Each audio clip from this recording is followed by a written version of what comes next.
Good morning, day, night, evening, afternoon, guys. Welcome in.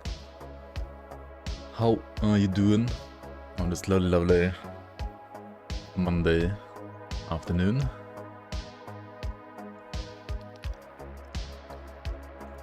So today we're gonna check out a pet Necromancer and see how well it fares on the current playtest patch, which is gonna be very soon live as well. And then of course also this is pretty much probably like one of the last patches, or like the last patch before Fangs of Asterkarn is out, hopefully soon this year at some point.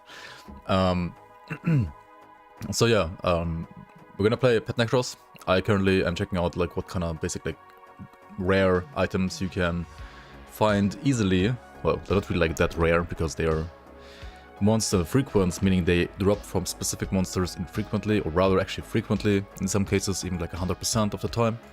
Like Wraith of Sorrows will always like drop this helmet, for example. Notable loot, right, if you check it out here. Yeah, it's like 100% chance basically for a special crown every time you kill this boss. And has like pretty decent like race skeleton bonuses. Otherwise you also have this one, which is like really good, especially for ritualists. As you can see, it like gives you TDM, like the total damage modifier to summon Briarthorn, as well as like more skeletons. Then you have, of course, like Warden's Judgment, which we're gonna get like basically at the end of Act 1 already. Then you got like Korak's Burning Blade, which is also kind of good actually. Like this is pretty good because it. I was gonna say because it converts Vitality to fire, but the actual conversion that matters is down here, and this conversion actually doesn't affect pets. I don't even know what it's for, to be fair. Maybe for like just melee defiler or something like that. Anyway, this stuff down here, this makes you play like fire skeletons, for example, rather easily. Or like also other pet builds, honestly. And Warden's Judgment like converts your physical damage on pets to Aether, which is pretty nice for Aether pets. Then we got like the Unbound Wraith, which is also a ritualist item, to be fair, mostly. Because Promise Spirit is a like ritualist, like a shaman pet rather. And the Winigo Gaze, which is also actually for shaman and necromancer. So when you look at like monster frequency, right, it kind of seems like you're supposed to play like a ritualist maybe. But that said, there's like many different like pet builds you can play. You can play like Kabbalist, Ritualist, Conjurer, or also like other classes. But obviously we're just gonna like play Warden's Judgment first, and then I mean this is the like 4 skill points of the skill itself, which also like helps a lot with damage. And same for this. This gives you like another skeleton as well. And of course like anything that has like pet stuff on it, like pet bonuses here, is really good too.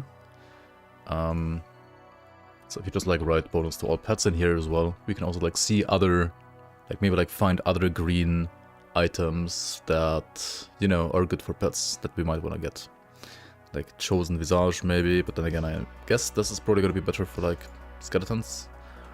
There's like faction items of course as well, which most of the time are like slightly worse than monster frequency, but they can in certain situations still be like very good, or like, well, you can like use them on slots where you wouldn't really like find anything for monster frequency anyway. Sorry. So that's like all the helmets. Yeah, like for example, like shoulders from the factions are really nice. Like Rewari Shoulder Guard is a level 35 item you can get like very easily, very early into the game. Like Rewari Cuirass, like the rovers in general have like very nice faction gear early on in the game. So getting access to those, like to these items, is gonna be very helpful. Same for like Bismil pants, honestly, like these are kind of nice too for pets, right? And of course you have like the Warden's Judgment.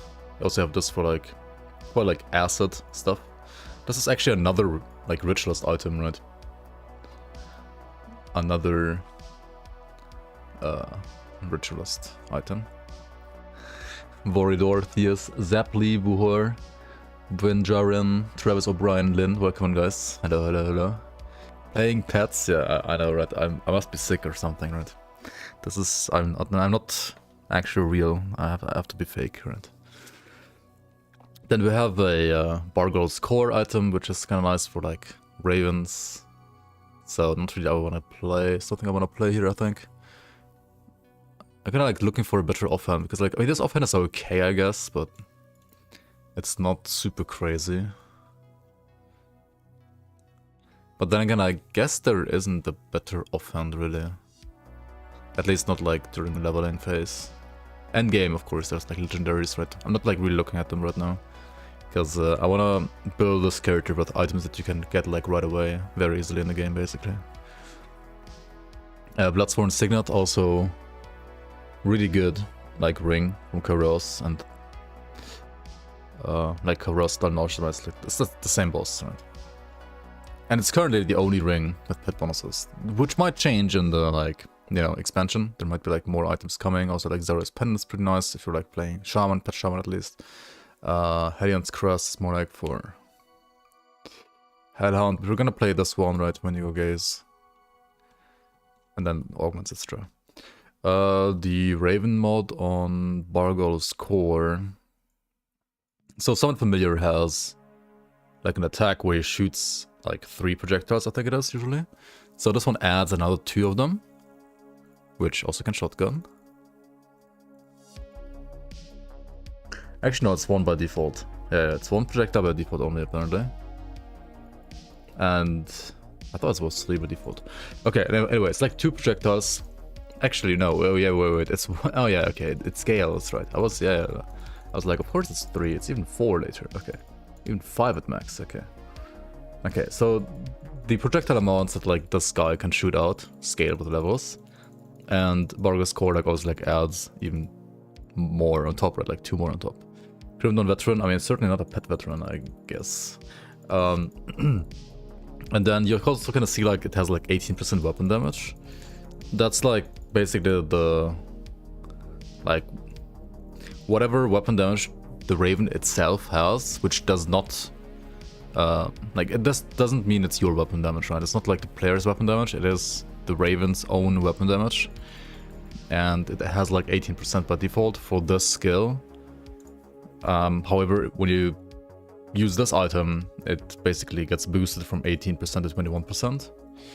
Which is... it's honestly kind of hard to tell how much more it is. But it is obviously more than 0. How can you boost this weapon damage even? Well, it's basically like any like flat damage to pets that you can find on gear or like on devotions or even on buffs sometimes as well. So, yeah. And then it lets like 21% of that value instead of like 18%. That's basically how it works. It's a bit confusing and I don't actually know how strong it is, to be fair. But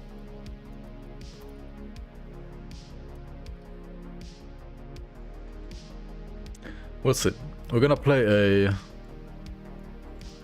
pet Necromancer on hardcore here. For the first time actually playing pets. Actually, I mean, no, not for the first time, but Cabal is a ritualist. Still drawing breath, I see. So currently this is gonna be one of those like just play through normal single class runs that I'm doing quite a few of right now. I might eventually finish this character, but for now it's gonna be like single class and normal only.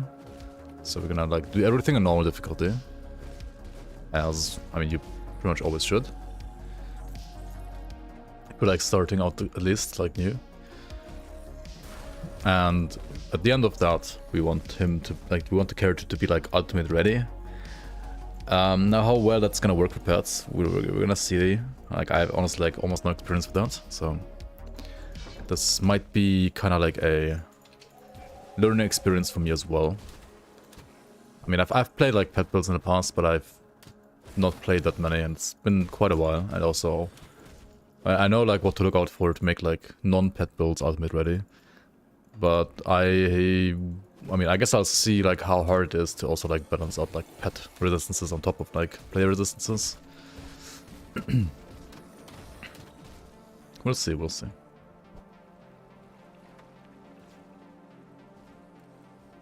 Skaters will like walk through normal eyes closed anyway, probably, and that's like, I guess, the plan. We'll see. So maybe it's not even like much of a challenge, we'll see.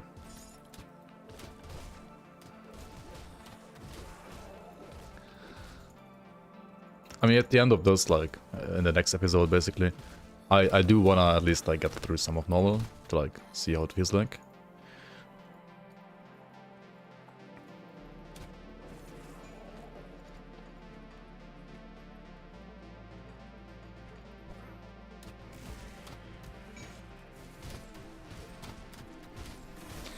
Oh yeah, also on pets, or like even on pets, I guess we're gonna go with our good old reliable fireball once we're level 5. Because, I mean, it's just the best. Like, what else do you even play? I mean, actually, what else do you even play, I say, and then again, like, last time I played, like, Lightning Nova, for example. All of these, like, component skills have been buffed quite a bit. I don't know if, I mean, the small ones maybe not so much, but the ones you can craft at the smith at like level 20, they're actually like surprisingly good, like as a filler now, for quite like a long time, to be fair. I'm gonna like put 1 point down the bar as I used to as well in my last couple of runs. I mean, you could of course also like just max the skeletons right away instantly, which is not bad honestly on skellies. But I also do like to get some stats, like some HP and so on. Or like some, well, like ability to wear gear. Which is why I would usually always recommend you to put like 1 point into the bar. It might tank your damage back a little bit in certain, like at certain points in the game, but it's, I would say like the smoother, like easier to follow scheme overall.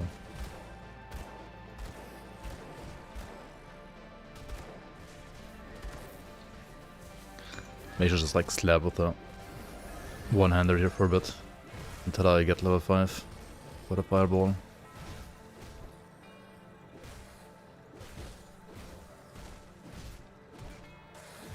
You can also direct your pets with the pet attack skill that you can like bind to whatever button you want to, right? That's one over here, pet attack.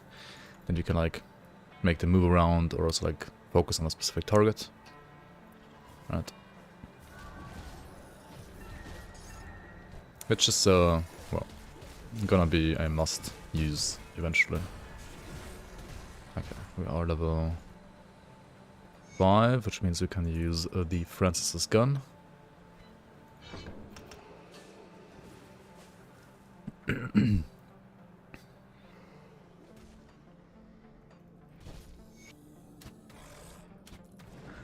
Yo, Kubikson, welcome, welcome. Looking forward to this. Hopefully you'll get stream VOD if you want to make it to the end. On YouTube you always have VODs. Like if you go to my channel and then like click instead of on videos, you click on like live streams. You can always rewatch all of my live streams that I've pretty much ever done on YouTube. That's nice. Do pets get resistance penalty in Ultimate as well? Wait, do they? I think they... Wait, do they actually?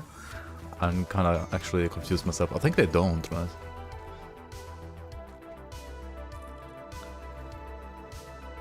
Or maybe they do. Wait, hang on. Do they? I gotta check on grimtools real quick.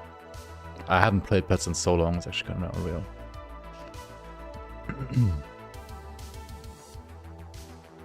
I'm pretty sure they don't. Yeah, they don't. Another reason why they're pretty strong, I guess. Or like, yeah. I guess it's not gonna be that bad then to like fix pet resistances. Yeah, like just make sure they're capped once and that's it. And then after that, like just worry about your own res. Which, to be fair, like can already be hard enough. Like some resistance types are, I think, like really easy to fix. Others are rather hard to fix. And if you're playing a solo Necro, like I will on this playthrough, which is honestly ultimately a bad idea. Like you should always like do dual class. It's way better than single class. It will be actually kind of hard because like Necromancer doesn't give you any resistances on its own compared to like Occultus, which like fixes your poison acid resistance instantly, or Shaman, which gives you like lots of Aether and Pierce resistance. Also to pets.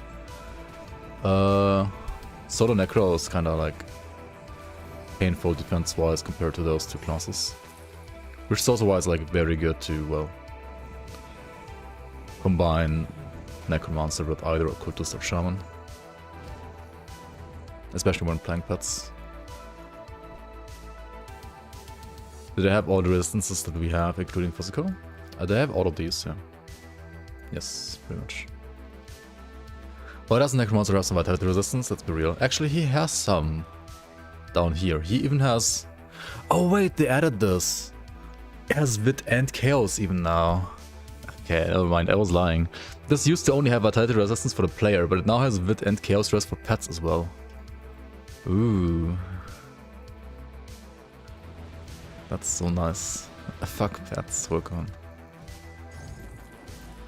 Yeah, I mean, it needed a buff, like, it was so bad before. Now it's actually decent. Maxime Joublou, welcome on. I prefer starting from scratch rather than speed leveling. I mean, when I'm doing, like, builds for myself for endgame, no, but when I prefer preparing for guides for people to watch, yes, I guess so.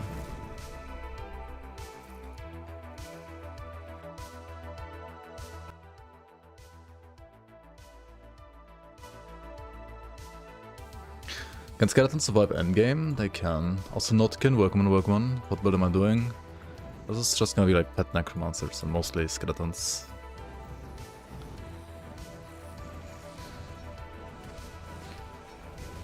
I mean, maybe Blind Fiend would be interesting too, to be fair. Like, I mean, we're obviously not gonna pick it up, but depending on what items we find.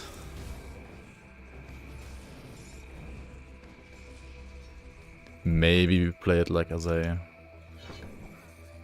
like main skill over skeletons. If skeletons for some reason like start to fall off and not feel good anymore, then I guess we could do that. So pets has the skeletons, right? It has the Blight Fiend, and it has spirits, like Sundering Wraith, like Sundered Wraiths from the Reap Spirit ability.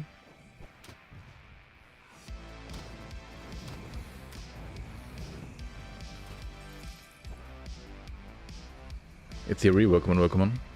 I mean, pets can pretty much do all the content, right? I mean, we've already like shown it on stream like quite some time ago, or like multiple times as well, to be fair. Pets are good.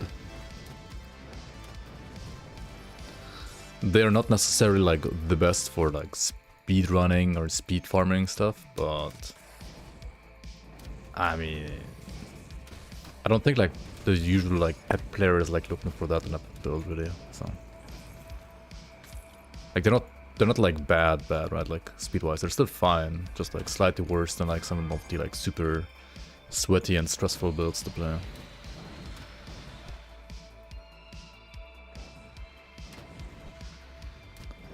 Okay, level 8, which means we can use the Conjuring Bone once we get enough spirit for it. I mean, that's enough spirit. And you could also, like, instead of that, just like put more points in spirit. Which I'm not a fan of on pet builds, to be fair.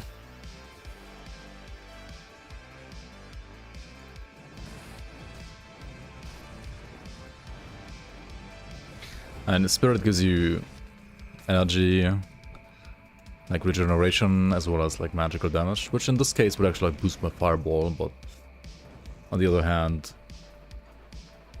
I'm not gonna play that much fireball later on anyway. Physique gives you the most HP per point and like some health regeneration as well as defensive ability. So kind of like what a pet build needs. You kind of want to just be able to not die while your pets kill everything for you. So physique is really like the only thing you need as a pet build. That said, you will have to probably put some points in spirit at least to be able to like equip some gear. And if you like for some reason want to play like a gun as well, maybe some cunning. But most of the time that's not gonna be needed.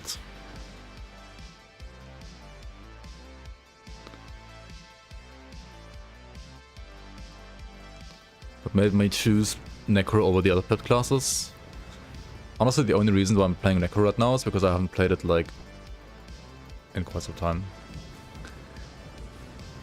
Like I've like gone through all the classes like once now, except for Necro and Soldier, I think. And okay, I also like didn't do like Oathkeeper properly, like in this like current series that I'm doing.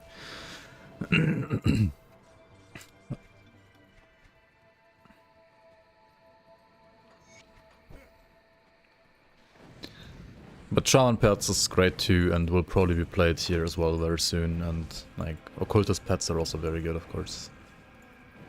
I think we're gonna like play them all, because I basically need to play all the classes like twice or thrice in a way. Like the different skills.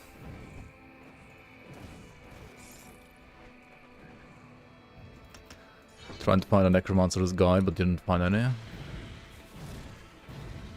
Yeah, I mean, so I have a Skeleton Kabbalist Endgame guide, I think, and I have a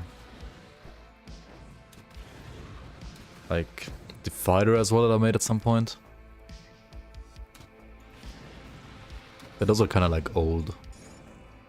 And also the how to level a Necromancer video that I made like also 5 years ago, something like that, was mostly focusing on Ravenous Earth. And it was like using skeletons for like level 1 to like basically for Act 1, but after that it was just Ravenous Earth.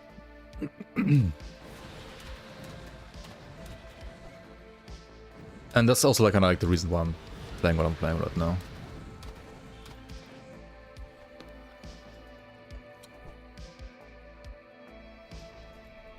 Hello. What's the best leveling build for Necromancer right now? Is it still RE or Bone Harvest? I think RE is probably still better because you can just like run and let the thing do its thing, right? Bone Harvest like requires it to like stand still more.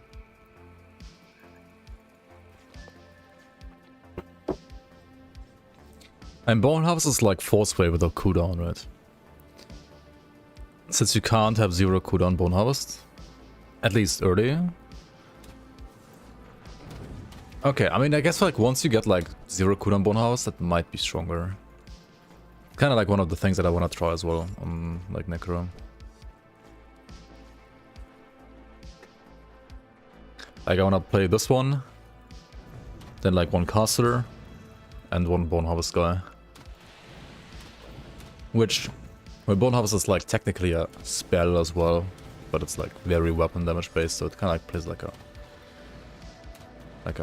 weapon damage, like non-spell. Right. I mean, I guess like in the same way a spell as like how Force Wave is a spell, right? And the same type of like spell in quotation marks.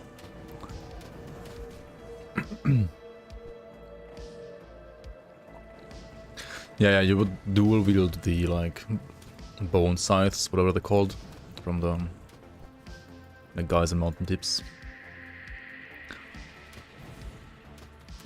Yo, Daniel, welcome on. Good day, good day.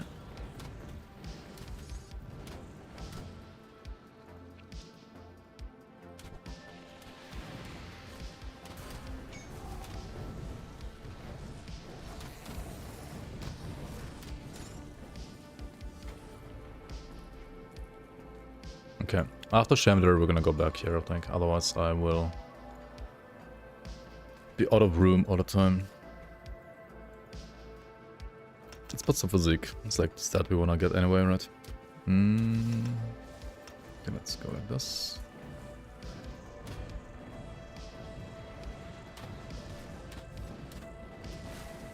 Necro. Oh, mega lol. I mean, it's a class in Grand Dawn that you have to cover. I don't think Necro is that bad actually right now. Especially, I think pets are a lot better than they used to be for Necro. Like, Necro pets used to be garbage. I mean, not garbage. They were never bad, but they were like slightly worse, I feel like, compared to Shaman and Occultist. And now I feel like it's about the same. Like, they're really solid now. Oh, hello. And, I mean, Caster is probably still fine as well, even though it got like slightly nerfed. And Bone Harvest got like buffs after buffs after buffs, so that's what we're gonna try as well.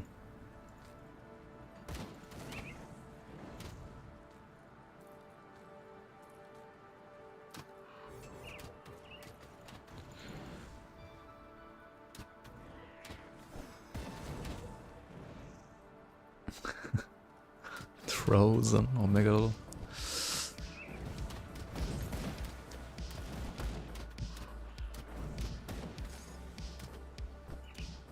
Move along. You could join us. Which one you choose here on this character literally doesn't matter. Oh yeah, we can put more than 3 Scuddies now.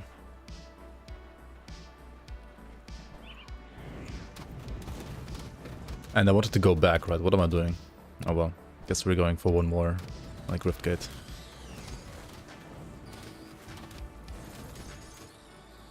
Too much in the zone again. Just pressing forward. And also I should like get devotions. As always, even on fucking pets, you just pick Jackal. Don't question it.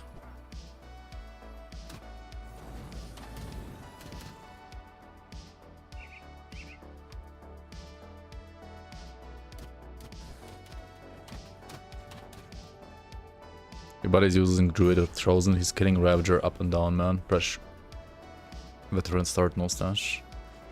Is he killing Ravager on Veteran or an Ultimate? One annoying thing about Skiddies is like every time you put a point to them, you have to like resummon everybody. To resummon all of them. Get Ravager outplayed. Nice, nice, nice, nice. Yeah, Chosen is still nice. It's good for kiting. Penetti might be better for like leveling now, arguably, but I mean Penetti Endgame still has the issue of like having to stand still, right? So I'm happy it's a lot better than before, but kiting is just so good in RPGs.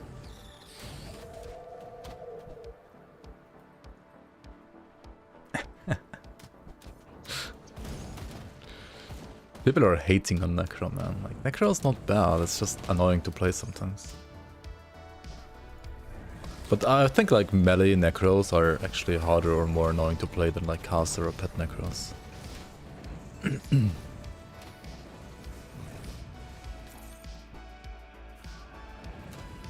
I just think Necro's bad. I mean, Necro got like kind of buffed a lot now.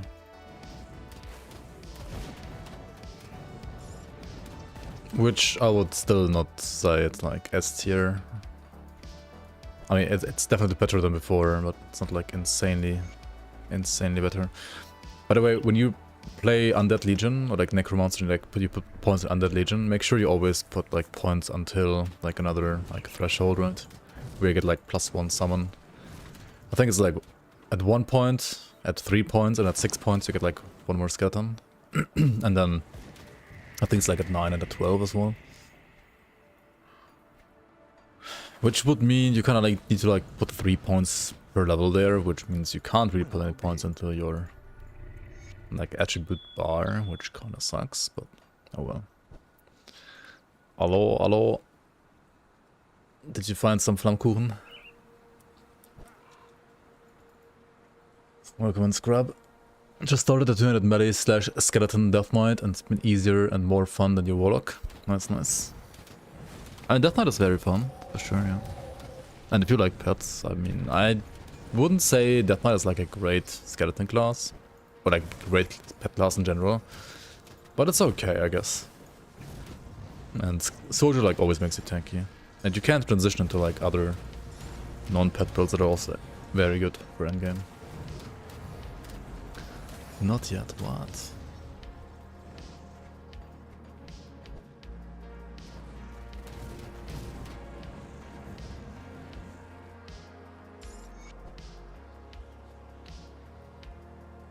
Soldier or Arcanist at gold classes? Actually, I don't know about that. I mean, they're... I mean, I think for hardcore, like, they are really good, yeah. Especially, actually, Arcanist, I would say, is even better than Soldier for hardcore, if you know how to play it, though. Like, if you are... I mean, I guess if you're playing hardcore, you should, like, kind of know how to play the game anyway. Maybe.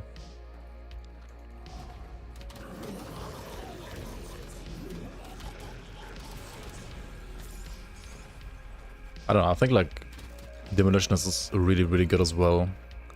Shaman is kind of nuts. And also Oathkeeper, more often than not, is still very good. Okay, gotta like take a new helmet here.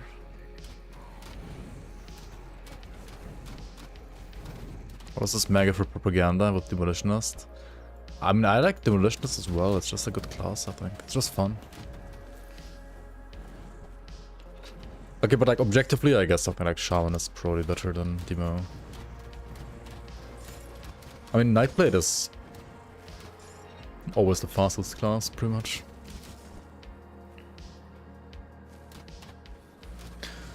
Nightblade is getting its physical resistance gutted though. I mean, we'll have more armor instead. Can you play Word of Pain late game? I mean, for AoE you can with like certain itemization. For single target you always need something else on top. Like it's never good enough for single target only. Give updates. If you want to play this update right now, today already, then you can like head over to the forums and get the access key there for free, basically. These like public playtest patches, you can always play whatever you want.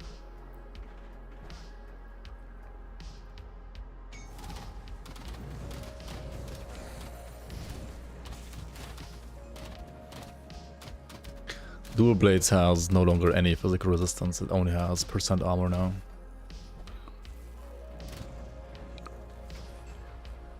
It gets quite a bit of armor, but that is a interesting nerf. Yep. I mean, Nightblade was like insane before, but that is quite a nerf. 07 for Nightblade in chat, yeah, pretty much.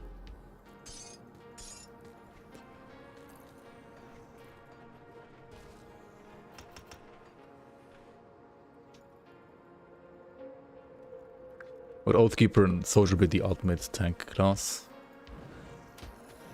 Oathkeeper Soldier is like the ultimate like shield tank class. If you want to play like a 2-handed tank class, then you... Then yeah, like Soldier Shaman is better. Like water. It's also like better for regeneration, like health regen. Warlord is more about like using a shield and like shield block and so on.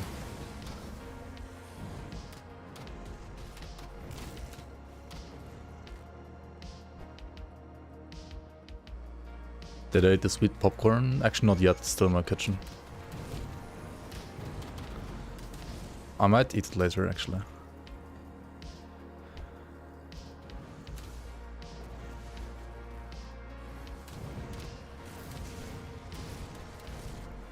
I kinda always like feel bad about like throwing away food, so I just can't. I'm just gonna eat it at some point.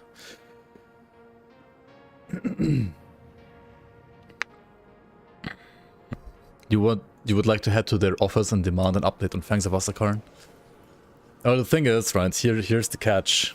Crate, they don't have an office. There is no office. You can't like go to their office and complain because there is no office.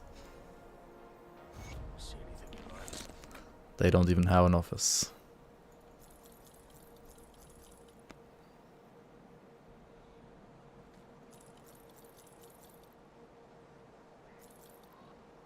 We got a mirror band. Oh, that's actually really nice.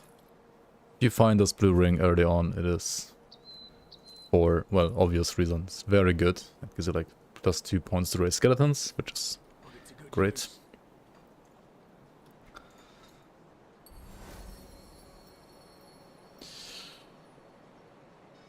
Shepherd's Crook is like really good, right? Especially early, I think. Okay, I need to like actually probably ask you guys what are like the best pet devotions right now. I mean, I've played pet pets in the past and obviously I made devotions for them too, but metas have been maybe changed. Oh yeah, like put some of this here, right?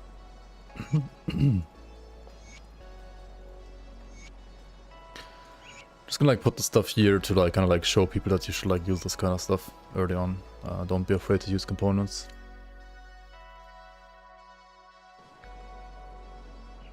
Welcome to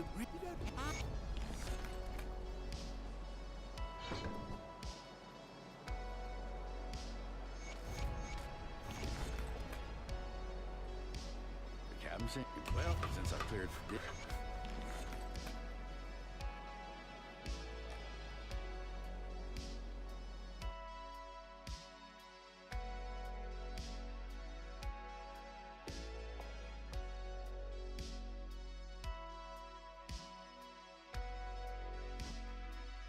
How many inches is my monitor? Is it IPS, VA, or OLED? Hang on. I don't actually know by heart.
What the fuck?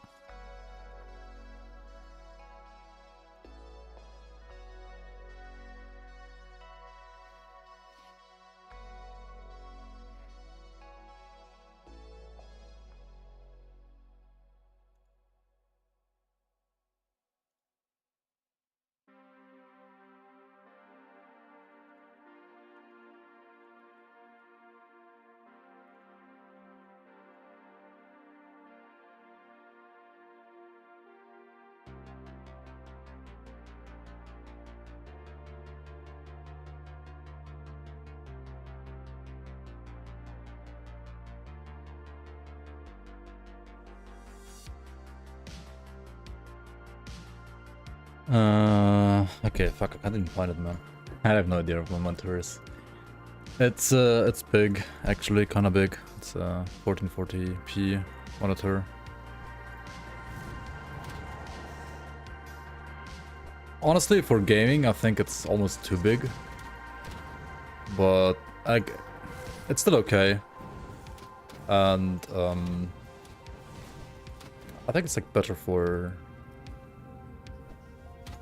like video editing and stuff, or like for programming.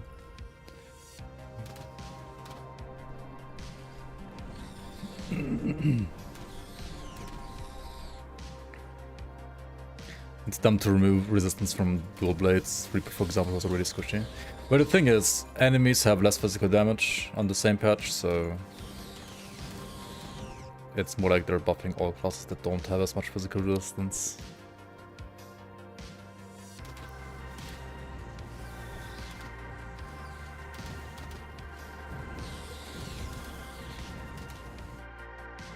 I think mine is 27 as well. Because like, I mean, I have like one big one right where the game is on, and then like two smaller for like my stream and chat and so on. And those are like 22 inches, the small ones.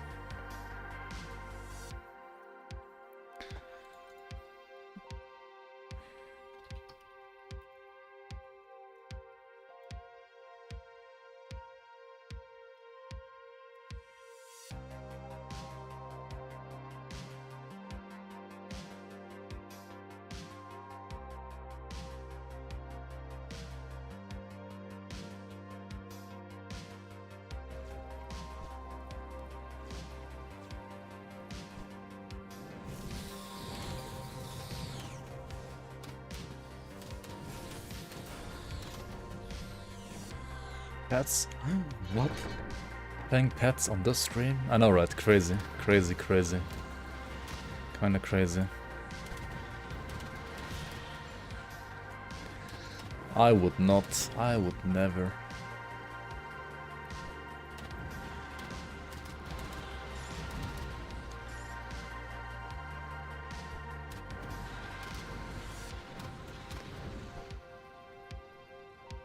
Just normal run for ultimate run? Mostly just normal. I might like play a bit of ultimate to like see if I like if you can, or like how easily you can on a character like this.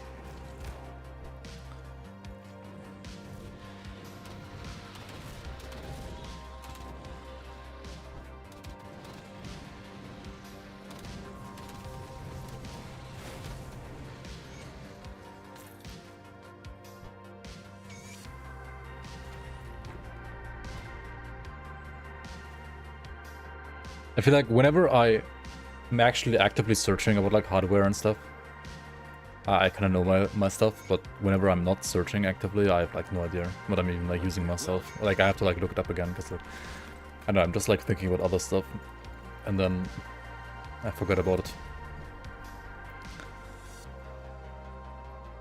Elite run when?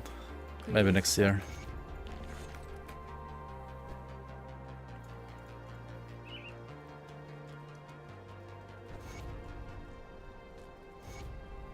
What do you want?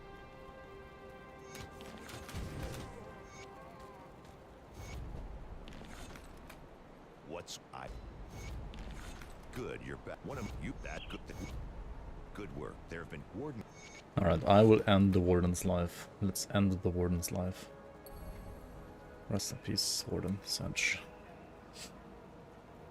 I mean, he's not dead yet. I got another, like, damage to pet's ring for some reason. That's cool. It's kind of lucky.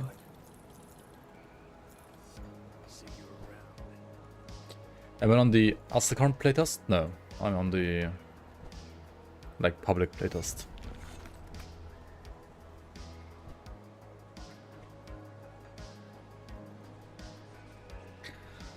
But maybe I should play on the Asterkarn playtest even.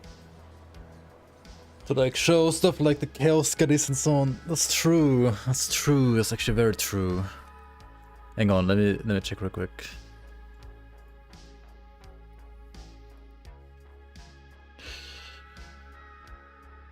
Oh, but I think it's kind of scuffed actually right now. There's like a new version out, but it's like a bit scuffed for the internal tests actually. But yeah, you have basically Harbinger's Dominator Blade, which has like lightning to chaos to summon familiar, chaos damage to skeletons, and fire and vitality to chaos to skeletons as well. And I haven't checked out if like those skeletons look different or not. And then you have like the cold skeleton offhand from like the whites, right? That they spoiled in like a misadventure as well at some point. It's pretty nice offhand too. Yeah, it would be interesting too, to be fair. I don't think that the current iteration of that like Asterkarn patch is that good for streaming, to be fair. I wanna like wait for like another hotfix maybe.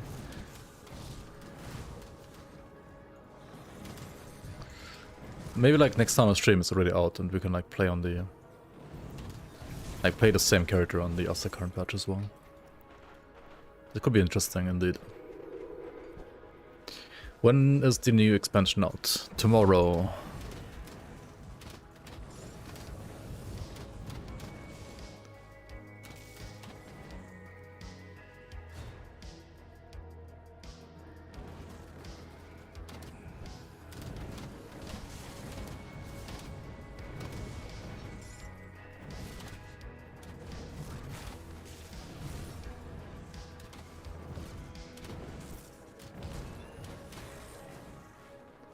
It's one of the tomorrows at least.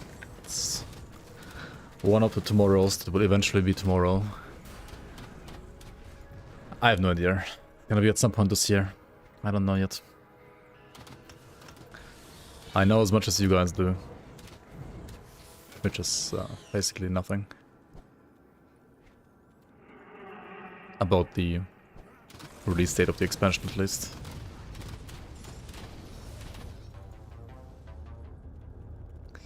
But a counter up for that question, dude, it's like 10 times per stream, I feel like, in the last, like, 30 streams already. At least. Like, I get this question every single fucking stream, like, I don't know. Looking?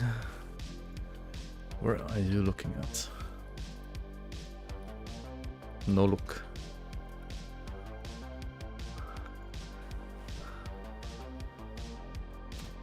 It's out now? It's out exactly now, yeah. Now. It's out tomorrow, actually.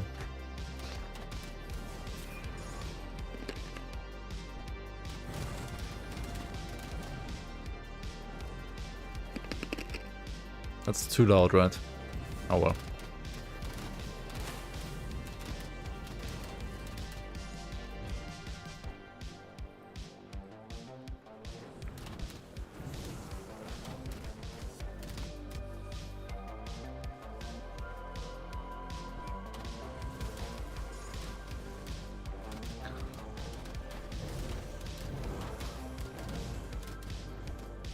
It's kind of chill. You just like walk and that's it, right? You just walk. The only thing you have to do is walking. Yep. Walk. Walk.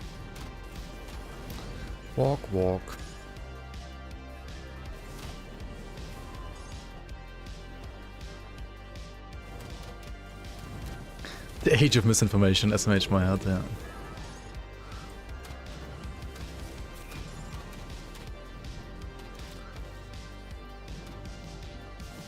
Tomorrow as in ask tomorrow again, yeah. Yeah, true.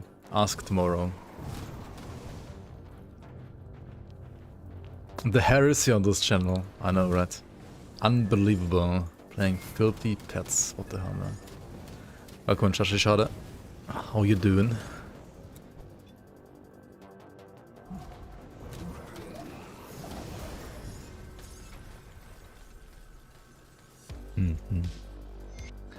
What do we have here? Hot garbage. That's cool. So I'm not like using any other skill in this class because I don't need to. The only thing I'm gonna pick up here is Spectral Binding, which will give you a lot of HP, and Spectral Wrath because it can like reduce enemy resistances. But then again, this one only triggers if you're getting hit, and ideally on a pet build you're not getting hit that much. So we're gonna like leave them as 1-pointers for now. And like increase those points maybe later. Just getting like raw stats from the mastery bar gives us like enough HP. We don't have to like invest into Spectral Binding all that much yet. And of course it also like gives us access to like more pet skills, more actual pet skills that we want to play to boost our pets, our skeletons.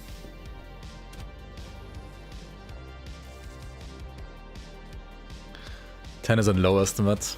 Yeah. Maybe it's getting asked even more often than 10 times per stream. Yeah. True.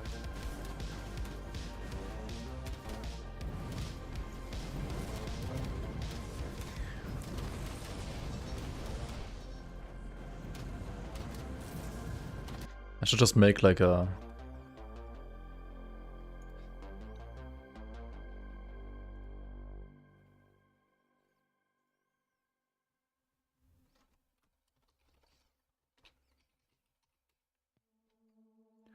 And then it's like...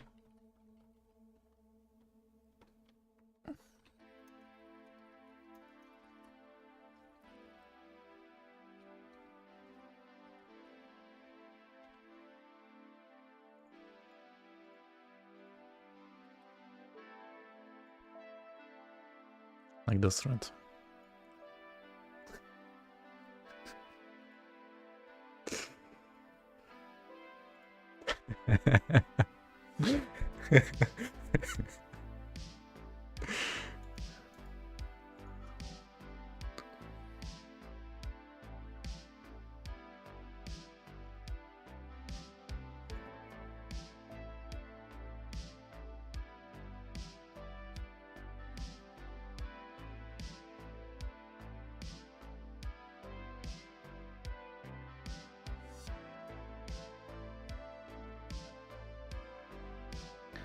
Like, hey. Oh.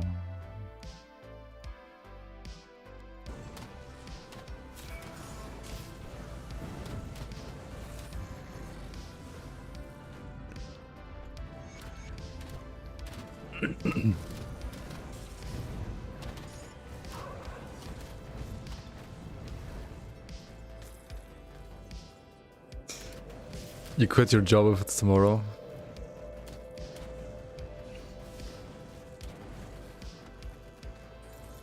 And you can quit your job later, it's not tomorrow yet.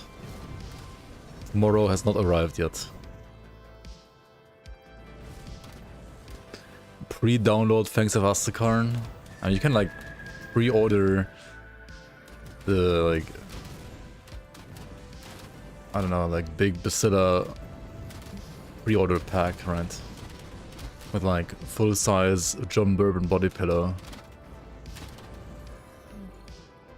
And like a Bacilla action figure. Ready for all kinds of action.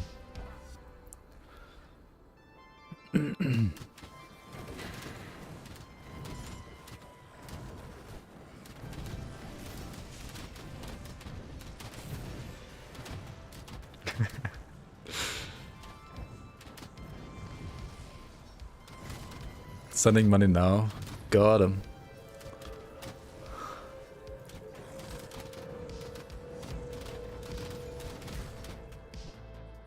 Who even wants those things? Those are disgusting, right? Could you tell me where I can find them? Like, I really want to know where, like, what content to avoid or like which websites to avoid. So I can like put them on my blacklist, right, in my browser. Yep. Exactly. That is fucking disgusting. Okay, time for more Skelly boys. They are now stronger and better than ever, right? We made skeletons great again. I guess like Xanta actually like made skeletons great again, to be fair. Gotta give him credit for that. He sure knows, being from NA, right, how to make things great again.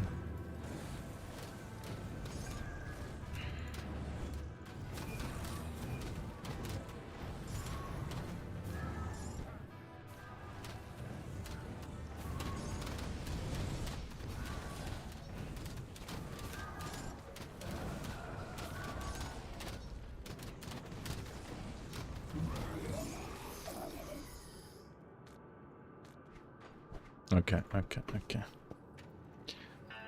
You put stuff on the blacklist with a star in the address bar, right? Yeah, exactly. That's like, it's like a yellow star for blacklists. Makes sense, right? I mean, not everything is always obvious on like the internet.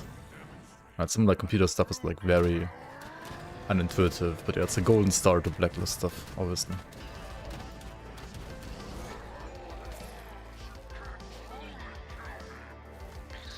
And yeah, Warden Krieg, right, is pretty much the point at which you should, at the latest, never look at magic items ever again. They're just garbage, like, don't even bother. They're not even, like, worth keeping to sell them. Just don't. Also, we defeated Krieg right now, and ta-da, we got our first huge upgrade, right? This is a item that also, like, boosts skeletons quite a bit.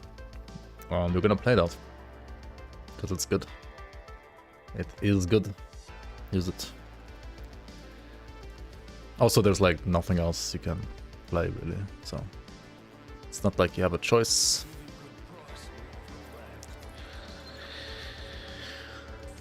Also, this item here is honestly kinda nice. More pet stuff. Yum. Make sure to upgrade like your armor. Primarily with resistances in mind, so you should have like more than 0, right? Like me right now, definitely way more than 0. Also, of course, like look for bonuses to all pets if you're playing pets. That's always nice to look out for as well. There's some suffixes which always will have some like pet stuff on them as well, and there's some shields that can have like physical resistance, like this Warden's Fortress, of course, as well. The FXs are like kind of hot shit. I mean, hot garbage, so...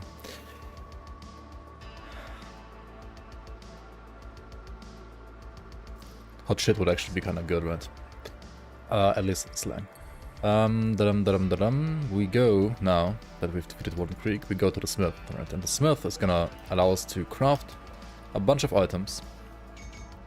First of all, ward stones. One for the metal, one for the amulet. You need to make a metal real quick, or like buy a metal real quick. And then resolve to fix like your 0 poison rest that you will have probably at this point. And then you could also like look for pets.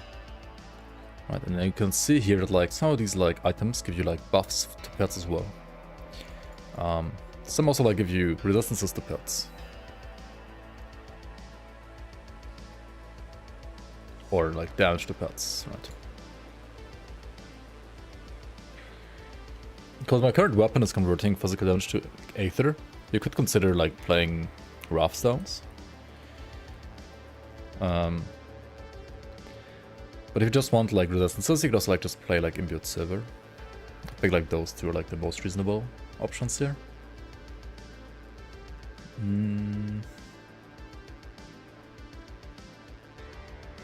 Bullying enemies in non-veteran again, yep, pretty much.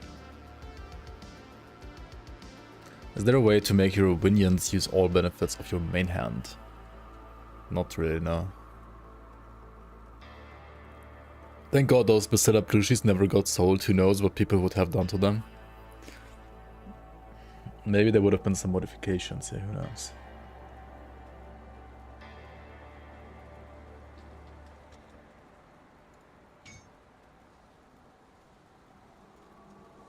Oh yeah, this one is not level 15, actually level 20. Interesting. Also, yeah, another thing you wanna craft usually is like scaled hides to increase your armor absorption. You wanna usually have two, like one for the pants, one for the shoulders, for example. It doesn't have to be like that, but yeah, it can help. To get another anti-venom maybe for the boots. That said, I'm a Necro, and like Necros are kinda slow. So I kinda wanna use a Mark the Shredder there. The Warden's defeat is a great victory. Alright, John Bourbon. So you before we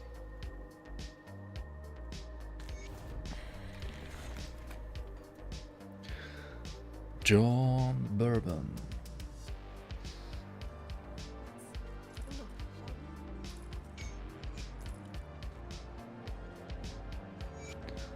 John Bourbon.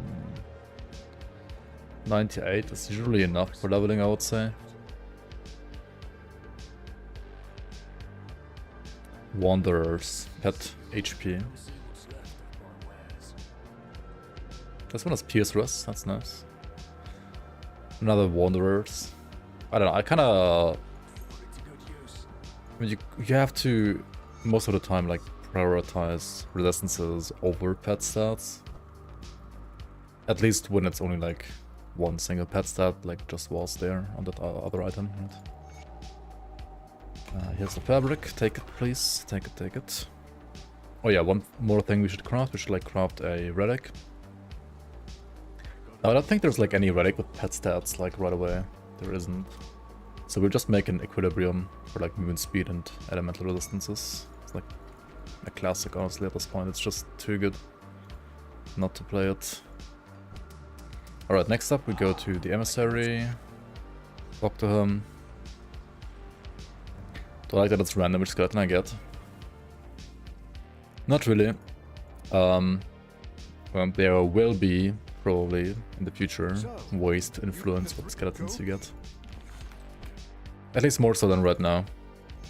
Whether it's gonna be like 100% deterministic or not, I don't know yet exactly, but there will be more ways to influence like the spawn pattern. Alright, now we just like read chat and like let the game play itself basically, right? Literally had to reset a speedrun because you didn't get 2 mages and like 5 summons. Wow. And then you like were out of mana. Yeah, unlucky. See anything you like? I mean, I feel like speedruns in games can very often have stuff like that, though. So. Come see what's left of my wares. Which one you want to choose here? Which faction? Kind of doesn't matter, I think, that much for pets. So just like choose the one that you wanna play, like story-wise, or like choose the one whose movement augment you wanna use right away. Just like most of the time, I think. Come see what's left of my wares. We're gonna side with the Reek, I think, maybe. I mean, you can also like side with like Bismil for like the Vash. Put it to good use. I think I just wanna play this teleporting pets. It's not necessarily the fastest, but also like going through these menus is not really fast either if you misclick all the time. Holy fuck. There we go. Do I want to proceed here? I don't think so. Or do I?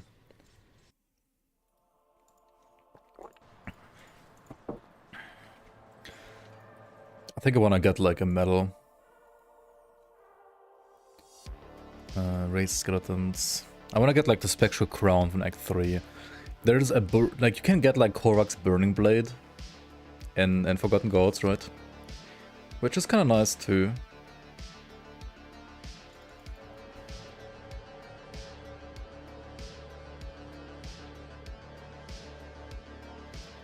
I mean, it's like slightly better than Warden's Judgment, I would say, actually. Let's get there later.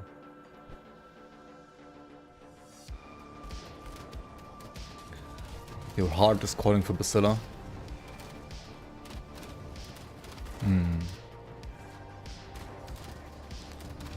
Booba.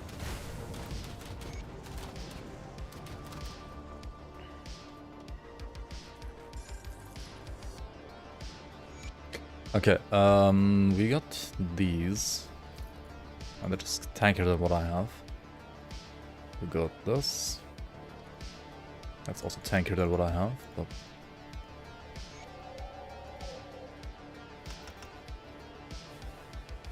Skeletons actually have a lot of vitality resistance, right? They get some innate vitality resistance, and then at the end of the tree, like over here, you also get more vitality resistance as the pets.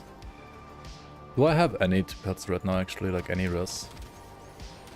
15% Aether. That's it, okay.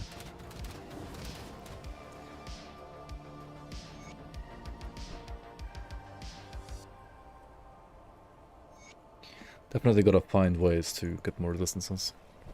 Do you think the developers should add target farming for uniques? Or at least like unique sets? I think unique sets are already like too easy to get. So I personally would say no.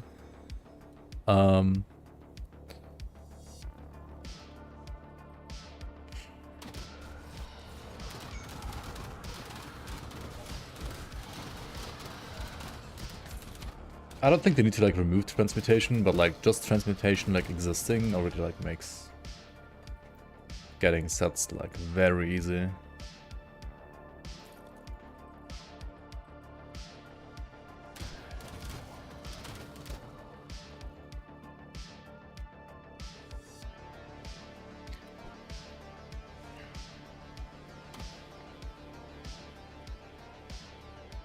One word, a jar. It's still a plushy jar. Yeah. Alright. Is there a way to make your minions no, read that right? No, there's no way. Any update on expansion release date? I guess we are prepared now for this question. Good, you're back. Pets omega lul pets omega lul pets omega lul pets omega lul pets omega lul pets omega lul pets omega lul pets omega lul pets omega lul pets omega lul. Here's your answer. Thanks for the 17 months, Kavenchi. How you doing, man? Pets omega lul indeed. Welcome back to the Bloomers. Hello, hello, hello. Did I miss the portal, by the way? No. Okay, good.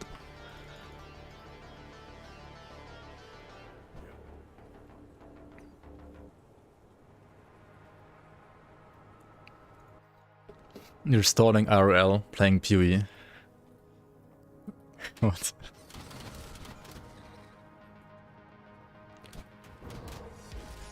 Isn't that like stalling in-game? Or are you like playing Path of Exile in real life?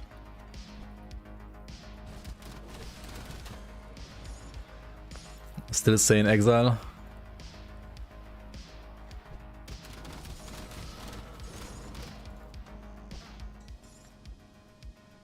Expansion was released yesterday for like 1 day only, you just missed it. True. Yeah, limited offer. You can only play for 1 day.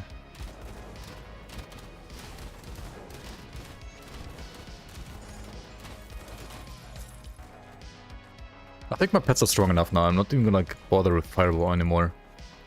Don't even need Fireball. Just be a pet, right? And your life is easy. Or like rather have pets in this case and your life is easy. It's not like in real life where you have to like babysit your pet. Here it's like the pets babysit you.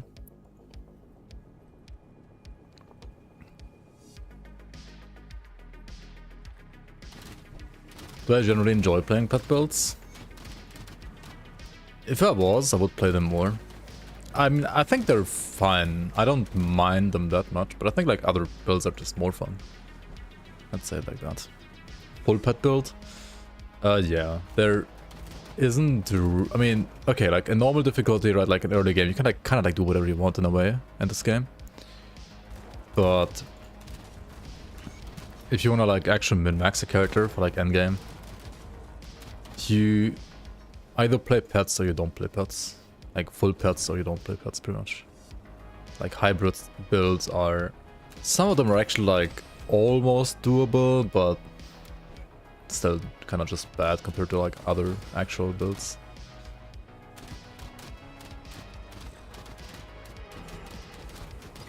Okay, I'm literally just walking, right? Defeating the game by walking. That's insane. Very intense gameplay. Holy shit, dude. Has to cast curses and explode corpses? Yeah, here you also will cast curses, but we're not there yet. We don't care about curses yet. Unfortunately, there is no corpse explosion in this game, to be fair. There's none of that.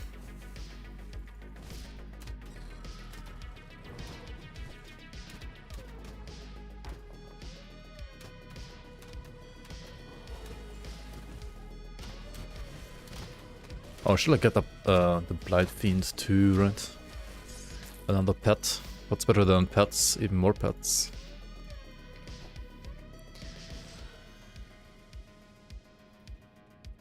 Later we'll be defeating the game by standing, not even walking. I guess so, yeah.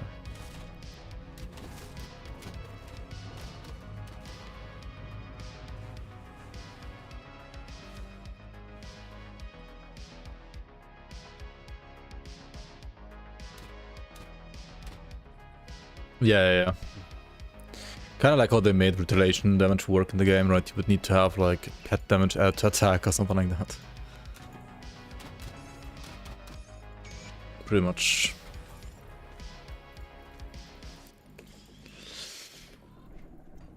Or maybe like attack damage added to pets, who knows? That's just like Winds of Asterkarn, standing still and winning. True. Winds of Asterkarn is especially standing still. Maybe it's also winning, but it's definitely standing still. Okay, so these guys, right? These guys will have insane stuff, right? You have like Wrath of the Beast Tincture, like a small like buff that you can like activate for your pets that you can buy here once you have like reputation. They also have like pet gear and more pet gear. Kind of nice. Also, what you could always do is like when you sell items, right? You don't want to like look at all the items. You can do this right here. Like, write pets here in the buyback screen, and then like just sell everything. And then if nothing lights up, then I guess you didn't find anything for pets, but we did. So we can now use this one. Cool. That's like the very, very lazy way to do it, and you probably shouldn't always do it like that, because if you only do it like this, you're gonna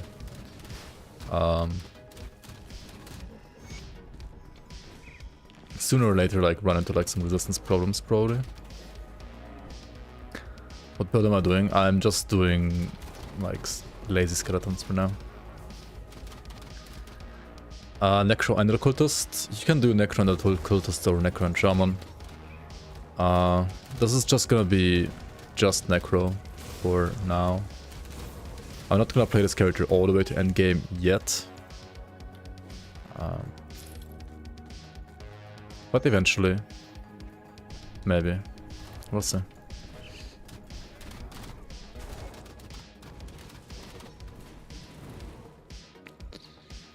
Diviner is a good example of a hybrid build that backs into Reap Spirit but does less damage than a pet build using the same skill. Well, Diviner does use Reap Spirit, but it uses Reap Spirit for like, not the pet, but for the damage of the like initial projectile part. Right.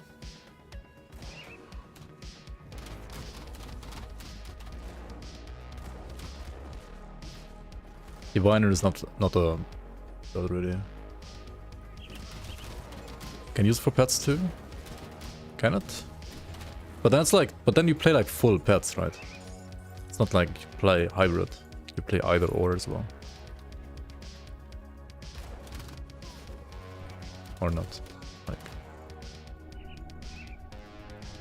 there's plus spirits and skill. Is Mortar Trap a meme? No, Mortar Trap's fine. It's totally viable.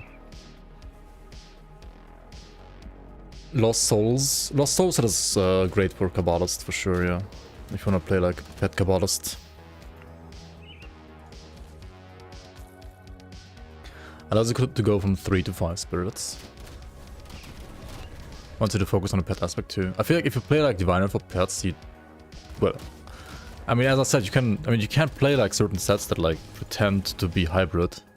But you either go like full on pets or full on like non-pets. I think Diviner is the same, like you either play like full caster or you just like play full pets. And if you play full pets, you probably don't play Arcana secondary, you just play like a Diviner, like Kabbalist or Diviner Ritualist, I guess.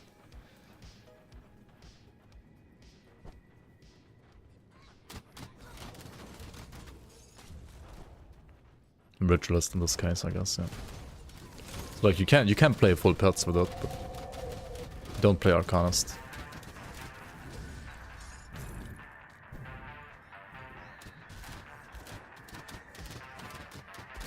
Oh well, I mean you can, but then it's just kind of bad. If you do that, you lose skill points. I mean, skill points are only good if your skills actually deal damage, right? Like, if another build is better without skill points than yours is with skill points, then maybe the other build is just better. Okay, we need a skill actually. What skill do I pick? Do I pick Allocation? I mean, I kind of want to pick Bone Harvest right first, maybe. Okay, so we pick Bone Harvest, put it on the skill. This is literally just gonna proc the devotion, nothing else at this point.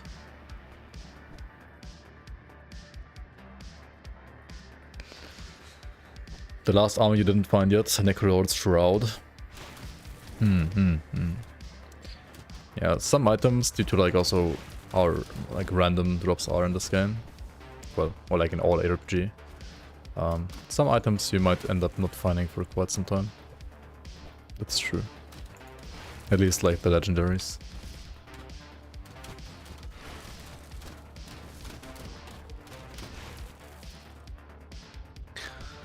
Yeah, Allocation is like another skill we will have to play eventually, probably. Or Ravenous Earth. You could also play, but it's like 3 skill points more that you need. Like they buffed the DR on this skill as well on Decay.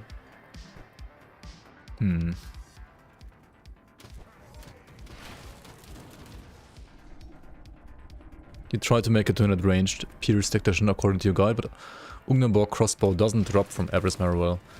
Yeah, that's a very recent change actually. I need to probably like remake the guide. or like at least put it in the guide somewhere in like an info box or something like that. You can, for the time being, like play Messenger's canon from Forgotten Gods. But ideally now, what you have to do actually, you have to be hostile with Barrowholm, right?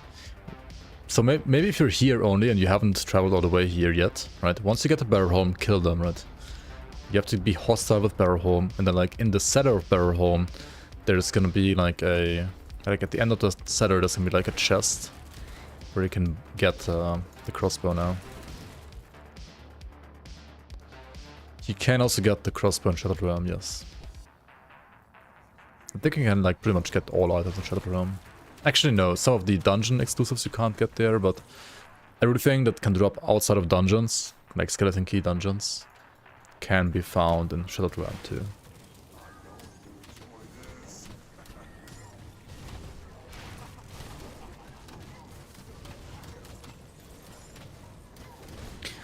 You might have to like move your pets out of the Aether ground here a bit. Grande. Otherwise you just like walk around in circles and like watch the pets kill them.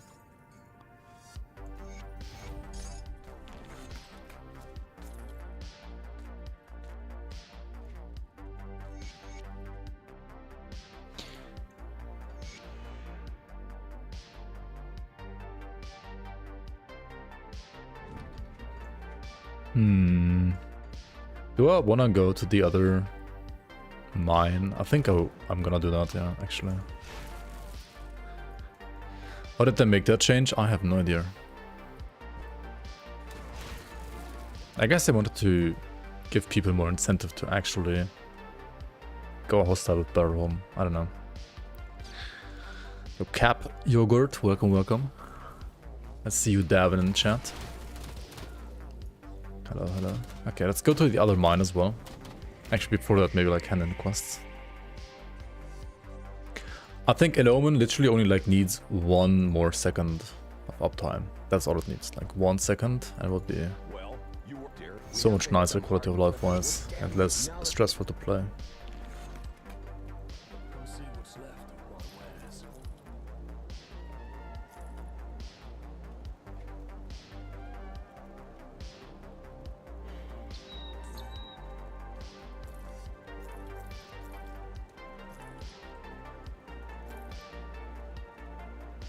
Oh, pet builds, pet stuff, I mean.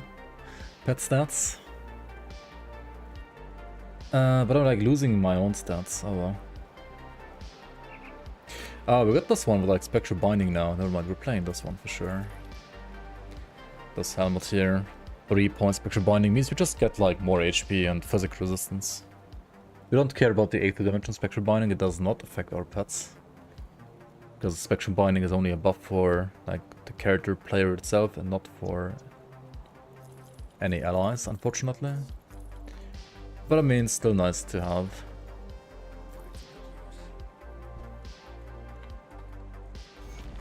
Some points here.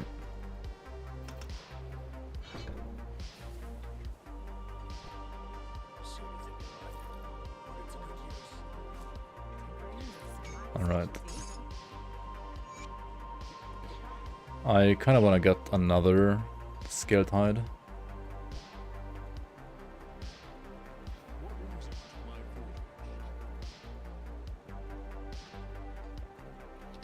How do I not have a breasted burn? Okay, I can also craft that one, I guess.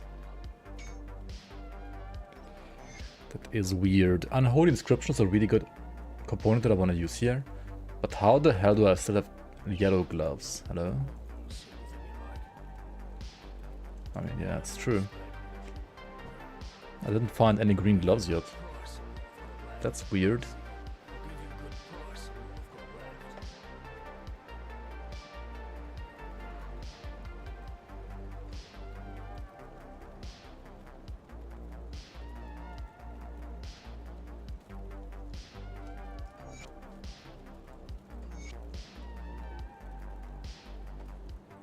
Okay.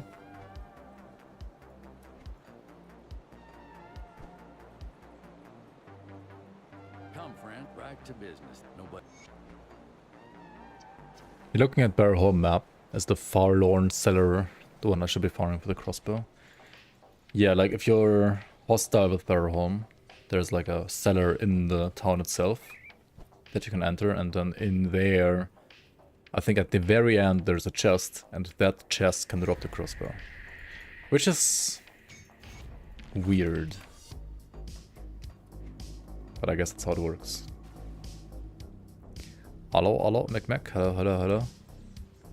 I've been convicted to at least 2 streams of pet builds.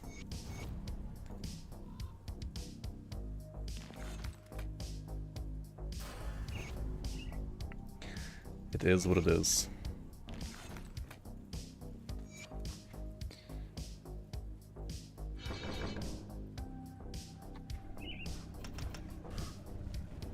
Okay, we wanna check out this cave right here as well. Like this mine here, rather. Because in this mine you will find, like, encounter a boss called Hellion the Rat.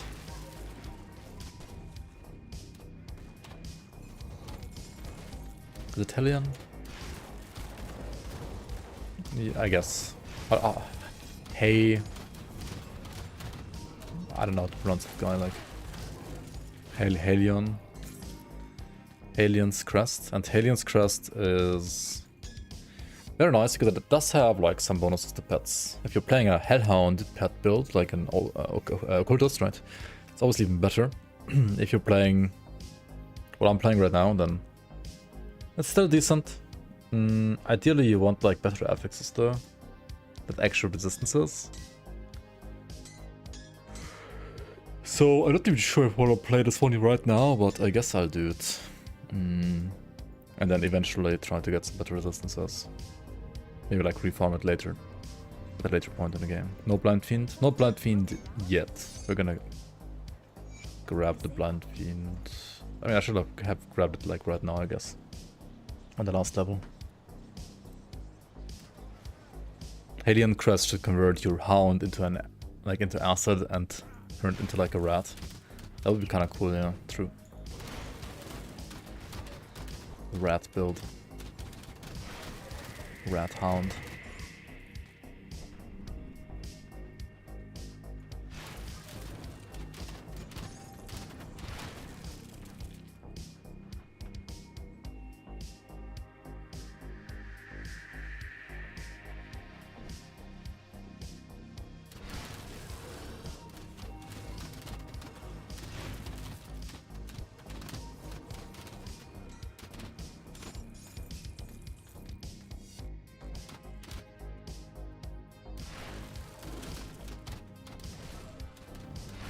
Go forth, my skeletons. Kill the bees.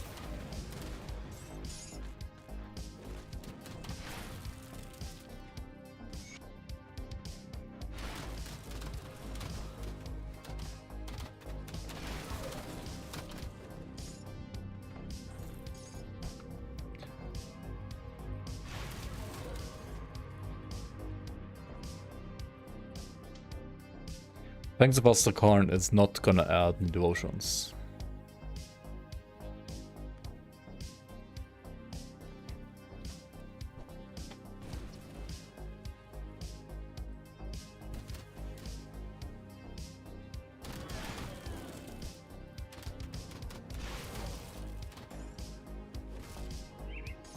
You ripped your last hunted character on normal today.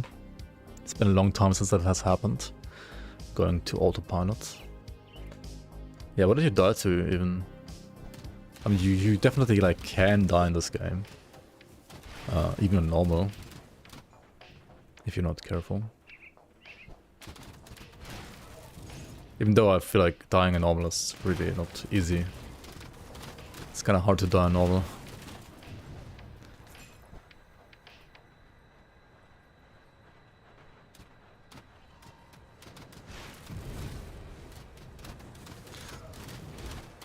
Is there a way that enables that players which join the host's game get the progression for their own character?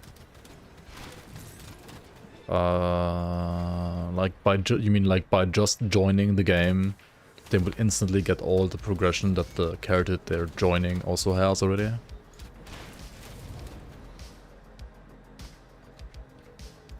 I don't think there's a mod for that now.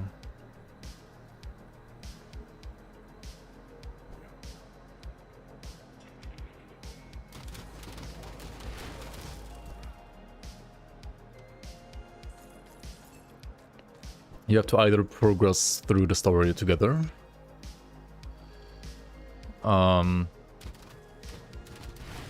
like start together and like do all the story together, or whoever is like behind in the story has to be the host, right? Whoever is behind should host the game, basically.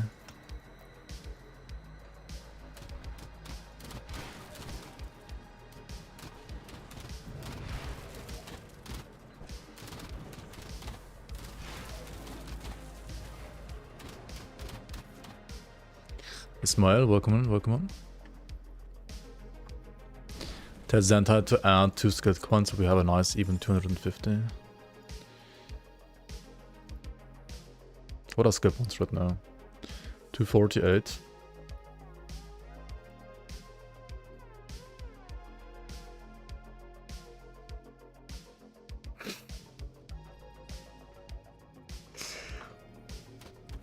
I think it's gonna be a non-even number once again. They are adding at least 1 skill point, but it's apparently, at least as far as I know, it's not 250. And you're right, they could have like used that opportunity.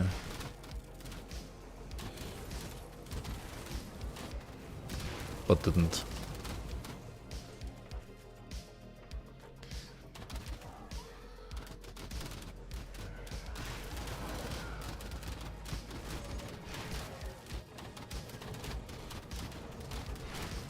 It's probably gonna be more than 215. Like maybe they add like 3 or 4 skill points, something like that.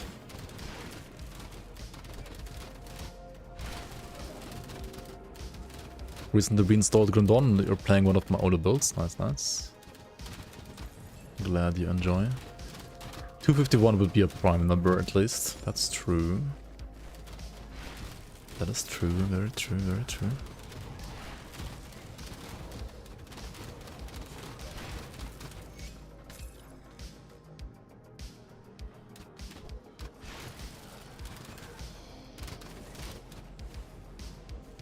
Only the host gets progression, the player who joins doesn't get progression. If you're on the same quest, you always get the progression, both of you.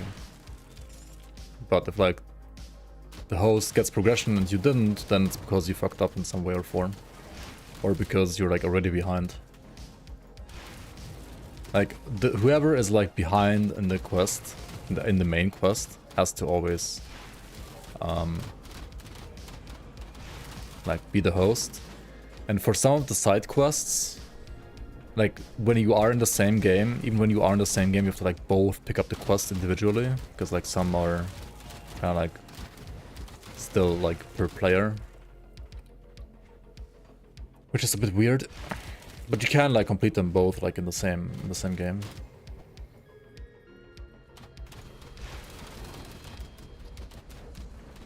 Yo, Megafer. What up, MOBA nerd? MOBA nerd? MOBA nerd? Auto.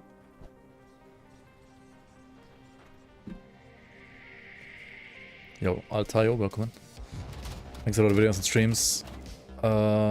Question, swapping out 2 blues with 933 armor each with 5% physical resistance for 2 double rares with 1600 each and no physical resistance. Is that a downgrade, ignoring other stats, or not? Kinda hard to tell, to be fair.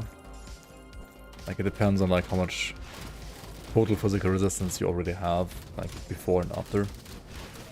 And yeah, I don't know. I know you're saying like ignore all other stats, but it probably depends more on the other stats.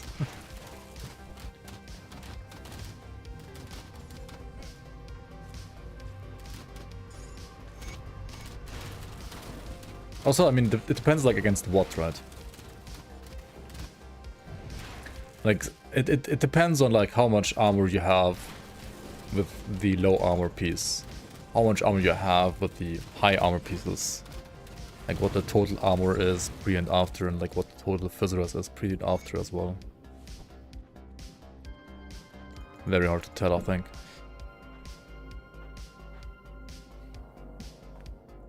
Your favorite build last year, I think, was an Oppressor. I never thought you would like a Necro start so much. Your second attempt at playing a pet build ever. Nice, nice. Sounds good.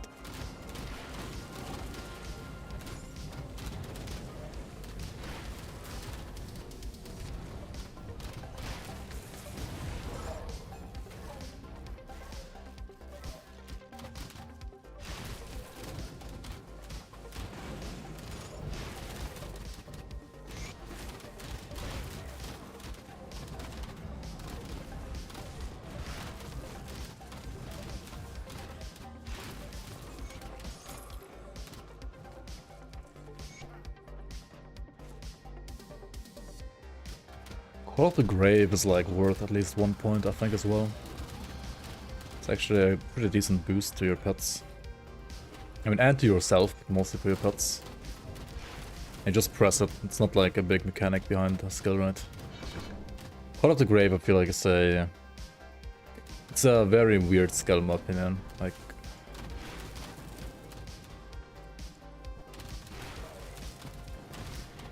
it kind of like feels like halfway made, like halfway there, finished.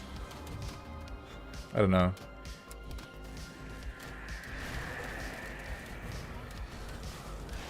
Like it has like basically no animation when you press it.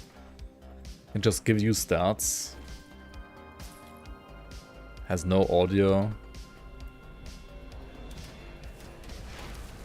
Call of the Grave bugged. I maxed it out thinking it boosts pet damage. It does. It does boost pet damage. It boosts your own damage and pet damage. Like all damage, crit damage for pets, and then like acid with poison and crit for yourself.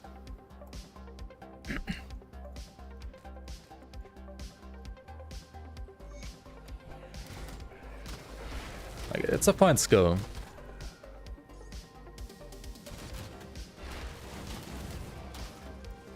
But I feel like most of the time, unless you have like additional modifiers to it, it doesn't really like feel that impactful.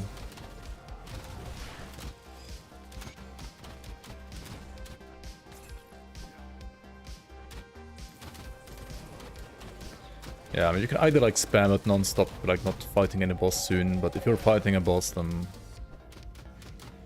save it for the boss. Or if you're like too lazy, like just never press it unless you're like playing a boss, like fighting a boss.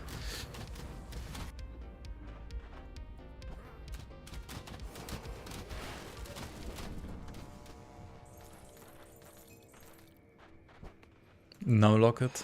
Yikes. I guess you could do that, yeah. Technically.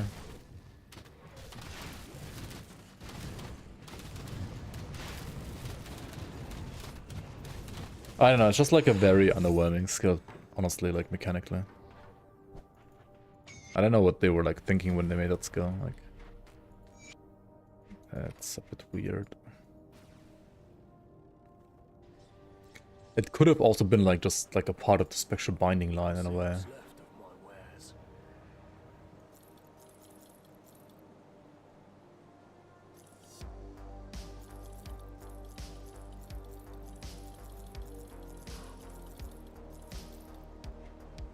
Okay, we're gonna be lazy, I think, again, like pet players are most of the time. Got the shitty pants, right? If you wanna like shit your pants in-game, you can do so.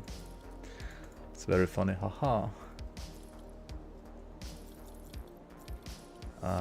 Yeah, that was pretty funny actually. I mean, you can like throw literal poo-poo, right? So it is actually quite funny. Like whoever had to model that.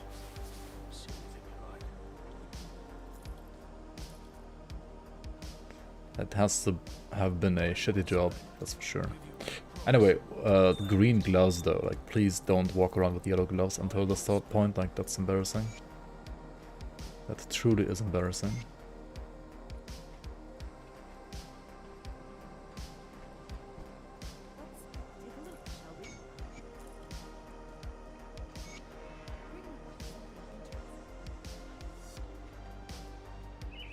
Okay, what do I get now?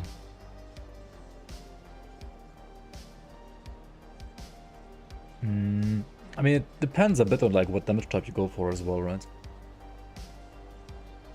You could always like just try to get resistances. Pets will need a lot of them as well.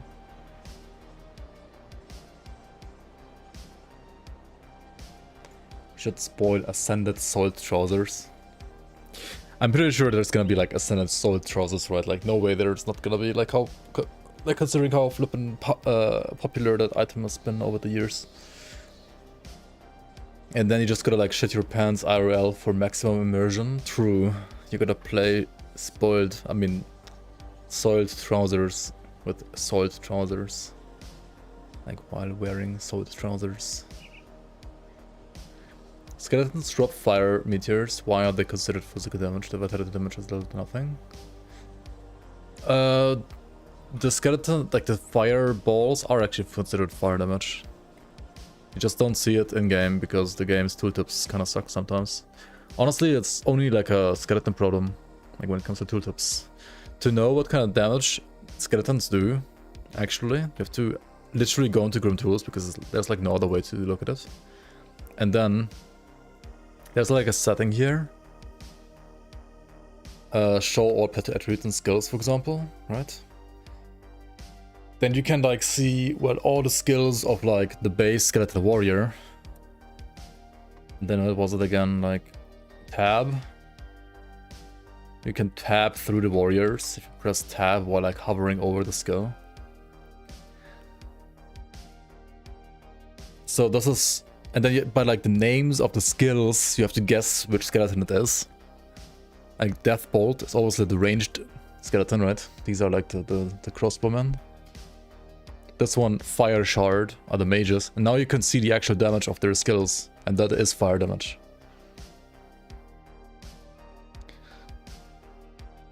Right, like Fire Shard and Firebolt Nova, like the skills they're using. That is actually fire damage. And this is like the big guy. Like the big guy with the shield, right? They have an undeath aura, which like deals vitality damage around them. And then like they also like shoot missiles, which also like deal vitality damage. And I mean, these are like the classic, like just standard average skeleton guys. Which is interesting. It's also very interesting that you have no idea about any of that in-game. Vitality damage boost gear is actually useful for skeletons. I mean, it depends what kind of skeletons you want to like focus on, right?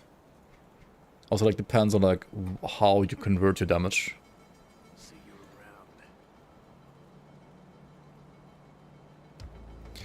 around. Grimtools is such a large part of what makes this game fun for you. Yeah, for sure. I mean, without Grimtools, the game, I mean, it's still a great game, but some things would be a lot more painful to figure out, or like a lot more like painful to theory craft around and so on and so on. But you can't choose which skeletons you have. No. That's the funny part. You can't choose which skeletons you get. Yet. The expansion might change that. We'll see.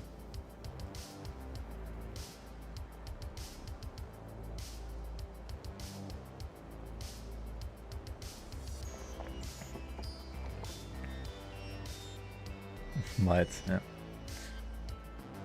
Exactly. Vitality pets aren't necessarily the best for leveling. It's kind of true. I would have to agree that like elemental is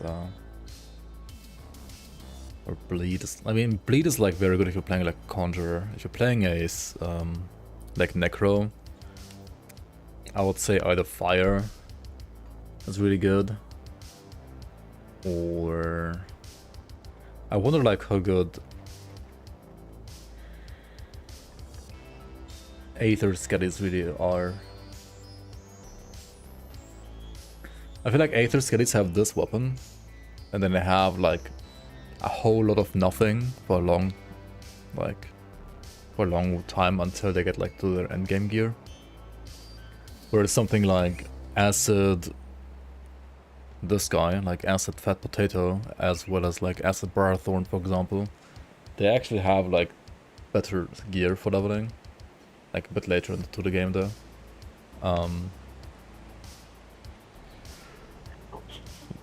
And I think even like the raids, they do like cold damage, right? So like Elemental isn't like that far-fetched.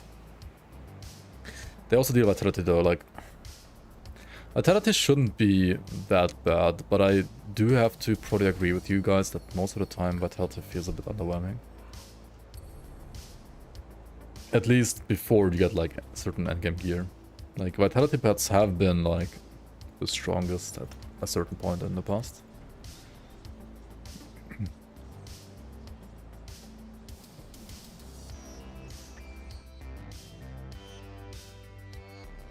So yeah, once again, to like see, or like to figure out how, like what kind of damage types, like what kind of damage skeletons do, you go to grimtools.com, right? You go to the settings wheel here, you click on show all pet attributes and skills, you activate this so you have the check mark here. Then you go to the skills, or press S, then you go to Necromancer, and you hover, like put points into your skills you want to play, like your pet that you want to play. I don't know like what level they're gonna be at. You can use the mouse wheel to like scroll down here. You will see like their like passives and like skills, right? The attack is I think like a charge they do, kind of like a blitz. And ancient weapons is just like their base like weapon damage that they're gonna like use to apply to like any of their attacks that has like weapon damage, which also like a default attack would be. Then you can press tab, right, to switch to the next skeleton, which in this case is the like ranged skeleton, which you can see by like looking at the death bolt ability. And then tab again to check out the mages, and then like press tab again to check out the like, what are they called, like the red lords? I don't know, like the big guys, like these guys, right, with the shield. These dudes here. And you can also, in grimtools, it also like shows you the spawn chance for like each level. Like also like for each skeleton type, because like the more points you put into the skill, like it is gonna like change the spawn weight between like the different skeleton types. It's like some skeleton types you can only get like after certain points, like after certain like thresholds, right? That's like the only way to like influence your spawn weight right now. On the other hand, like it also like always gives you like more damage to skeletons, like the more points you put in those skulls, so you kind of like have no choice except to like just put as many points into the skull as you can if you are playing skeletons. So hopefully itemization in Fangs of Asterkarn is gonna make it a bit more nuanced than that. And allow you to like customize skeletons in newer and more different ways.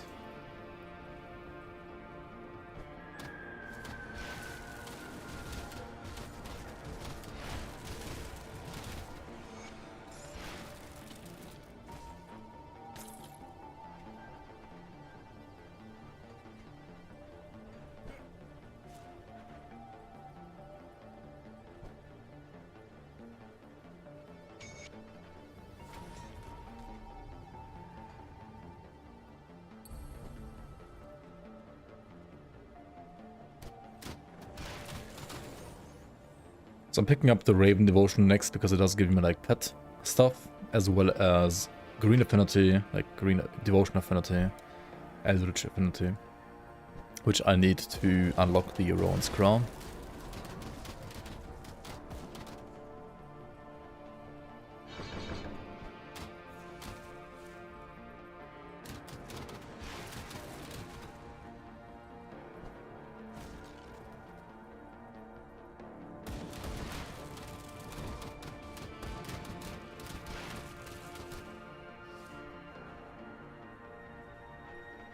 It's okay, nobody plays pets anyway, so it doesn't matter. I wouldn't say that. I know you're like memeing, but and I don't play that much pets on stream. But there's quite a big like pet community, you could say. Me playing Necro, it's been years since I played pets. True. Like literally years, probably. Very true actually.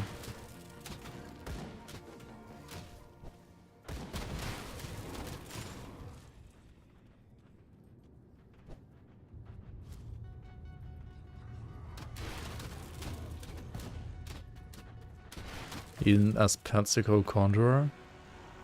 That's kind of like how it used to be, but I feel like nowadays Necro is totally fine.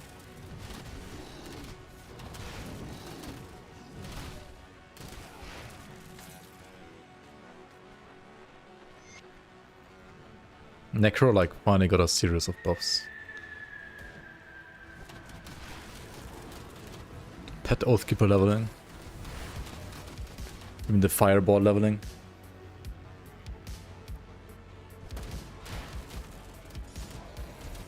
Bleed Conjurer like two years ago. Yeah, probably, yeah.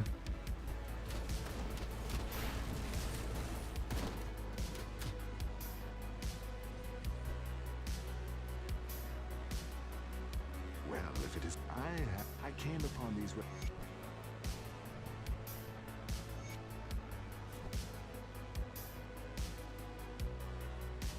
What about Suck Necro?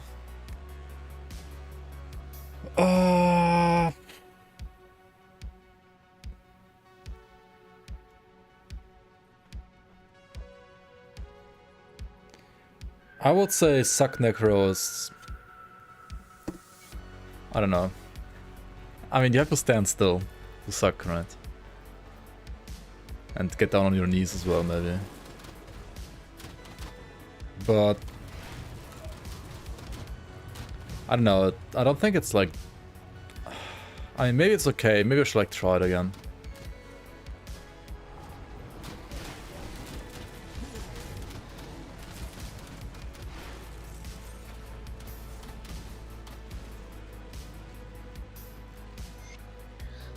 I mean, true, I did play it like a bit. I did play like the like Drain Essence Apostate, right? Didn't I? I mean, maybe Apostate was like especially disappointing.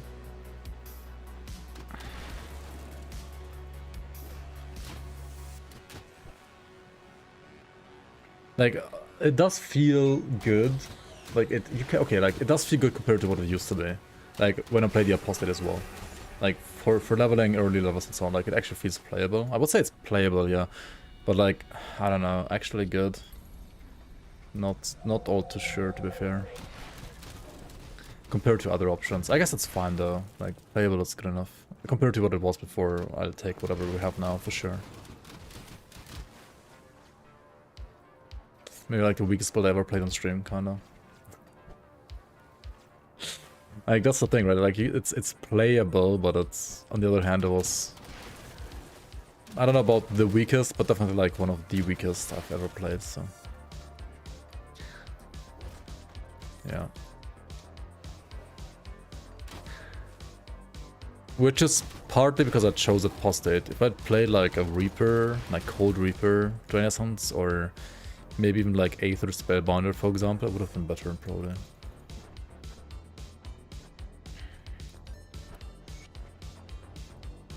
And what's missing from the Diablo 2 experience? I guess like Corpse Explosion?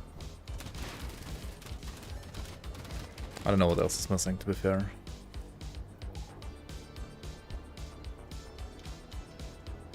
Yo, Graveguard, welcome, welcome. Mercs, Mercenaries. Mercenaries to tank for you when you're playing Necro.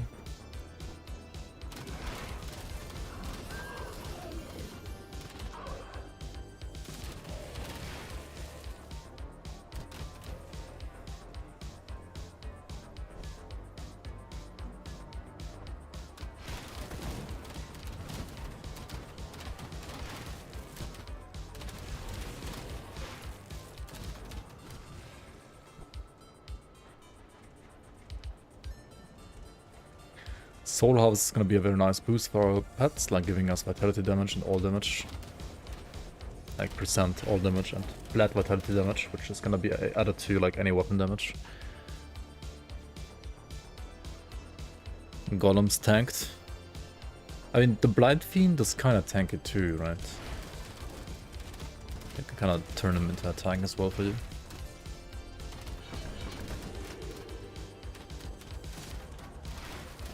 And now since I have like saved some affixes that had bonuses to Spectral Binding, Soul Harvest rather, like the Wraithbound prefix on my amulet, my belt, I get +6 to the skill from items instantly. Which means I'm gonna get a way bigger boost than I would without it. Usually how long does it take for these test patches to go live? I would say it's like 1 to 2 months, usually like 2 months-ish, maybe 1.5 months. 6 weeks, something like that. There were like different time frames, I would say.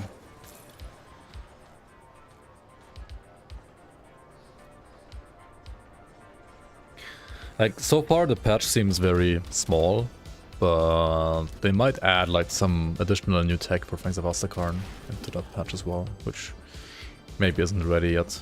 We'll see.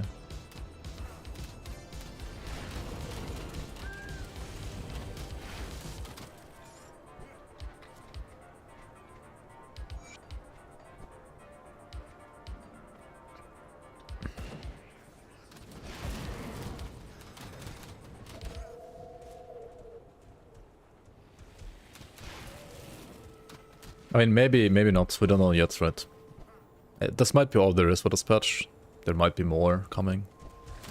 I don't know, actually. But, like, historically, we had test patches where they would start out kind of small, and then suddenly there was, like, another, like, basically patch on top of a patch within that test patch. So it ended up being, like, way bigger than it used to. Like, make you expect it first.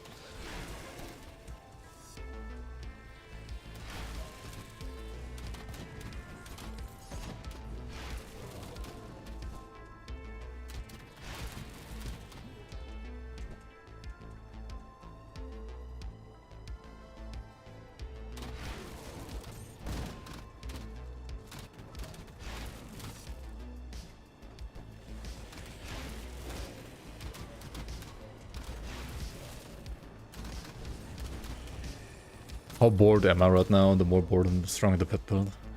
I do have to say it is definitely more of a walking simulator experience than most other builds.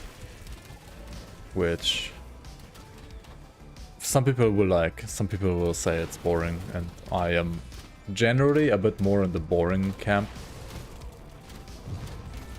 Or like in the bored camp, because... yeah, I don't know, it's not like that exciting, is it? Like stuff just dies and you walk around. The question is, we should be asking is, when are we going to get a Farthest Frontier patch? There have been like plenty of Farthest Frontier patches as well, actually, as far as I've seen. I haven't played them myself yet, but maybe I'll stream some Farthest Frontier again soon.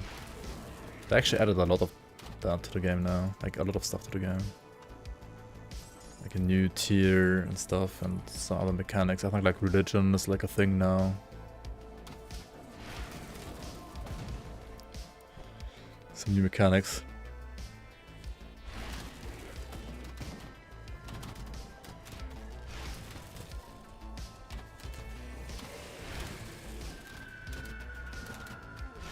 Yeah, I mean, if you like city builders with like some strategy elements on top, it's a really nice game, I think. Very cozy game, for sure. Very cozy game.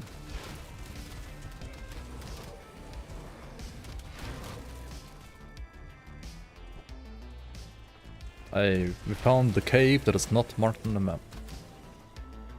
For some reason.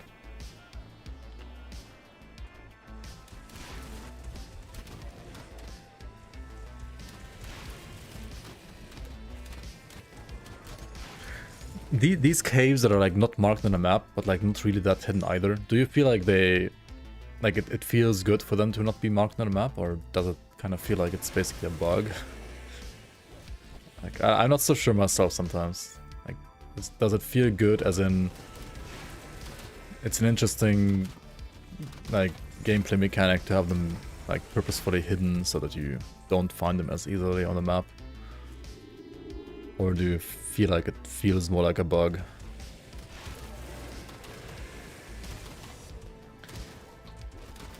Maybe this is like easier to answer if you're like not a veteran of Grim Dawn, right?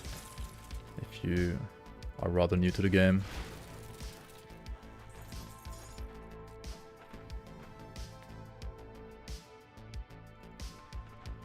Good experience for when a new player finds the Gutworm Cave. Makes sense.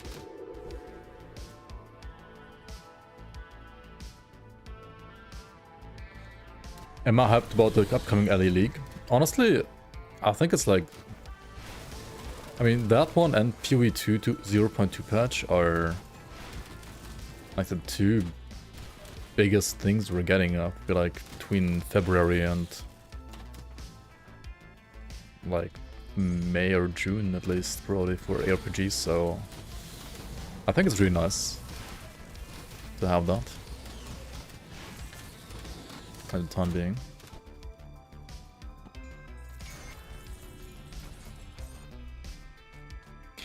If we chose a second class, we cannot change it after we put points into it, right? They should have let us do that. I think Titan Quest had that. Titan Quest did not have that, I think, and... well, yeah, Grim Dawn doesn't have it either.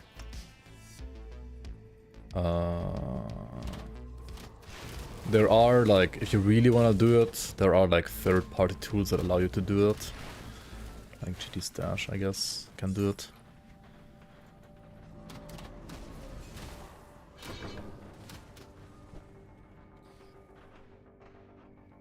The hidden spots don't feel rewarding enough for the hunt to find them. Mechanic-wise, I like it. I mean, this one and like the Shaded Basin, or like rather... where is it again? Like the one that was hidden that I went into earlier, like first. It literally has a quest line attached to it, so... that's kind of like rewarding enough, I would say. And it's just a small side quest, but still.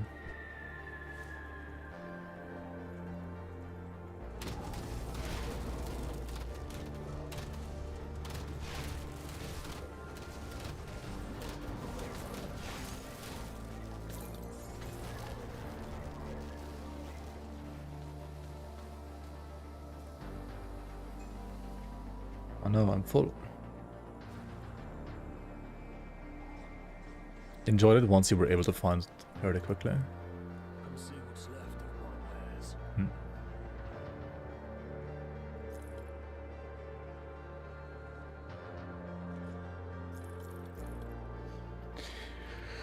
Hey, we got the Blight Shard Amulet. It's kind of nice. It allows you like to have another pet on top. The Blighted Rift Scourge. It's especially good if you're playing like a acid pet build. Right, these guys have acid damage. And they actually have like 20% physical damage reduction to enemies. Which I guess is like worse than it used to be.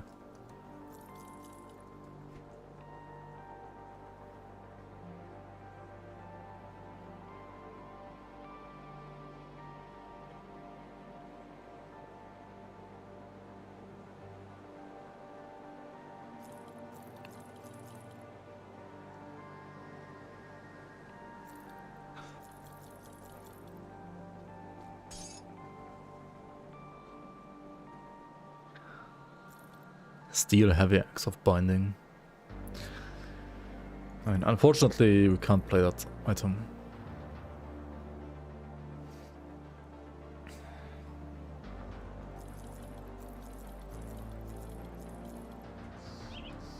Okay.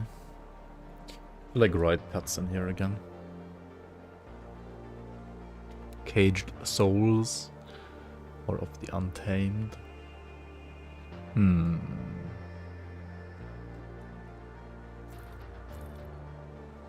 Reap Spirit Shoulders. Actually, we're gonna keep these, I think. Yeah. Why not?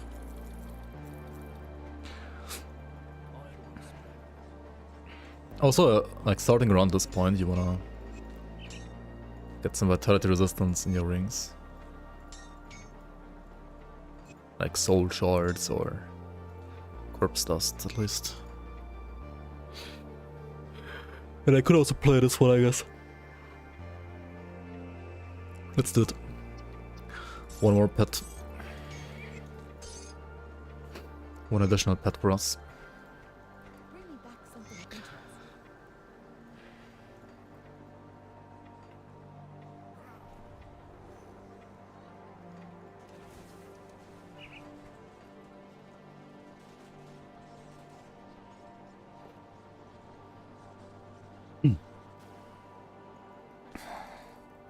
Small side quest, whose dungeon leads to the next side quest.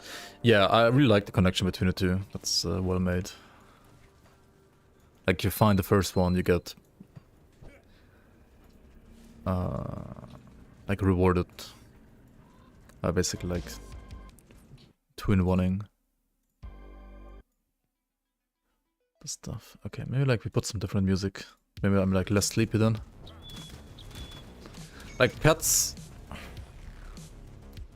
if you like the chill gameplay, sure, but sometimes you can like really fall asleep with pets as well. If you are out of dynamite, don't go to the mines and farm dynamite. Just go to the homestead smith and craft dynamite. And if you can't craft dynamite, craft the aether shards first. It's just more efficient. Unless you have like no money for some reason, which Price on what I've got left. would be weird, I think. Put it to good use.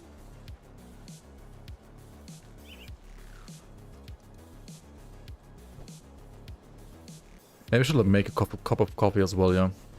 Coffee sounds good actually.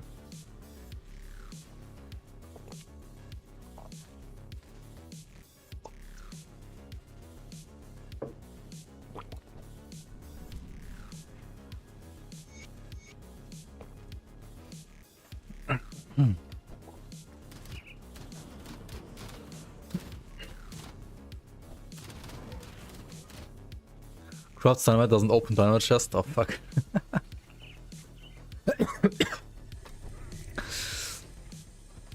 I actually forgot about it.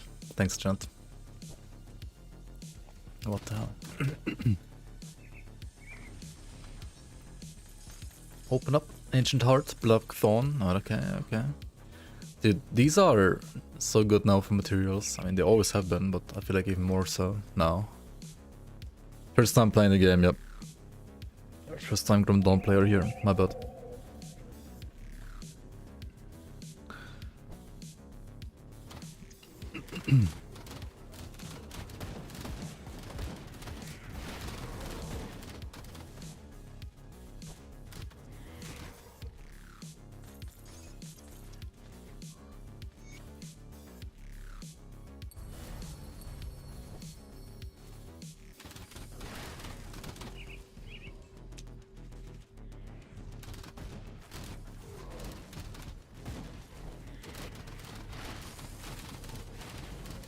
If you are actually first time in Grim Dawn, right, you should just full clear all the maps.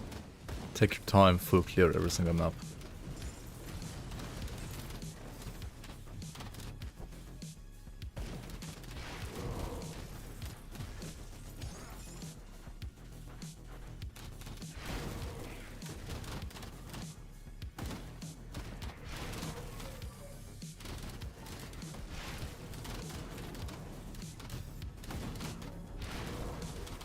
Just love Grim Dawn's exploration in general compared to other RPGs. Actually fun to fully clear the map, yep.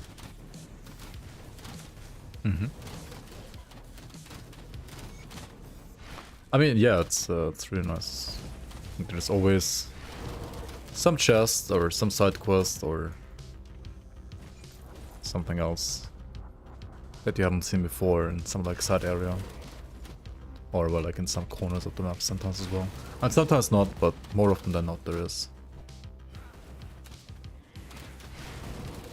He found all the one-shot chests and didn't feel like it was worth it at all. Yeah, I also don't think they're worth it really. Like, if you are like new to the game... I mean, even then. Oh shit, I missed the hero. What the hell? What is this? They're like attacking him through the wall. Okay, I guess that works for some reason. Okay. And that's one very interesting wall.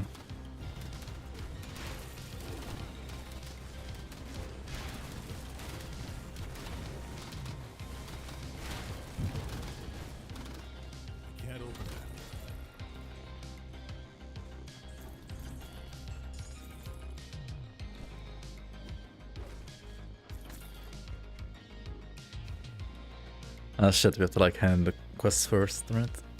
And fetch the guides from Deadman's Gulch. Pets too OP, they even attack through the walls. Yep, they are in the walls. They are in the walls. I didn't find the... Huh. Let's go back here real quick. I didn't find Dahlia apparently. Nor whatever happened to her. They are in the walls. The pets are in the walls. At least the skeletons are. She's still alive. Oh really? Dang. Fuck. Maybe I can still rescue her, right? I was surely not too late. Just got like slightly sidetracked, like did like 10 other side quests. She's definitely still alive, 100%.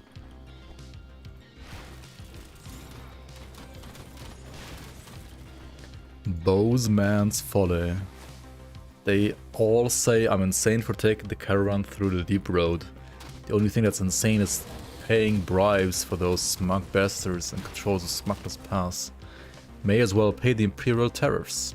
I heard on good account that the dangers in the mountain deeps are well overblown, and that the exit will spit us out far closer to Homestead than that bandit-ridden pass. When I'm swimming in gold, up to my neck down in Burridge, then they would all see. They would all see that Bozeman was right. Well, I guess he died. Oh no, and she fucking died too? Are you kidding me? Is it only because I like was sidetracking and like Jagged Waste? Otherwise she always lives, right?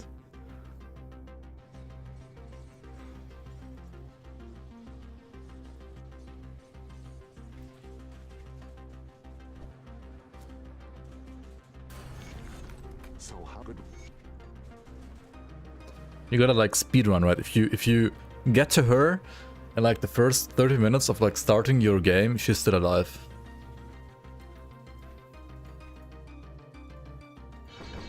That's how it works.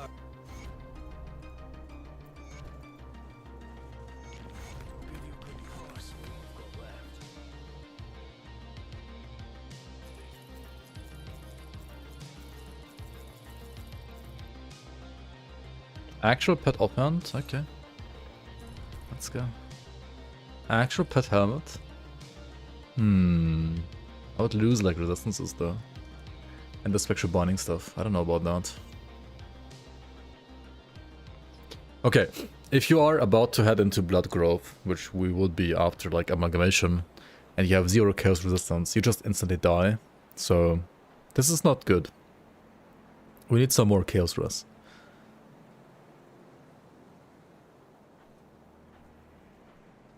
But how to get it? How to get more chaos res? I mean, just get it, they say, right? Double salt. Salt is 8 resistance, but yeah, double silver. That's what we will have to do. There's one here, at least, already. And if I don't find more chaos res by the time I'm about to head into Blood Grove, I will get a second one as well. Also, I guess we could like pull some of the crossroads nodes for now. Is it harder to manage gear? Especially resistances on a pet character? I would say it's like slightly harder than on non-pet builds, yeah, probably.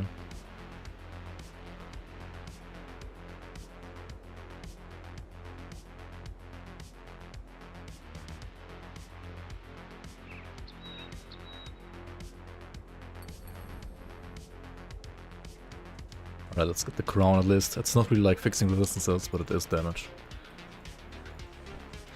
Wayne NF, you ever stood like favorite ARPG? Can't wait for the expansion. Same. I wasn't.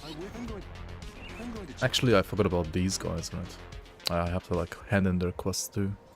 Like their headhunter stuff. Pet builds, deport this maniac to Spain. Wait, why to Spain out of all the places? Pet builders get deported to Spain, huh? What?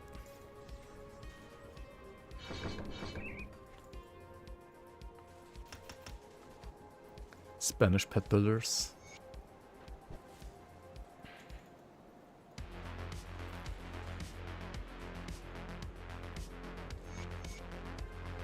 Oh, we can wear the shoulder piece now as well, right? Legion is split. The Legion is split On two fronts even.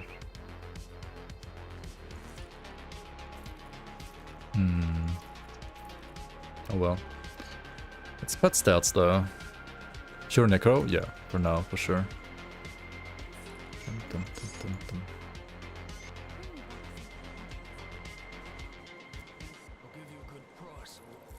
Oops. Don't wanna sell components really. Don't do that.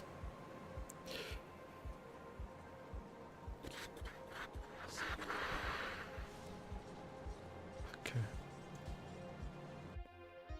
Time for like another link. Like another grimtools link maybe. Our level 30.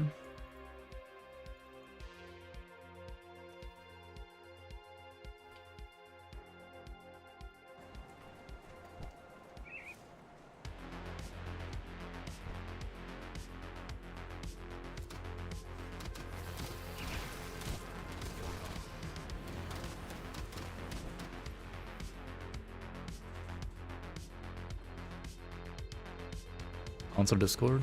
Huh?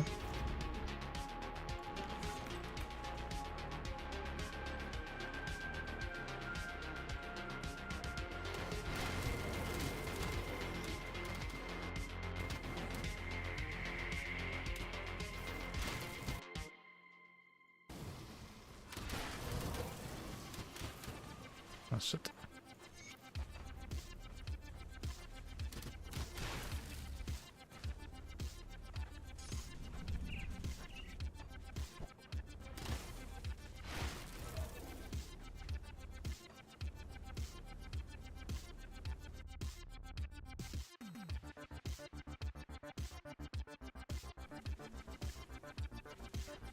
Multiplayer Grim Dawn in 2025. What?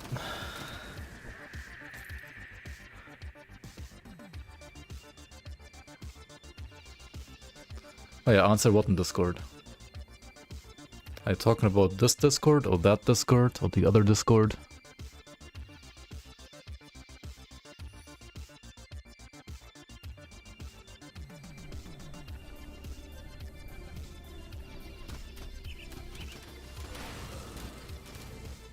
You don't know of any other Discord? Dude, I have a Discord as well, right? You know that. Oh, there's also the League Discord. Like, I was not, like, I don't idea what you guys are talking about.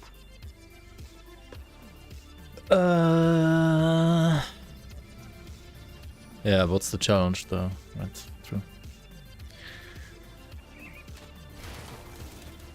Like, the challenge would be like being able to connect to each other. I think that's like the biggest challenge in multiplayer Grim Dawn. Everything else is easier than in single player anyway. Like...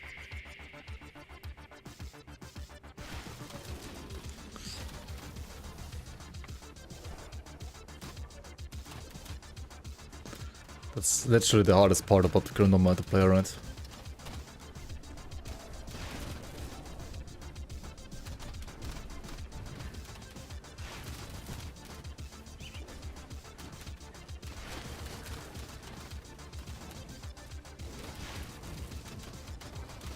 I think it's just like the netcode of the game that's like kind of fucked. I don't know.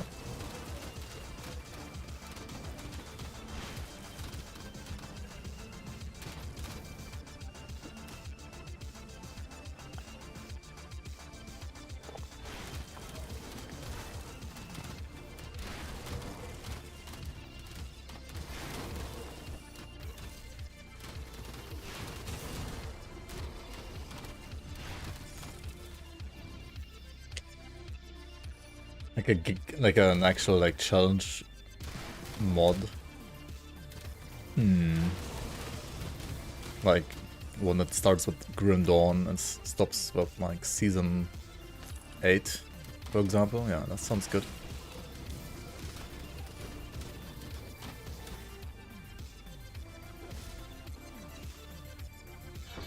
Honestly, we should have a like maybe like a PvP tournament mod ready for when the expansion releases, so we can like do one of those as well again.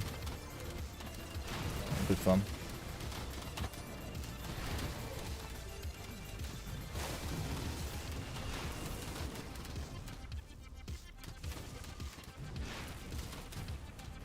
I think PvP tournament can still be fun, like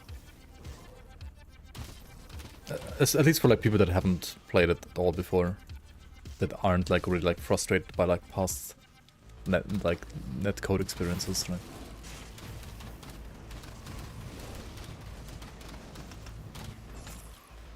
Give like another guy like a chance to become a pit lord. Add another boss to the pit. Would be interesting, I think. Psycho, you go. Fuck man, there's so many classics.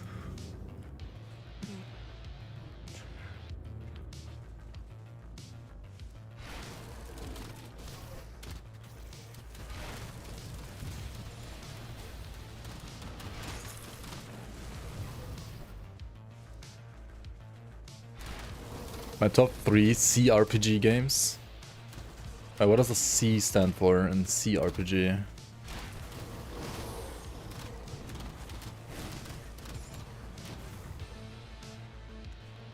I don't even know what CRPG means, I think. I'm trying to understand what I don't think I actually know CRPG as a term. Computer RPGs? Called role-play game. Oh my god, chat. Clueless RPG. Crap RPG. Wait, are there non-computer RPGs? What are the others, like PlayStation RPGs? Oh, you mean like real-life RPGs like D&D and so on, I guess. Real life. What an interesting concept. Yeah, no. I mean, Grim Dawn is usually abbreviated as an action RPG, like ARPG. Like to me, like using computer as an abbreviation for like a genre of a computer game is just like, I guess maybe like surprising to me, because to me it's like obvious that it's in computer games, so it doesn't like need a C as a categorization, but it makes sense. Yeah. I mean, it's an action, a computer action role-playing game, or like a computer role-playing game, you could say. Yeah, it's a computer game. Holy fuck, I don't have poisonous. Yikes. Okay, quick reminder, you should have more poison rest than 20. Aye. Let's change that real quick. Like make another Aether Rust too? Yeah, maybe. Pierce Rust too? Yeah, maybe. Resistances are very painful on pet builds. Okay, to actually answer your question though, finally, right? My top 3... So like my top 3 like RPG games, right? That are not like real life role playing stuff, like theater.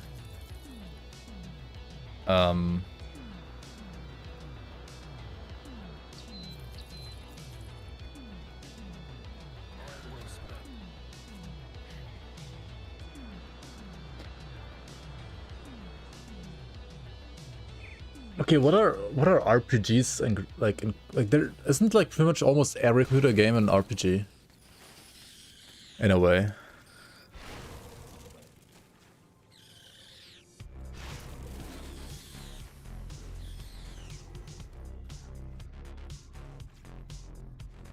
Racing games aren't RPGs, I guess. And you're like role playing as a race driver, right? Or like as a street racer, aren't you? Doom is an RPG too because you find new guns. What? That's just a shooter, right? Like, I mean, like if you go that broad, like literally any game is an RPG. Like Dota or League of Legends is an RPG because every round you play a different character, you roleplay as a different character, right?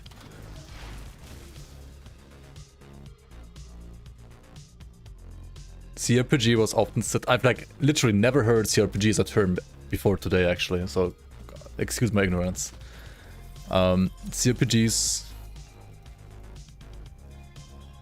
are often set in opposition to JRPGs for the console RPGs, but the distinction isn't that clear-cut at times.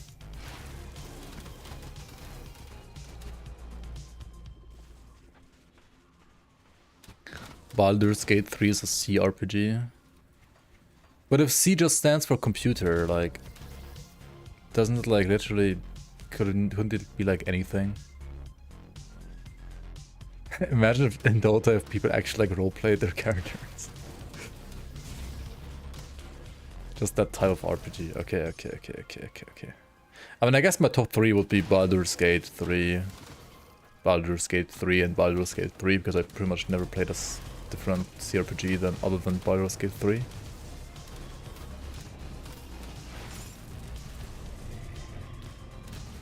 I mean, I did like play Divinity Originals, DOS 2 for like 2 days.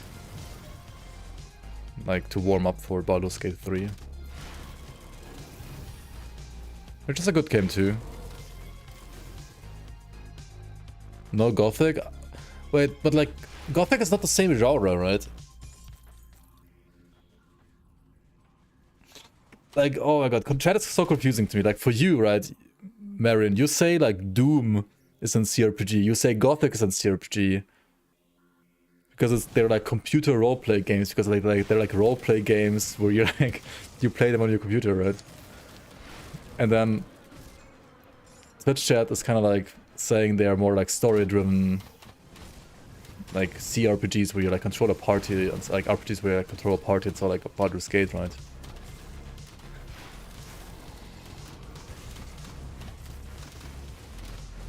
Aren't CRPGs like computer versions of old pen and paper RPG games?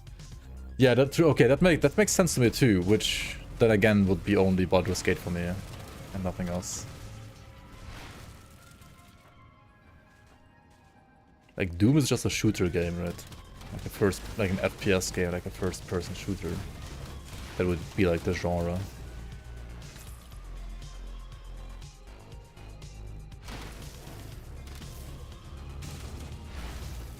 Isn't CRPG technically turn-based? Pathfinder is not. Okay. Maybe I need to like play Pathfinder at some point. I've never played Pathfinder. How is it then if it's not turn-based actually? Tactical RPG. Dude, in a way I feel like Dawn of War 2 is a tactical RPG as well, you could say. Pathfinder is turn-based. What? Chat is like hard disagreeing on everything today, it's kind of funny. You thought Gothic was actually considered a CRPG? I would say Gothic is considered like a... I mean, something like Skyrim or Gothic, I feel like are just like classic RPGs, right? Like just RPGs. Like just RPGs without like any C or A or anything like that. It's just RPG, that's it. At least that's how I would describe it. Like that's like the genre I would put it in.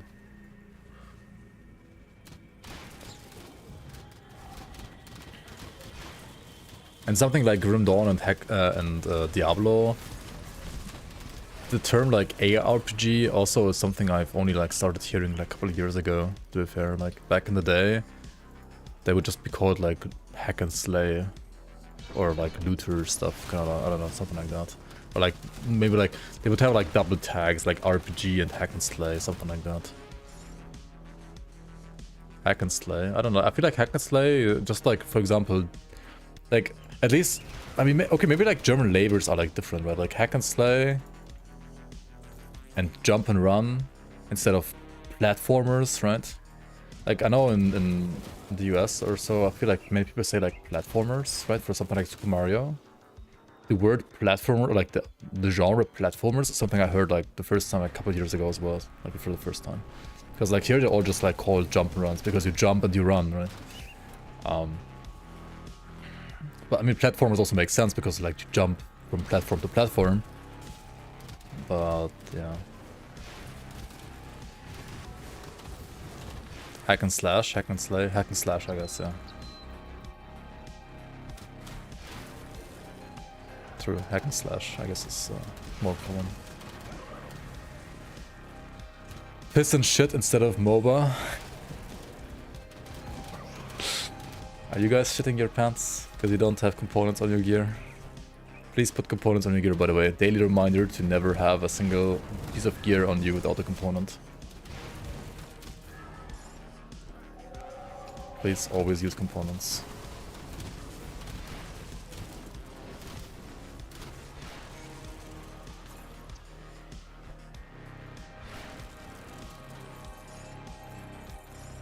And then there's FPS, TPS, right, like first person shooter, third person shooter, RTS, like real-time strategy games.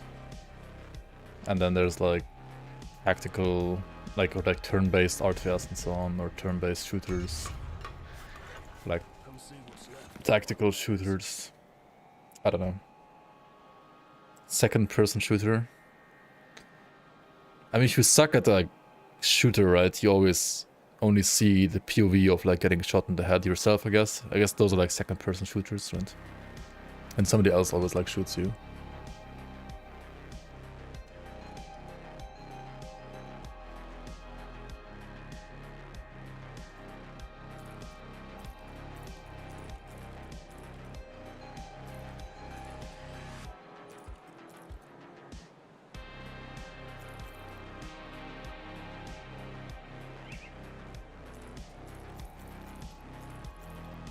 Hang on, what are these? Bloodhound Greaves? Okay, they suck. Alchemist Belt has lots of poison rust. I mean, I kinda just wanna play that, to be fair. Like, all the Soul Harvest like suffixes are cool and all, but if they don't give resistances, like, how viable are they really when they just make me die? Not really very viable, right? Can't go around dying on hardcore, at least. Okay, time for the blood growth, which means time to fix my kill stress properly. And that means we're gonna have to play another Imbued Silver. Hello Kitty Island Adventure is definitely a CRPG. Maybe, yeah. Actually, instead of removing the add-on here, I think I would rather reset the entire game, like make a new session here, and then kill Warden Krieg again to see if we get like a maybe pet affix on his scepter even. Just delete the character, yeah. Just reset the entire run, play a different class, yep.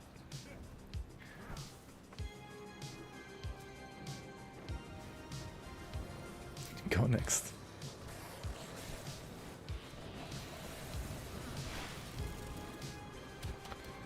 Now my Soul Harvest is kind of sad, actually, like, losing all the skill bonuses to Soul Harvest does hurt a bit. Oh well. Game resets in 10 seconds. Dire structures are fortified.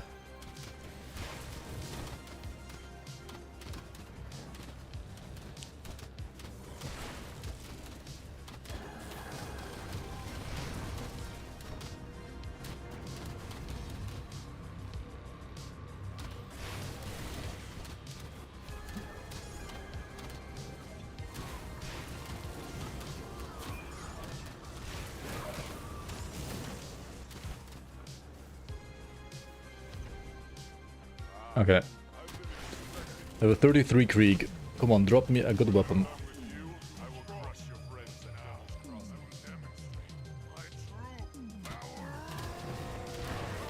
You can only win as Dire.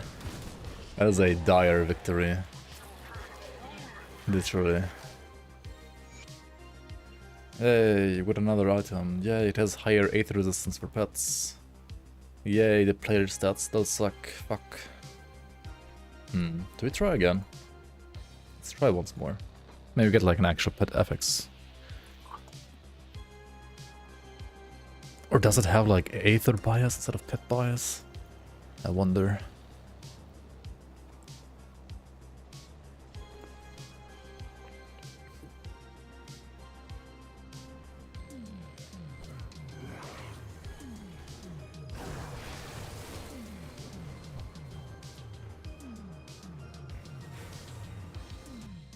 When do we have the DLC?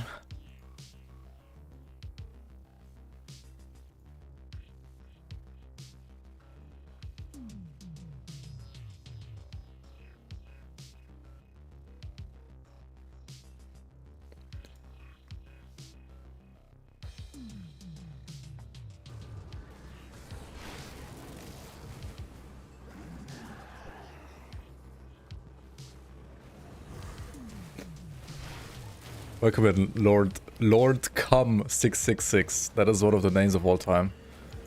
Yeah, DLC release date is not yet known. We have no idea, except for this year.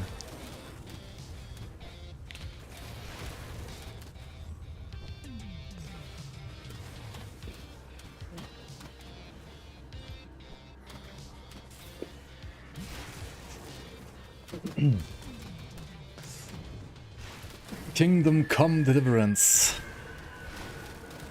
Delivered by Deliveroo. Huh?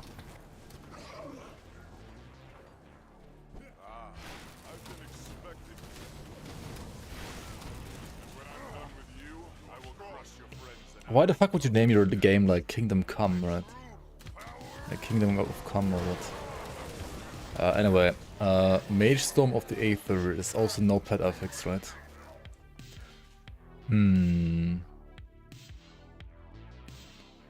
Unlucky.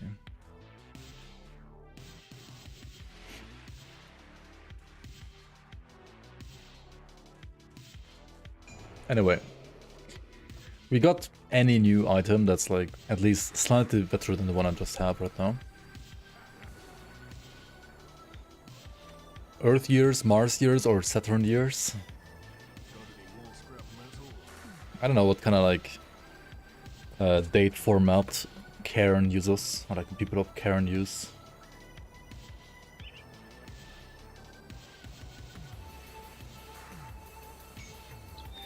In the year 269 after the coming of Logorian. Yep.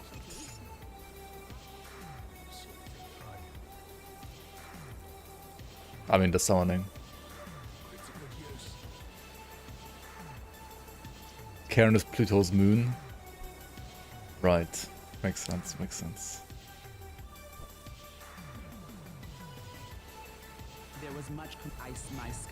There was much commotion. Just the person Okay, we gotta speak to people and we have a big decision to make, right? We can either choose Necromancers or be flippin'... Yeah, we just are Necromancers, I guess. Gotta stick to our people.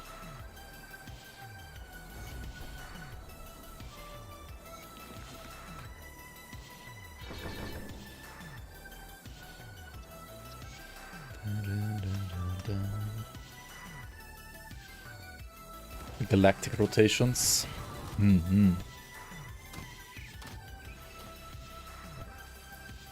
Grim Dawn 2, maybe next galactic rotation, yeah, true.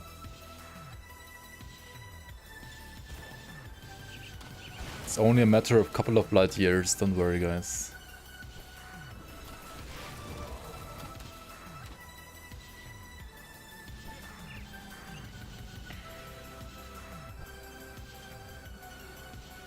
Why are comments chosen racist against Necros.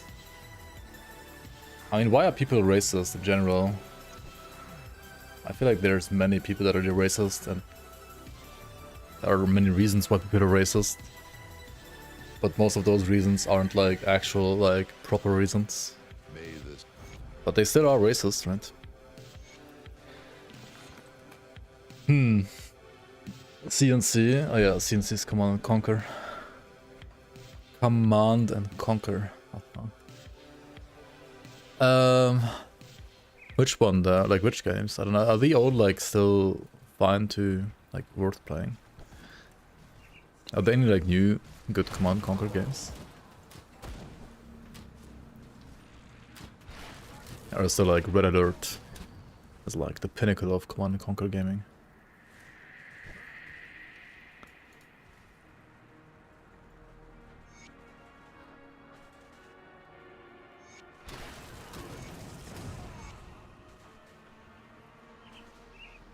Hello, nurse.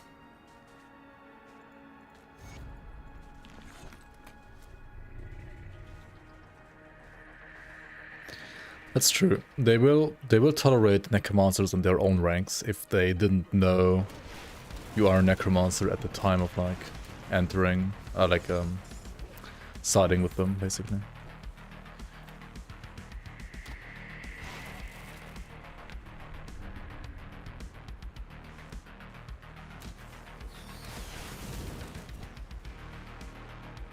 Okay, now we are here, and here means at the boss it actually like drops the helmet that we want. Or like the spectral crown. You tricked me, oh no.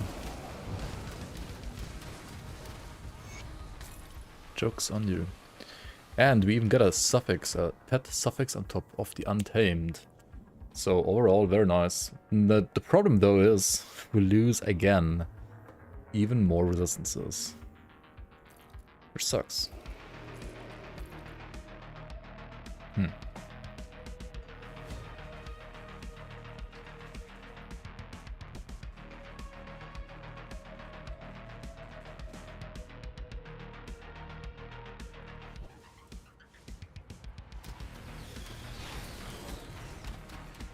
Enjoying the new Monster Hunter?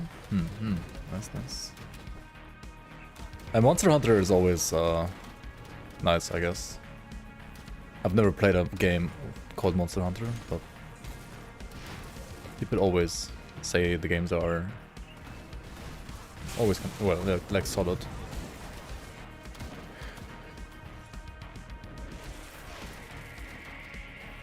Refunded Monster Hunter World after like 30 minutes of gaming.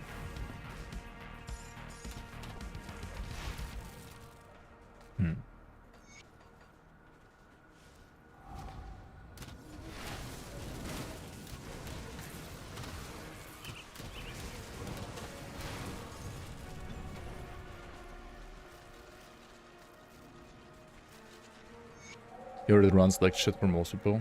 You get lucky that you have like 60 FPS.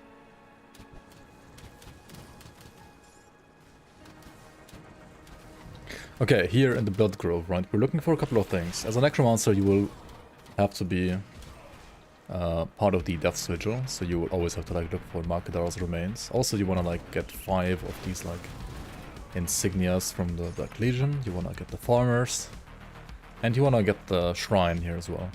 You technically don't have to kill Bolvar, but I think we're gonna do it anyway, because you might run into him depending on like where he spawns. And I'm running the literal absolute bare minimum of Chaos Rest we can have at this point, basically, because it's just 2 Immute Silver, which you can always have. And apart from that, I have literally 0 Chaos Resistance, which means this guy's gonna probably kill me, but we'll see. I mean, just hide behind your pets, right? Just hide behind your pets.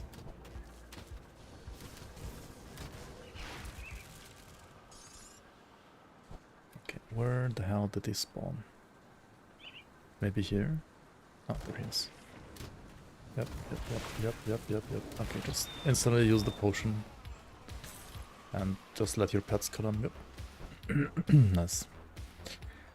I don't have a seal yet. Do Inquisitors get booted by Death's Visual? No. Otherwise, apostates, like Necromancer Inquisitors, could like join nobody, right? That would be kind of awkward.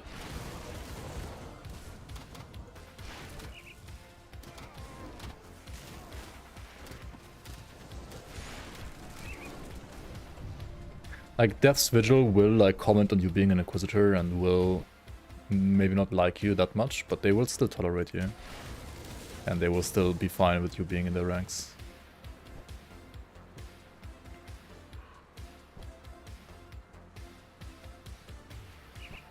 And they're not as racist, I guess. I mean, probably in some way they still are, but not as much. Anyway, over here, right, there is a secret shop. If you go from this portal at the Blood Grove, cross the bridge and then like this, right? And here, at this shop, you can buy items, or at least like some of them, that you otherwise wouldn't be able to get if you are siding with the Death's Vigil. In this case, it is the Death Watcher Pendant. And you can also like get some blueprints here on top if you want. You could like use this one right away, or come back later and get a different affix, or like reset the game to respawn the shop, or just port somewhere else for like around like 30 seconds and then come back.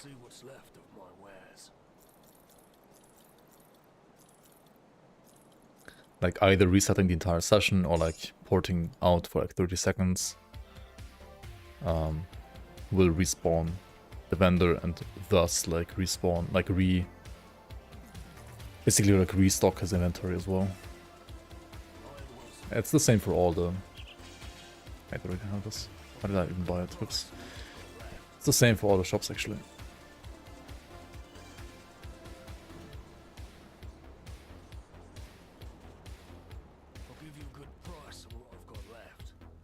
I mean, this is already like a lot better.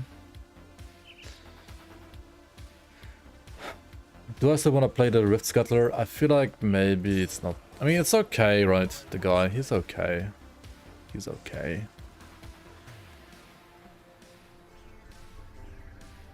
But the skellies are kinda good enough anyway at this point.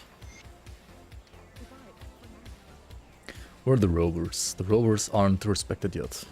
Or like, I'm not respected with the rovers yet. So what I think I will do real quick is I'm gonna do actually a quick like Steps of Torment run. Like not into the dungeon, but up until the door to the dungeon. So that we are friendly with the rovers and we can buy some of their like pet gear and like... which is level 35, so it's like pretty much around this point anyway, a good idea to go there.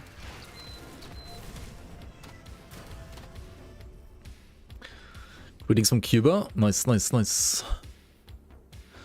Your favorite build is the Acid Retaliation Sentinel. That's pretty cool. Yeah, that's a good build. That is a nice one. A lot of people don't like Kaiman because of who they are, but they are decent because Chthonic kills get reputation like Bearholm. I guess, yeah, they're like arguably easier to max out maybe than Death's Vigil. True.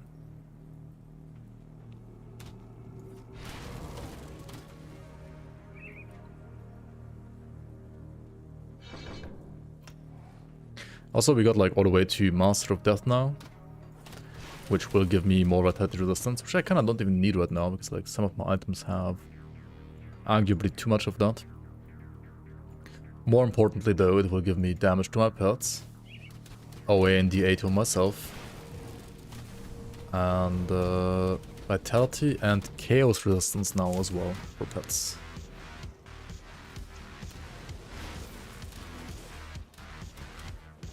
Which they have buffed.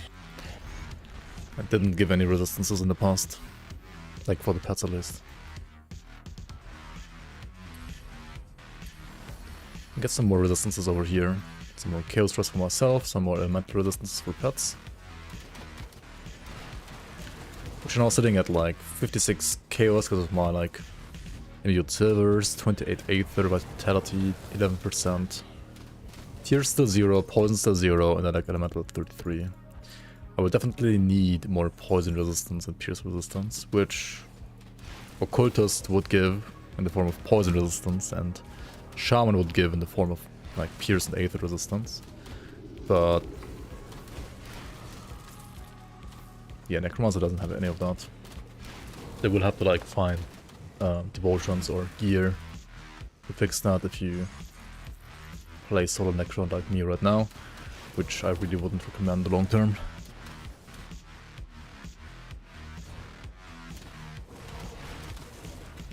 You saw the new class and made a new character to hit level 80 now,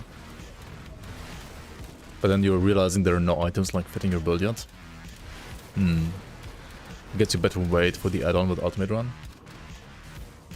Probably. There's a lot of new items. There's a lot of new items. A lot of new items.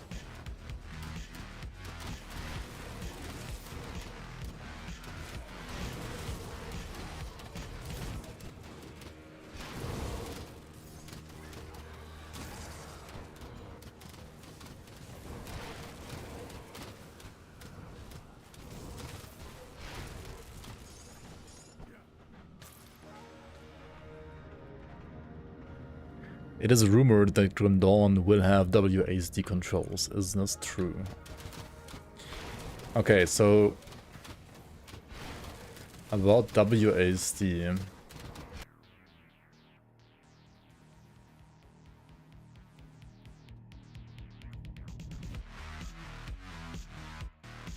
They made this post recently. Honest question, run and gun WASD movement like a PvE2 is strictly off the table. We're not revamping our animation system, rebalancing the game to shoehorn that at the 11th hour, like some other game with a new season in April 2nd. That style of gameplay is generally what we think of when we consider proper WASD implementation. But controller-based WASD movement where you need to stop to cast attack is doable.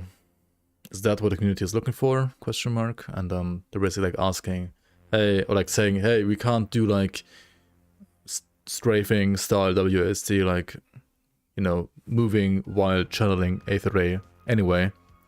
But they might, depending on the feedback, like consider a WASD like support that's basically like just like controller, where, well, I mean, you would still stand still when you're like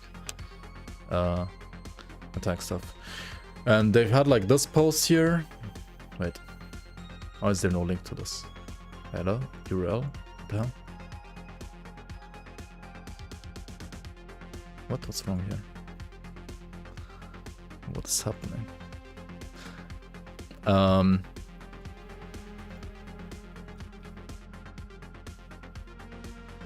I mean, just find us on the forums, right? I don't know why the like link doesn't properly work for me right now on the like why the URL is not showing properly. So there's either this one, or there's also like a post on Reddit where you can comment and state your opinion, like whether or not you want Crate to implement something like that. And depending on the feedback, I think they are gonna or aren't gonna consider it.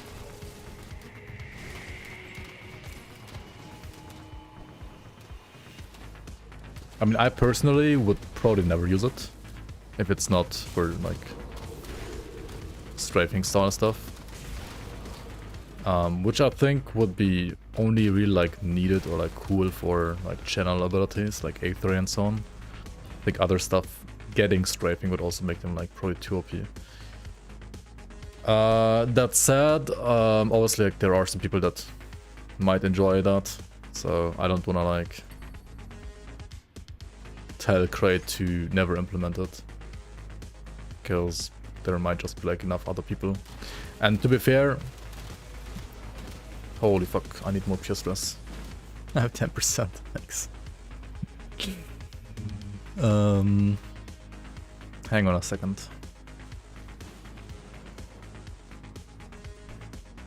Pet builds with WAC, you don't need a mouse at all. True.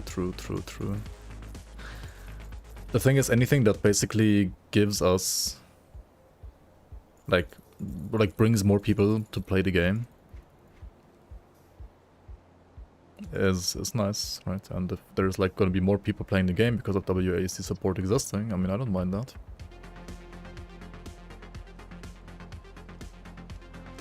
Almost got the pet build. Kinda hard to get like pierce dress when you don't actually like actively look for it, which I probably should have. Grimnon 2 would bring more people though. And it's like a slightly bigger investment, obviously, but yeah.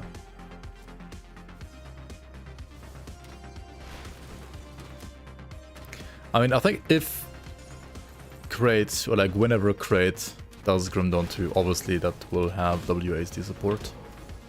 Because at that point I feel like it's gonna be a well-established like feature in ARPGs in general anyway.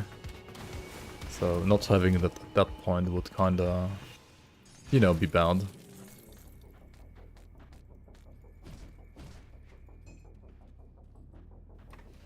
Got some pet boots. It's kinda nice, but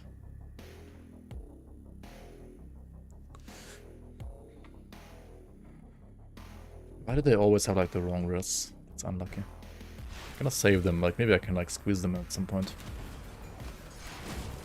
Not quite yet though.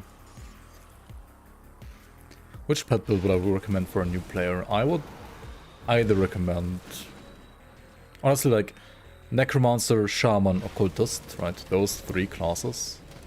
Choose 2 of those 3 and you're gonna have a fine pet build.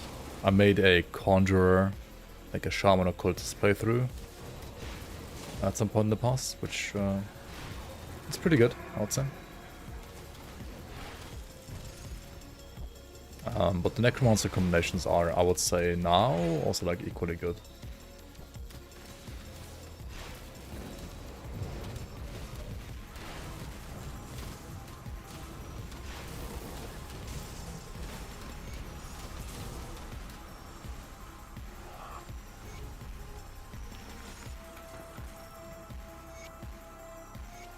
At least like for endgame, like once you have like the sets and so on.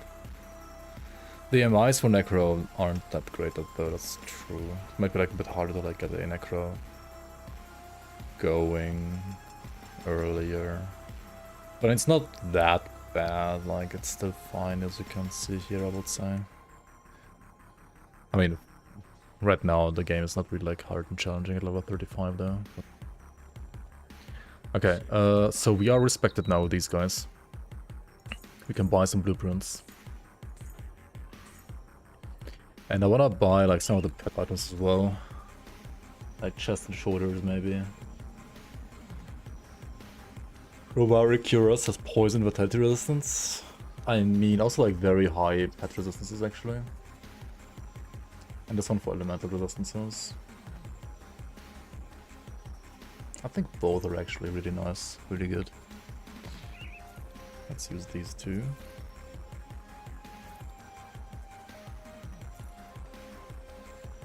And we also will craft the runestone now.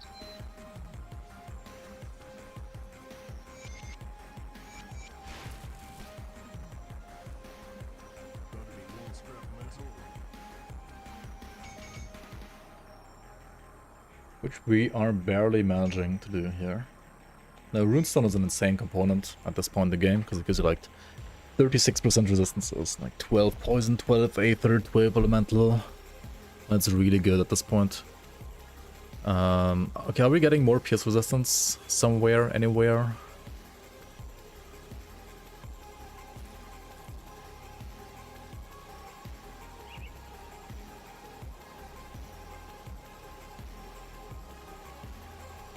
I guess we gotta like craft one. Like resilient plating, 6 watch. I'll stick with the plating for now, I guess. Since we don't need the bleed runs.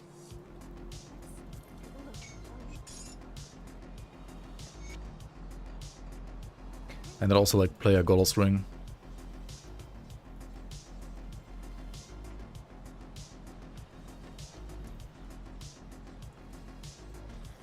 Alright, let's go here actually.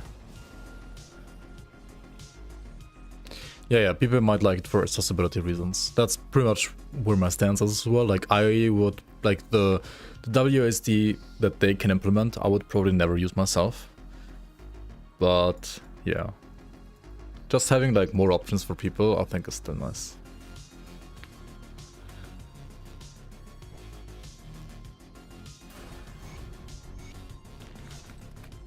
Okay. Can switch this, switch that.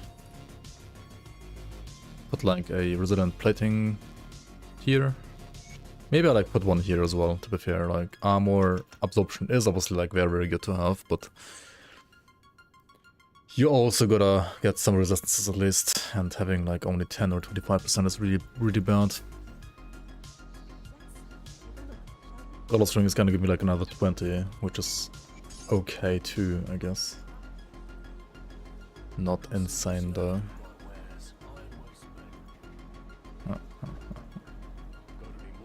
Let's make another resilient plating for the meantime.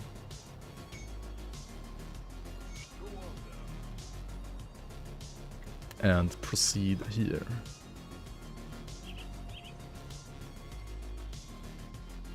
What about FPS shooter mechanics? In Grim Dawn or? Like which ones specifically are you looking for?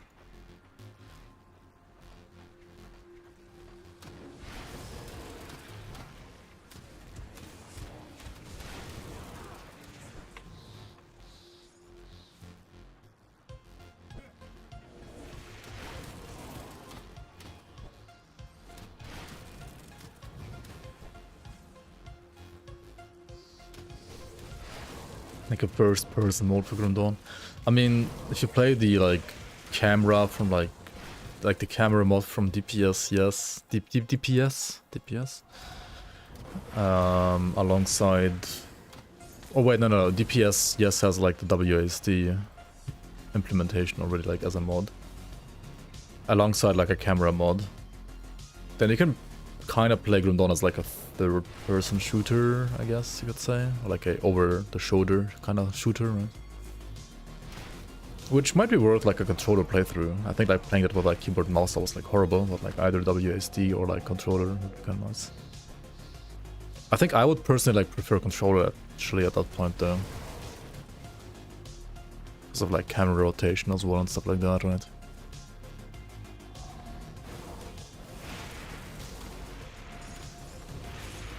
And also, I don't know about hardcore in that like mode, but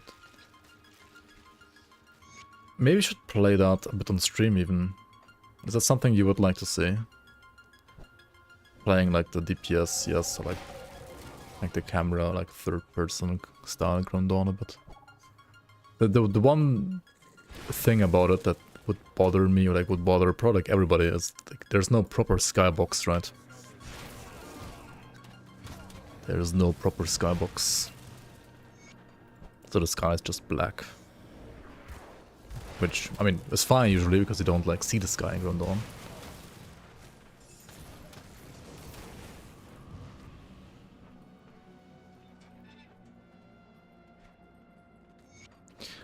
There's a decent render distance. I think the render distance is not the problem actually. The render distance is like far enough.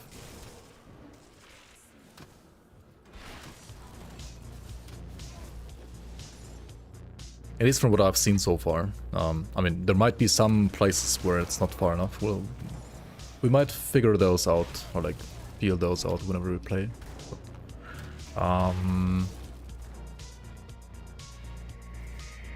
Yeah, they just need to like add a proper skybox on top, and then it would actually look really good.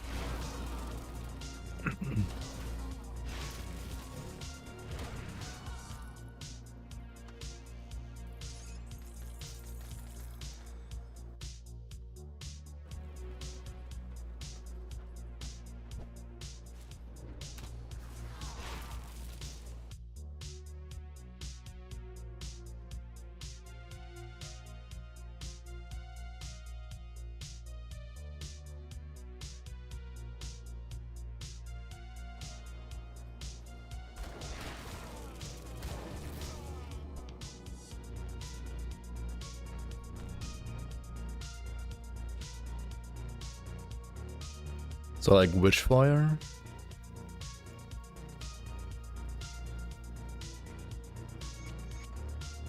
Like just play Witchfire instead?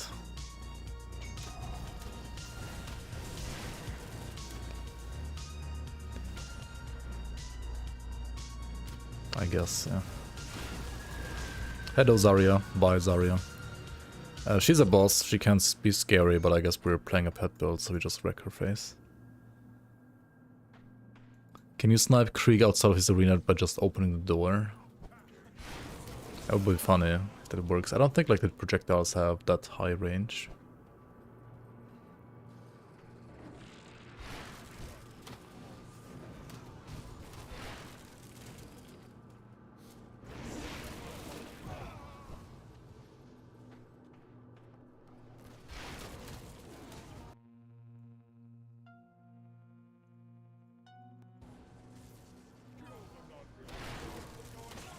Yeah, true, like the link that you posted kinda looks... It has very much like kinda like Grim Dawn style, yeah, true. Need more projectile range. For the first person mod, maybe, but I don't think we need that in general in this game. Okay, these like Briarthorn offhand. They are, well, mostly made for Briarthorns, right? However, they are still like decent pet offense, which I could use for now. It's probably better than what I have. So, I mean, is it though? Is it though? My current one actually has more pet damage. It's funny. It would give my pets more HP, this one, but...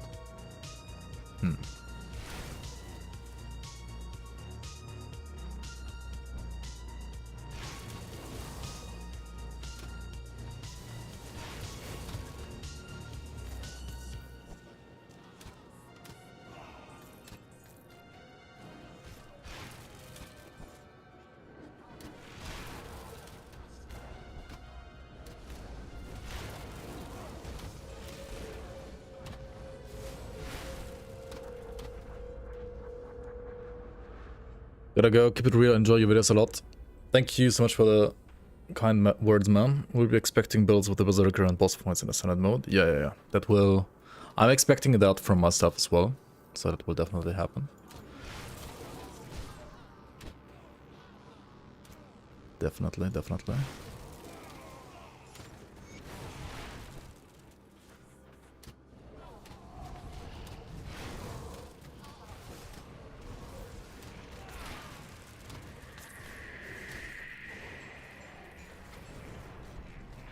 What will the new game mode look like?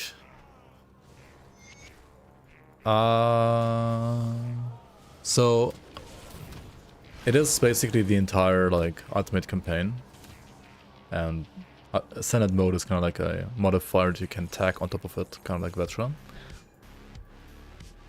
But it will have like very different, like it's not just Veteran where it's like just a bit more like HP and like damage on enemies. It actually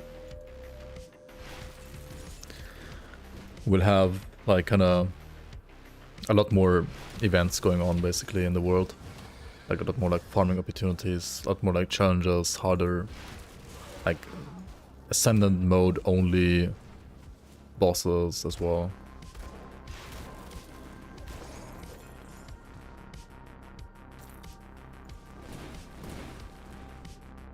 And like ascendant mode only drops as well.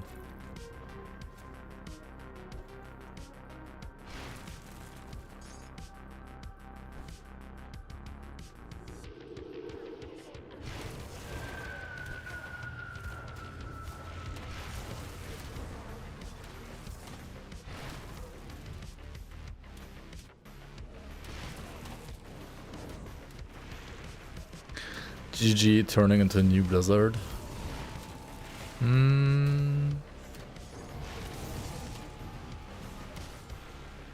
I don't know about that. It's not that bad yet. You're walking. Hello. Ascended soiled trousers. Let's go.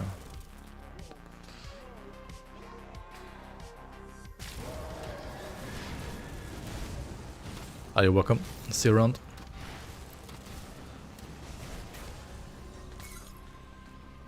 Yeah, I don't think it's that bad yet. Like,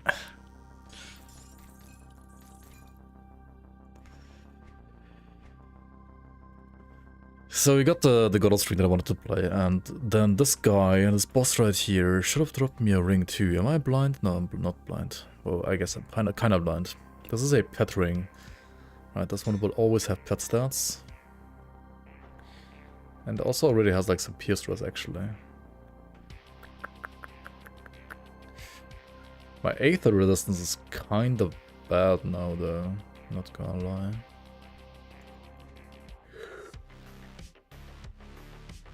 Huh.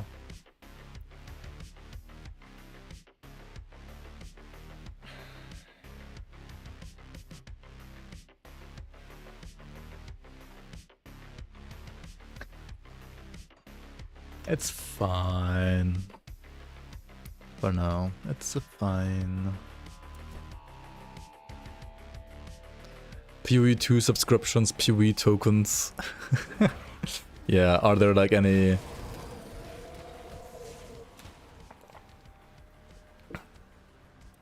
Like, what else would there be? Like, PoE Battle Pass, right? Like, all of that doesn't exist. Like, it only exists in, like, flippin' Diablo or, like, Blizzard games. So, like, it's really not that bad yet. You get dizzy from the screen rotating. Why do I play like that? Because I don't.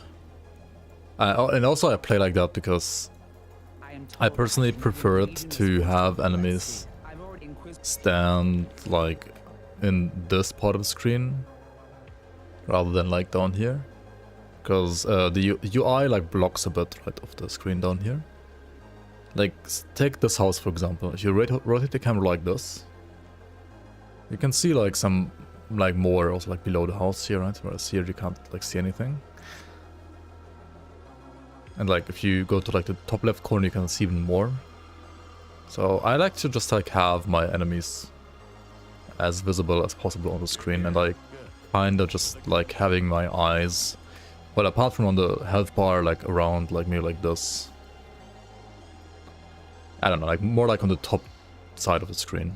Which is, most of the time, I will rotate the camera towards, like, where I'm walking.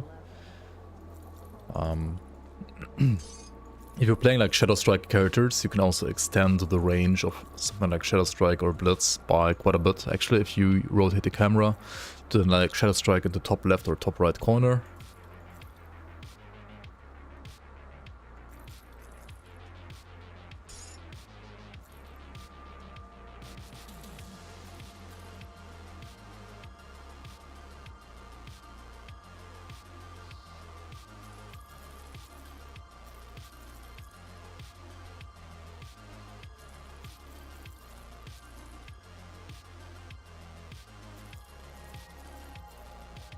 And that's kind of like the main reason, I would say, why I'm doing it.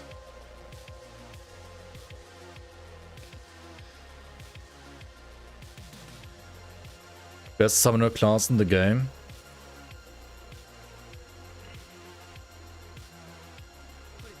I mean, depends like what kind of content you want to do and so on. I mean, obviously the three best summoner classes in the game are Necromancer, Occultist, and Shaman. I would say in the past, like at least for hardcore and like for being just like lazy and tanky conjurers, so like Occultist and Shaman was like the best class. And Necromancer was like a bit worse. But Necromancer has been buffed quite a bit compared to when I last like played pets, so it's a lot stronger and better now, I would say. Is it the strongest though? I don't know. Possibly it's still not the strongest, but definitely better than before.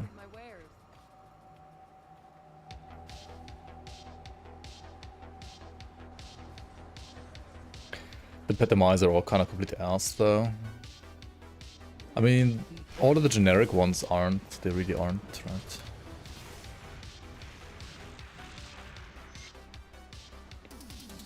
But for Necro, they aren't like that great, that's true. Like, Spectral Crown is pretty good. This one is like okay, but it converts to Aether. which you can play with like very specific gear. I don't think you can like really do it as like a first time character-ish. And then I feel like there is very good like ritualist support. But like even on the ritualist items, I feel like the shaman part is better than the necro part most of the time.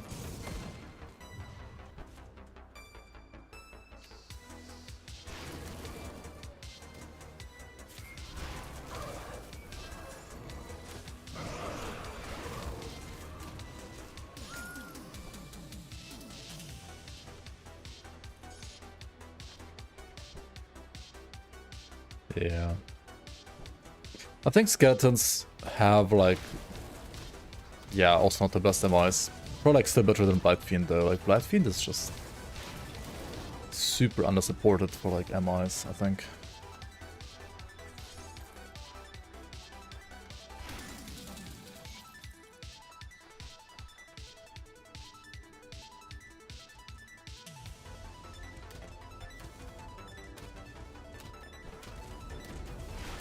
Dark One Conjurer.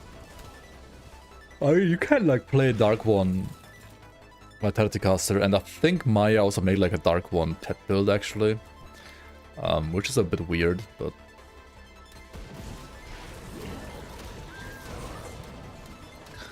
it's probably just like a tanky. Please tell the strongest summon in the world. Wait, didn't I just say that? Oh, it's like you and like another guy like literally like asked the same question back to back.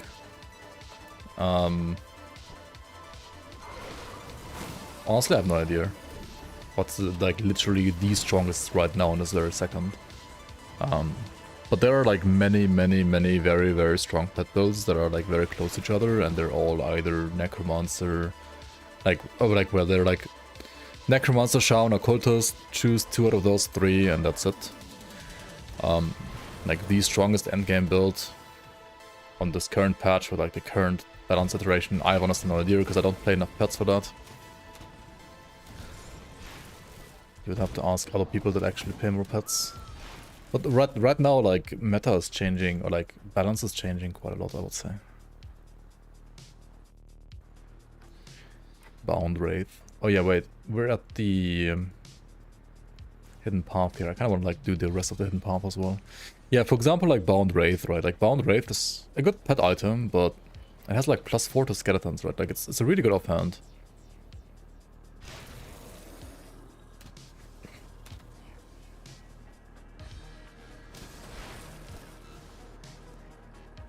Wait, didn't they make so like skeletons are like invulnerable now when being summoned at least? Like, okay, -1 second is always like not huge, but it's still like +4 to the main skill. And minus recharge is actually not too bad for skellies. It's like for boss fights, it's actually surprisingly good, I think. That said, it's of course still weaker than like the Promised Spirit stuff that we have on top.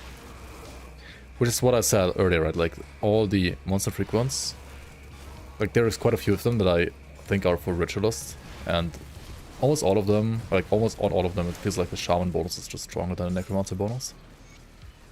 Which doesn't matter all too much for like playing a ritualist, right? So like, it's still nice, but I don't know.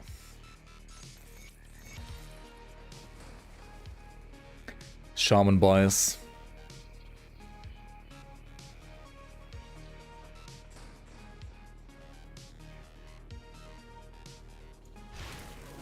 You nearly barfed on my Isle of Dreeg build, a little drunk that time, tried the build at work. Well, you were drunk, watched my video while at work. What? Yeah, it's funny. Okay, I mean, sometimes I try to remind myself to rotate the camera a bit less. Because there are, like, you're not alone, like, there are more people than just you that can get motion sickness from, like, watching me play this game. And I don't know, maybe it's like my undiagnosed like ADHD kicking in that I also have to like rotate the camera more than necessary sometimes.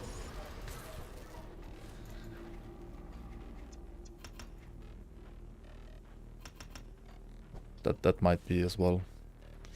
You never move the camera. I don't know. To me, like, not moving the camera just feels boring in Grim Dawn. Look at this insane AI. Holy shit, dude. Crazy.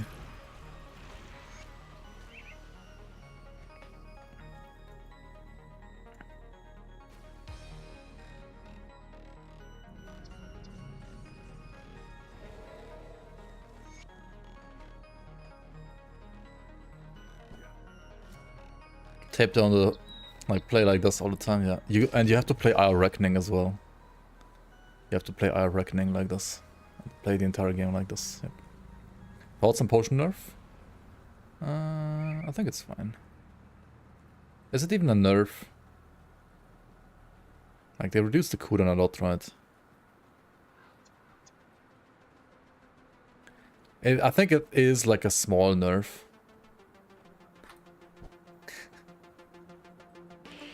You were drunk when you watched it. Okay, I mean, being drunk, watching some rotating stuff, is even worse for sure. I'm sorry.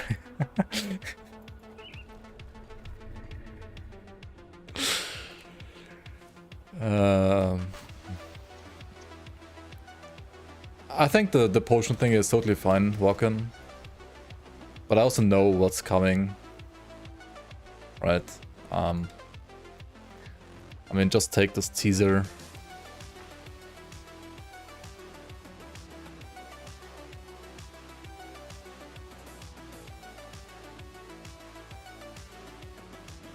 That they posted on Facebook as well.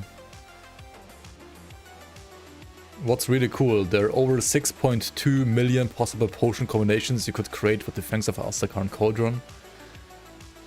So yeah, we're getting 6.2 million possible potion combinations. Which means these potions aren't gonna just stay as weak as they are.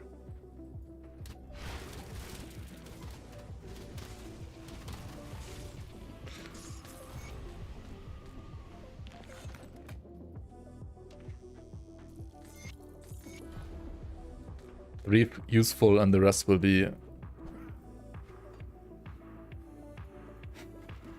sacrificed to the Forgotten Gods, I guess, yeah.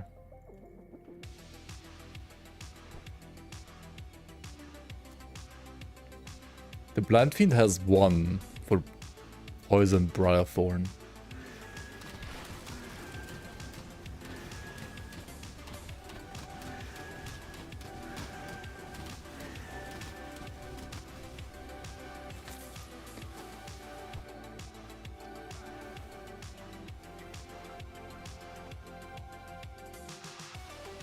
Brother Herbert, what are you doing? Only one am I.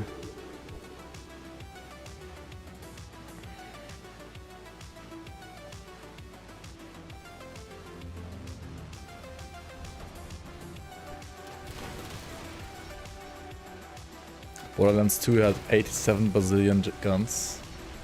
True.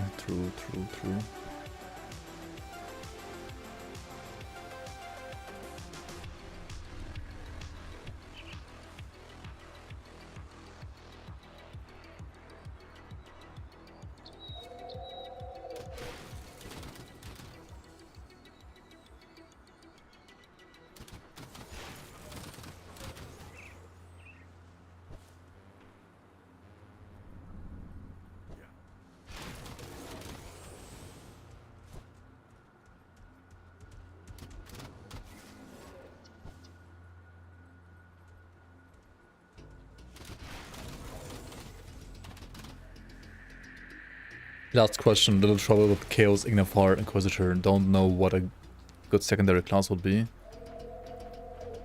Survive and to buff Ignifar. Any suggestions?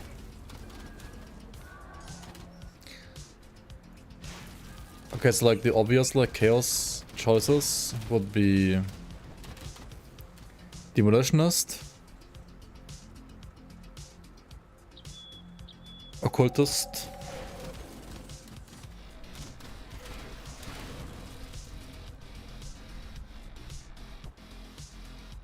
And that's it, I guess.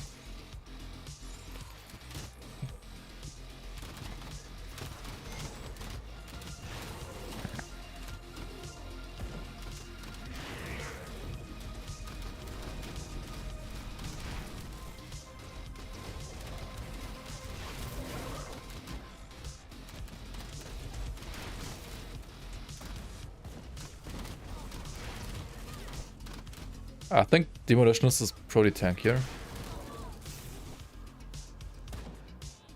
Like Purifier is probably just like the best class for the build, I'd say.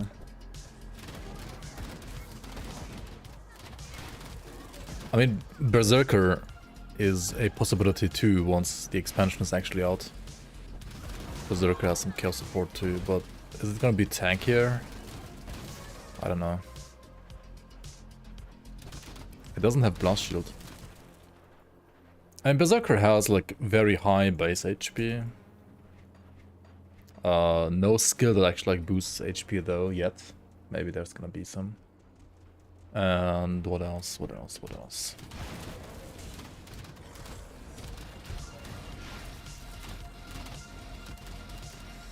How many green emites can you equip for Reap Spirit at the same time? It's only offhand, right?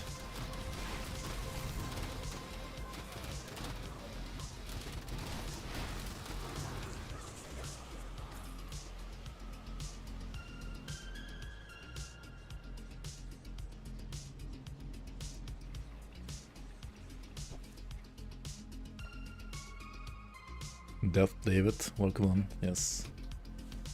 Or should I say no, it's not actually me playing, it's some random AI model streaming instead today.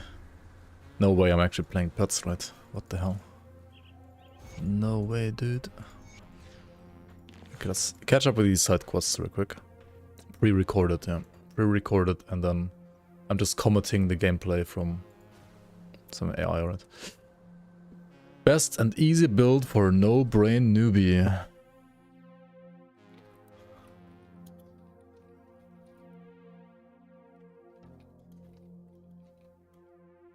Fuck. I don't have a command for that, for real.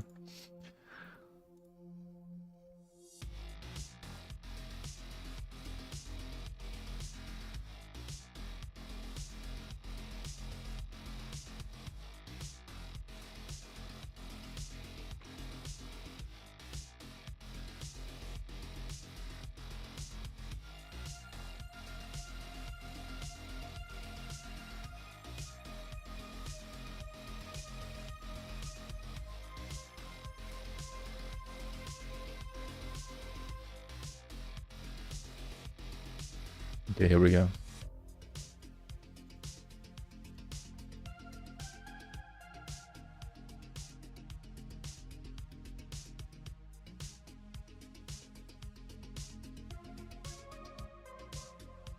Or like, I don't know, like the best build, if you have like no brain, is Force by Soldier for starters, right? Couldn't agree more. Actually, pets are pretty brain dead too. But then again, you have to think about resistances. So, maybe not actually that brain dead. It's kind of like brain dead gameplay. But... And again, like most of soldiers, also kind of brain dead.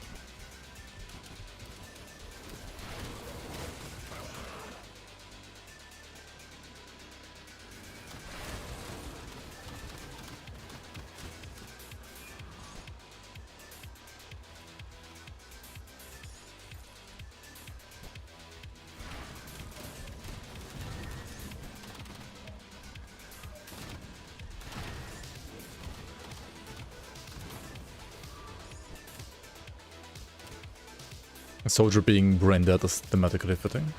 I think so too. I mean, it's good that the game has like a, you know, easily approachable class that is not hard to play in any way or form. Yeah, I like it.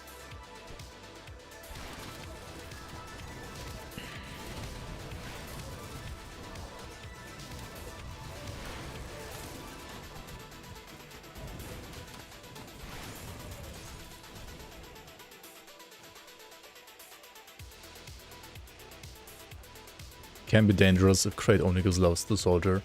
To be fair, they had like a phase, I feel like, where it was like that, but certainly not anymore. And they had like a phase where I feel like recently they were like giving too much love out to Nightblade. But then like this patch they nerfed the physical resistance and replaced it by percent armor, which is, well, for endgame at least, arguably worse for sure. At least for like certain bosses.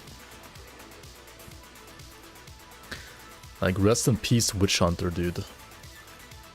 Double Fizz Res nerf. Ay.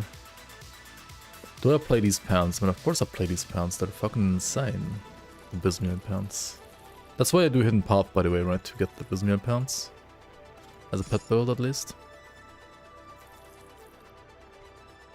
Bismuth. Praise Booba. I mean, what?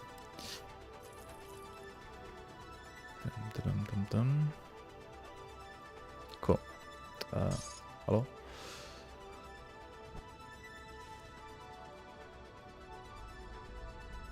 Witch Hunter is softcore only for big numbers.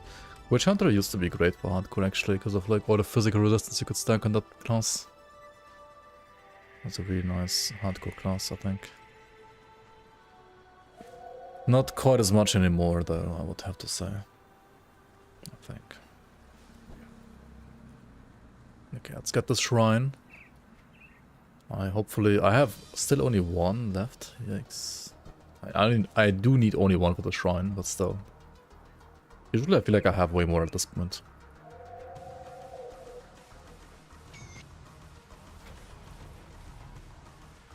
Okay, let's go to Fort Icon.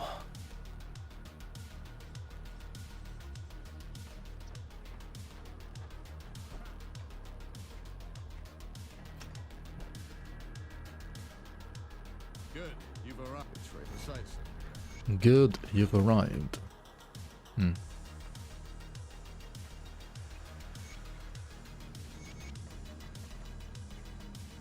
I'll give you a good price on what I've got left. Purging of Scorched Runes. Holy, these are like a lot of resistances as well. No LA rest for pets though. Iron well spent.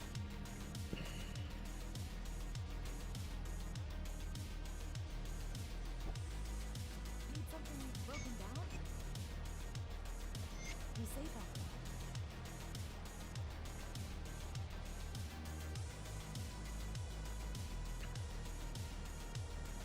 What build can do like 500k melee or top attack damage without piano duo build?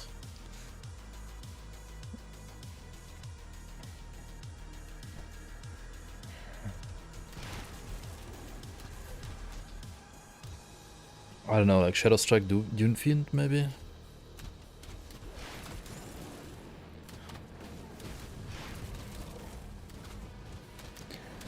Or just some like RF Dervish or Savage Tricksters. Balagor. I mean, Balagor is not dual wield. Balagor is a bit more like bursty, but not sustained DPS, and it's two-handed as well.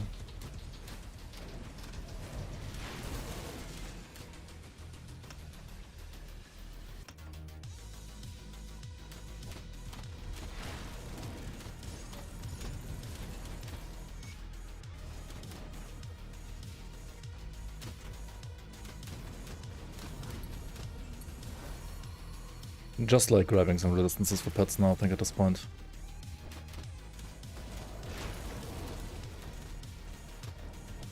Not really sure where I want to go. Oh, you can also do, I mean, Razin, right? Like Razin Witch Hunter. Or like Chaos Razin is still, I think, really, really good, isn't it?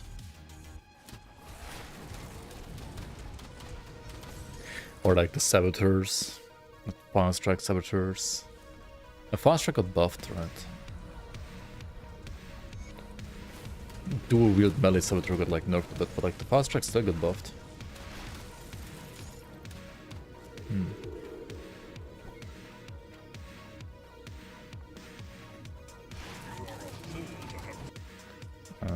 it's like... I think this is how you write it, Razin.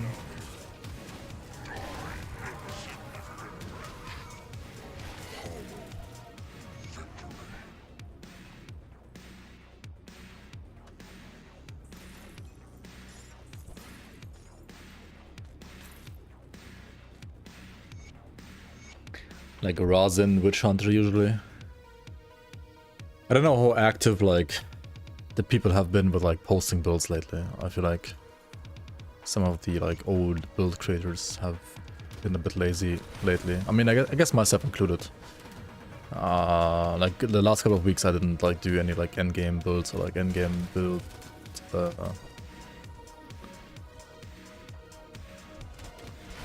revamps or something like that, like adjustments. Only like this like beginner stuff or like showcasing the new class from Asterkarn.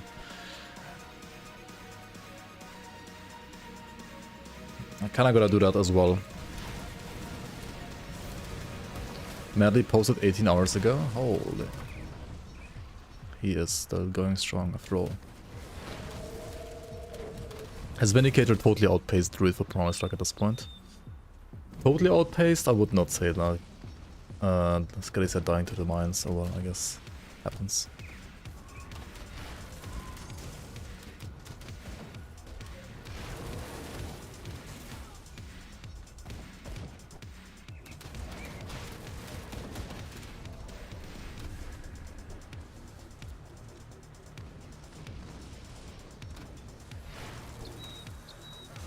Not even sub 1 minute color. That's still really good.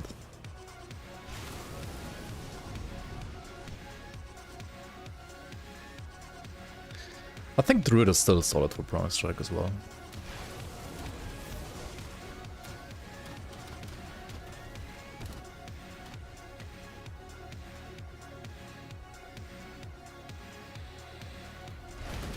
Elementalist. I mean, Vindicator has become like a bit better for Promise Strike. But the flippin' like Elementalist I feel like is even better. Possibly. I mean, actually maybe not. The thing is like, Vindicator does have like more movement speed now, right? It's kinda nice. Having more movement speed with the gun.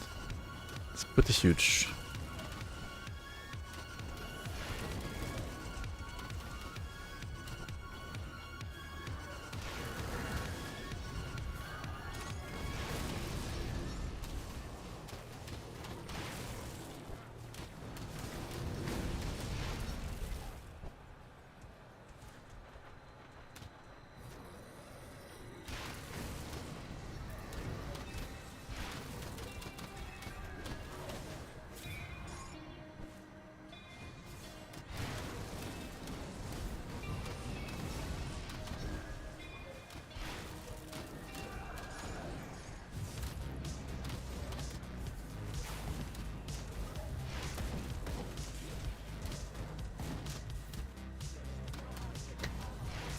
Didn't move once against Ravageur Sunder. And you either nerf the build or you buff the Sunder, yeah. I don't know. I feel like Xantai, to a certain extent, has almost like given up on his like buffs to super bosses. I mean, they are, I would say, generally definitely still like a bit harder than before. But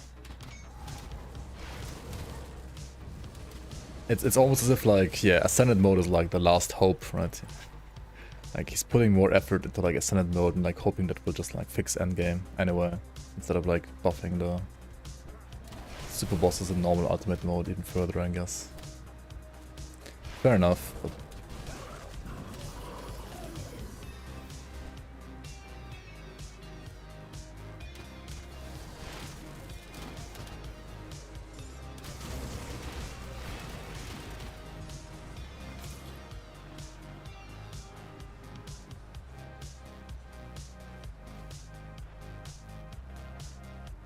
we have seen some of the stuff.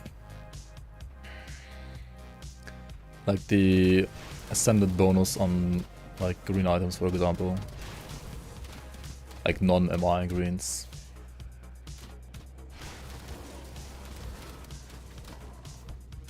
We haven't seen any, like, ascended blue items though yet, which, well, are technically also just legendary purples, but...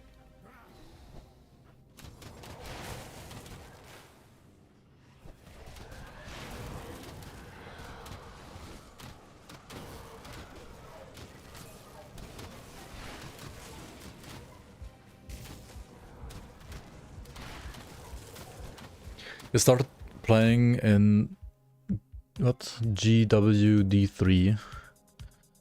It's not so good. Oh, like the Grim Dawn Diablo 3 class mod, right?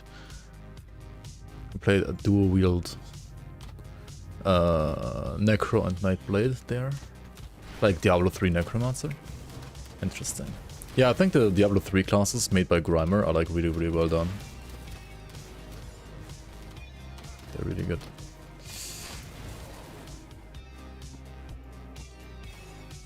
Pretty cool.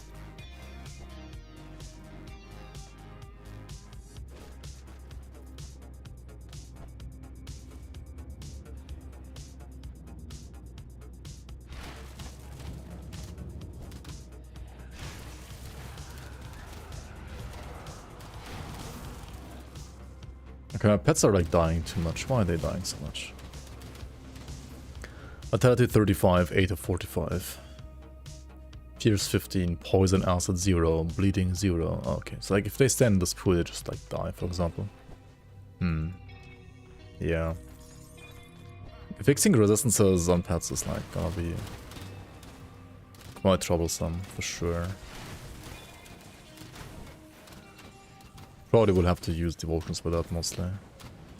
And yeah, the occasional like gear drop, I guess, as well. Okay, let's go back to Fort Icon then.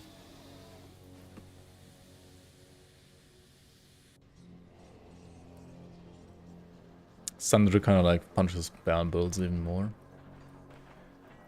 See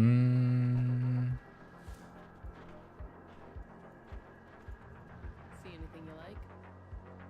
I feel like it punishes like...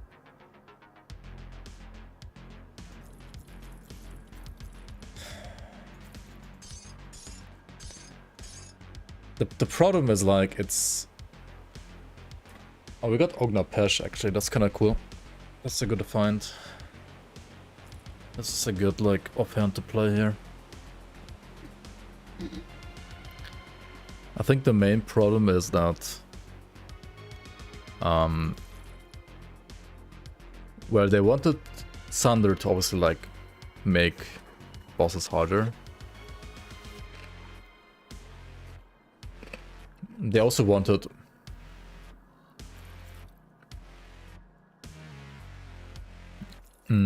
Sander to not necessarily be a thing that you always absolutely have to play around on every single build. Which means that there are builds that can tank it. Like, that's the only thing it can mean.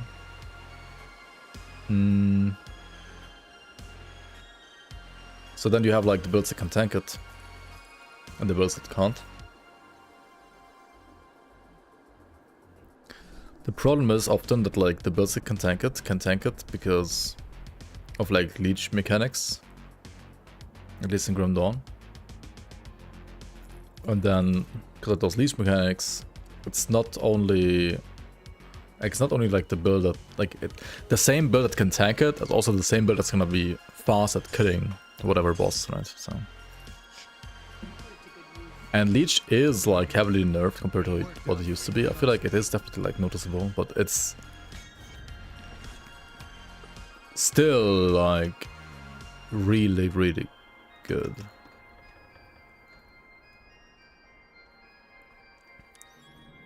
What if Sunder itself gave you like a leech debuff? Yeah, interesting.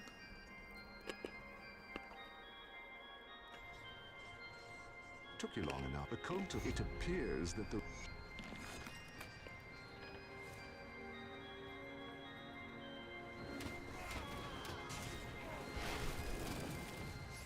like a reduced healing effectiveness debuff, basically.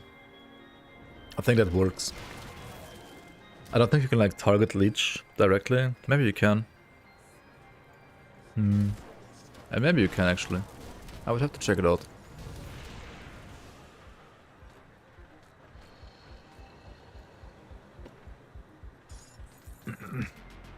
I mean, you probably can.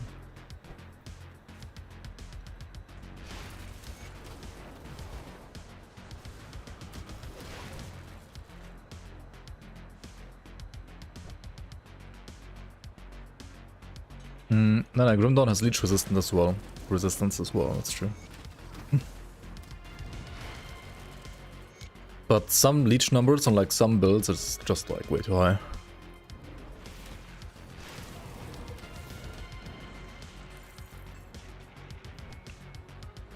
Arguably.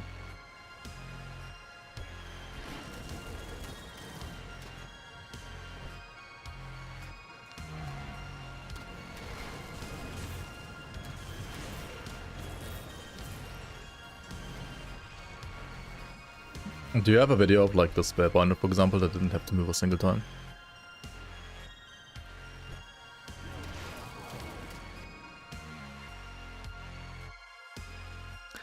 No fika for you. Ingen fika till dig. For dig. Okay, okay, what do we have here? So just like a Ravager on current test patch, right? 8 days ago.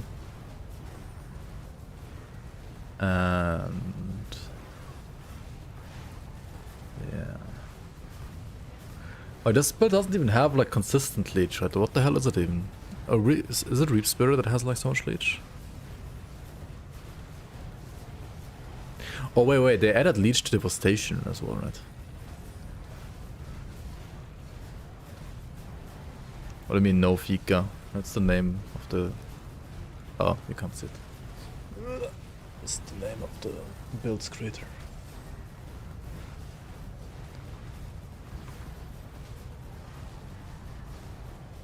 Oh. Yeah, 49 seconds. Wait, does this have like leech on devastation or? No, actually it doesn't.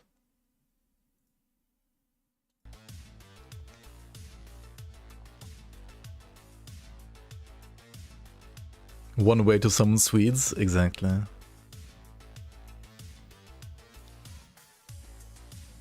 No fika would be heresy.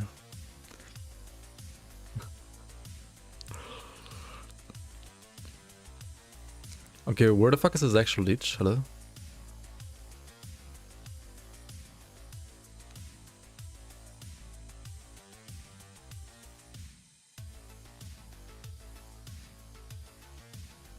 And Reap Spirit has like 400% weapon damage, so obviously that does leech. I mean, he has 50% lifesteal for some reason, yeah. I mean, okay, that's like with Bloodthirster active though, right? Yeah, it's 24 without. And 26 is kinda high, but not like super high. But it's probably like Aeon and... Wait, no. Huh? Okay, as Red Host to like make Life Leech more usable against Ravager. But he has no Giant, no Chariot either. It's just Bat and Will of Retosh. That's so funny. And Aeon actually. Well, okay.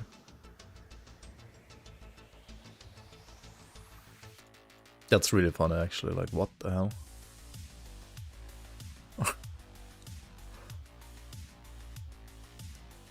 Crazy. What's the cooldown on Reap Spirit? It's like almost 0, right? Yeah, it's 0.5 seconds. Okay, it's like 0.5 seconds, like 400% of weapon damage nuke. With like 26 to 50% leech. That's pretty good. That is pretty good. But it converts all Aether to Chaos. But it's a Vitality build, right? I guess this adds that, right? But you go from 1 second to 0.5 seconds. Which is still good. You're just so fucked, like you have... And then you convert Chaos to it, yeah,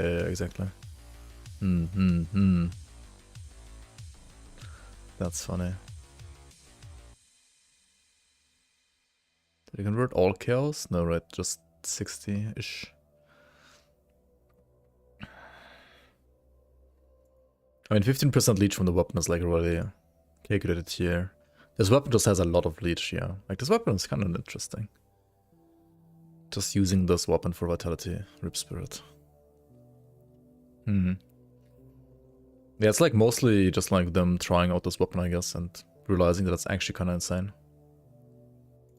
Interesting. It's a pretty cool build, not gonna lie.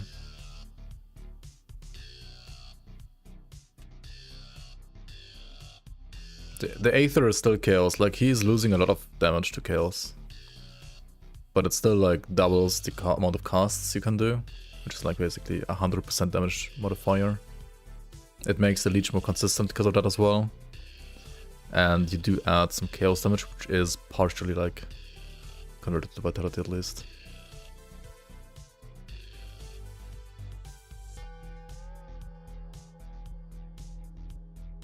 The order doesn't matter, it only happens once anyway.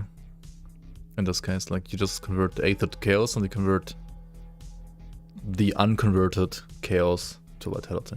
But not the Aether that's converted to chaos, of course. Like once converted once, it's locked in. You think it's still a damage loss?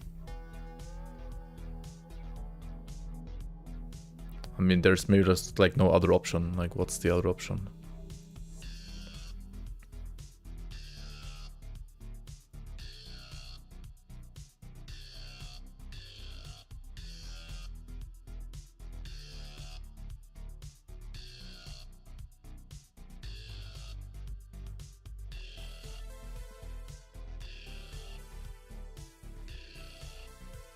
To be fair, even to me, it does seem like a very close call.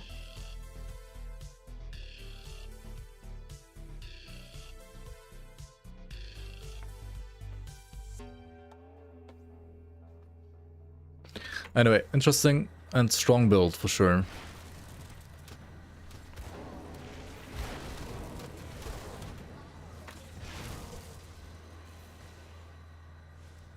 The thing is, if they just increase the resistance to life leech on bosses, then obviously vitality would be even stronger, because, well, Retosh has life leech resistance reduction, and the higher the enemy life leech resistance is, the better life leech resistance reduction would be.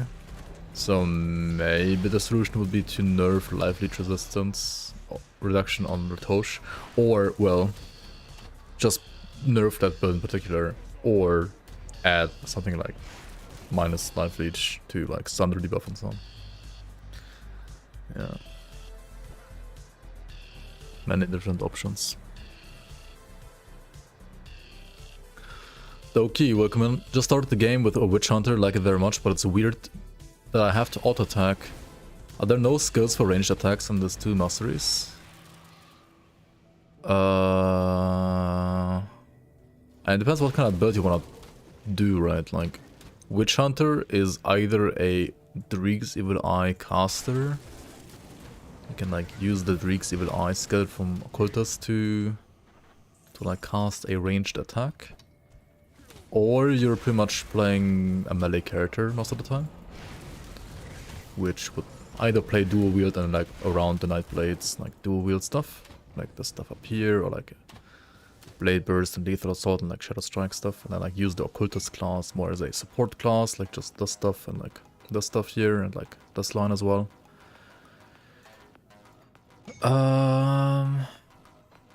Or, I mean, there's like some like 200 weapons you could also play for that class, but that's like kind of like more gear specific, I would say.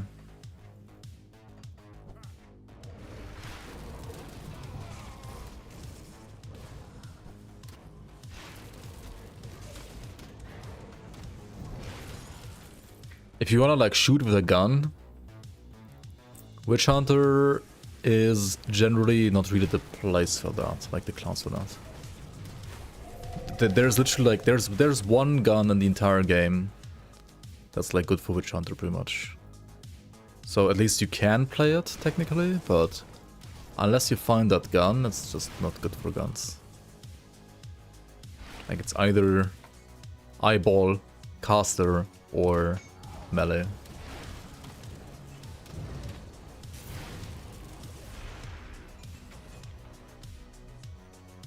And you can of course like try other stuff, but it's like pretty much everything else is not gonna be scaling that well into endgame.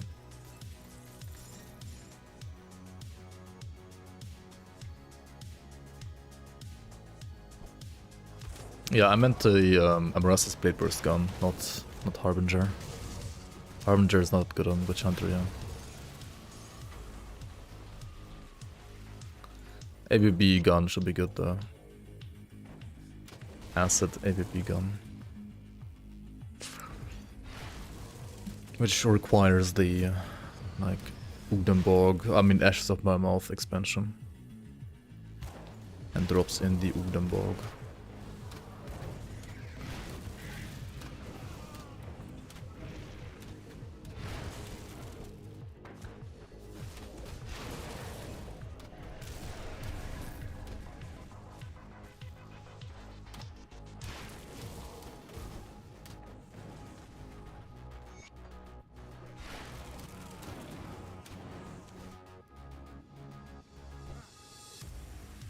You would like Thunder to be more like Final Fantasy 14 vulnerability stacks, stacking if you tank them all.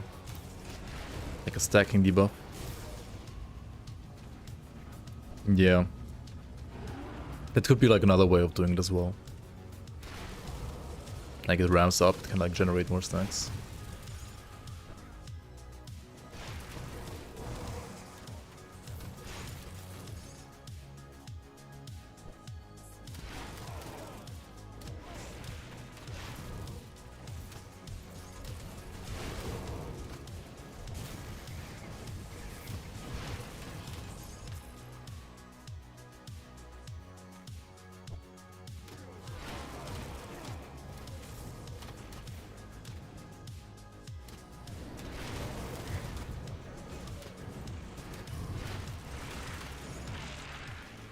Rib Spirit, Clairvoyant.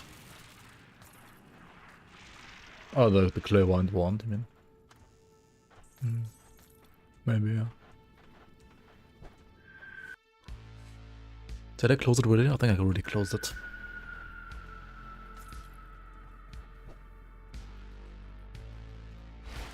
Just started an Acid Cold Blade Master playthrough. Nice, nice. Yeah, Nightblade is really nice. I mean, it's arguably the most fun class, I would say.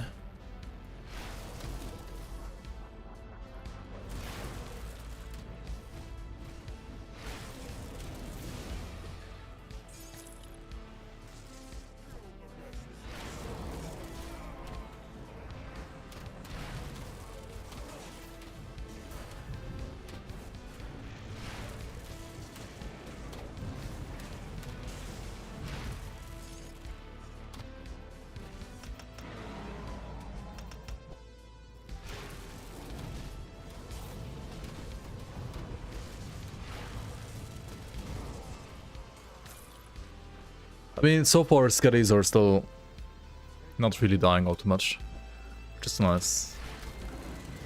But also I did make sure to buy lots of pet gear, right? If you don't buy pet gear, yeah.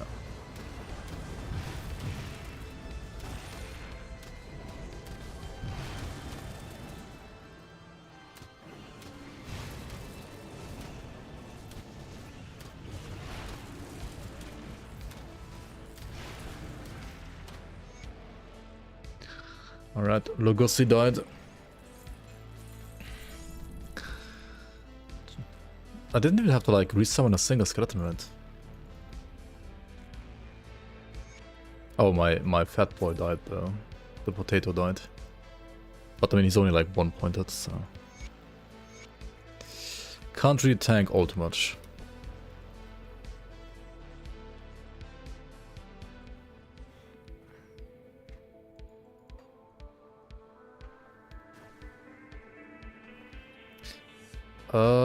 Maybe I go recover the lost cannons real quick as well. It's just like two, like that and like Pot of Every are like two very nice and easy to get like devotion points. And then we're pretty much like done with Act 1 to 4. 1, 2, 3, 4. Which is I think a good like checkpoint, like a good stopping point for the day. And then next time we can do like the expansions. And maybe next time we even play on the Fangs of Asterkarn test patch to showcase and like check out some of the Fangs of Asterkarn items that you could also play with skeletons maybe. Like the Bloodlord's Chaos Skeleton Blade, I think. That could be cool. Could be interesting, right? And maybe there's even more. Right? Maybe even more.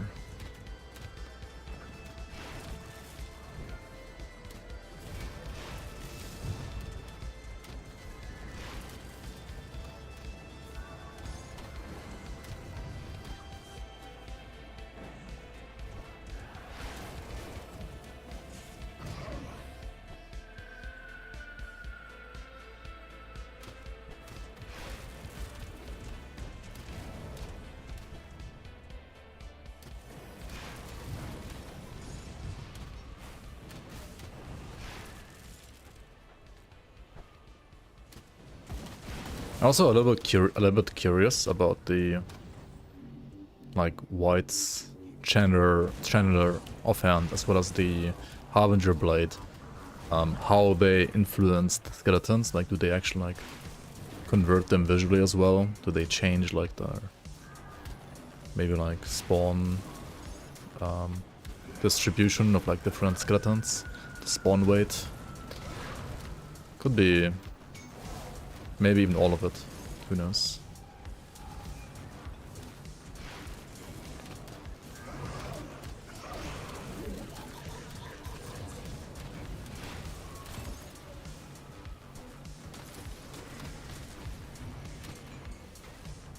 So many items. Grim Dawn drops so many items. Holy moly. So many items. Way too many items. And the game gave me the finger as well. That's cool.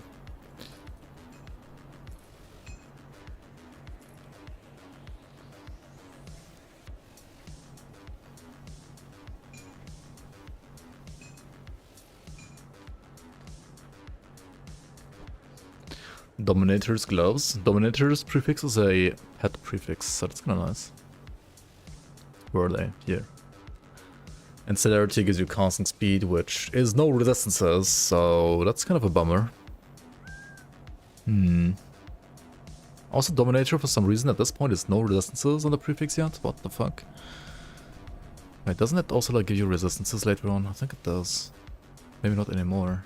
Or like not on low level at least. What the hell? Scamazed.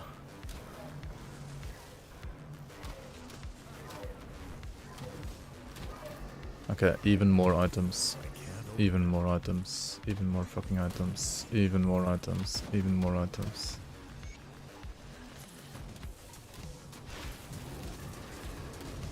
And the boss is also gonna drop like even more items. Okay. That is a lot of items. I just wanna go sell real quick. And then we go to Horde Lagbury, I mean Valbury.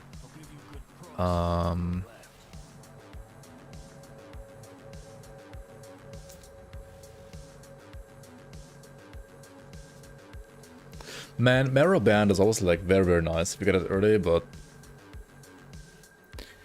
it literally has no stats for the player right now. Like 71 HP, that's it. We'll probably have to like use a resistance ring instead soon, very soon. Something like a Goddess ring, for example, maybe. But honestly, like the affixes on this aren't really good either. They're pretty bad. Pretty darn bad. RE. This is all bull crap. What's this more bull crap? Finger in my face. This is like triple res, but it's not really like triple res because it's like fire and lightning, and like the single elements are kind of like 0.5 times res. Only like double res.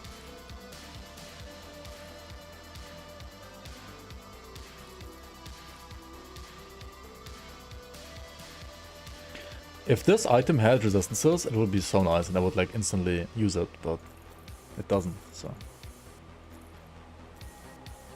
Kinda sad.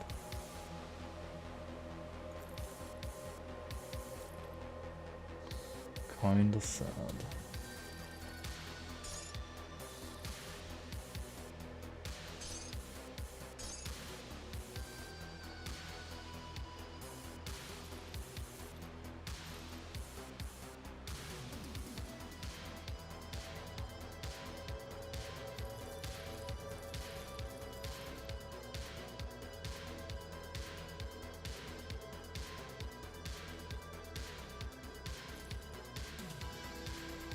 Okay.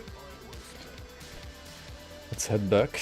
We have more items to pick up, we have more items to sell, and we have another shrine to get.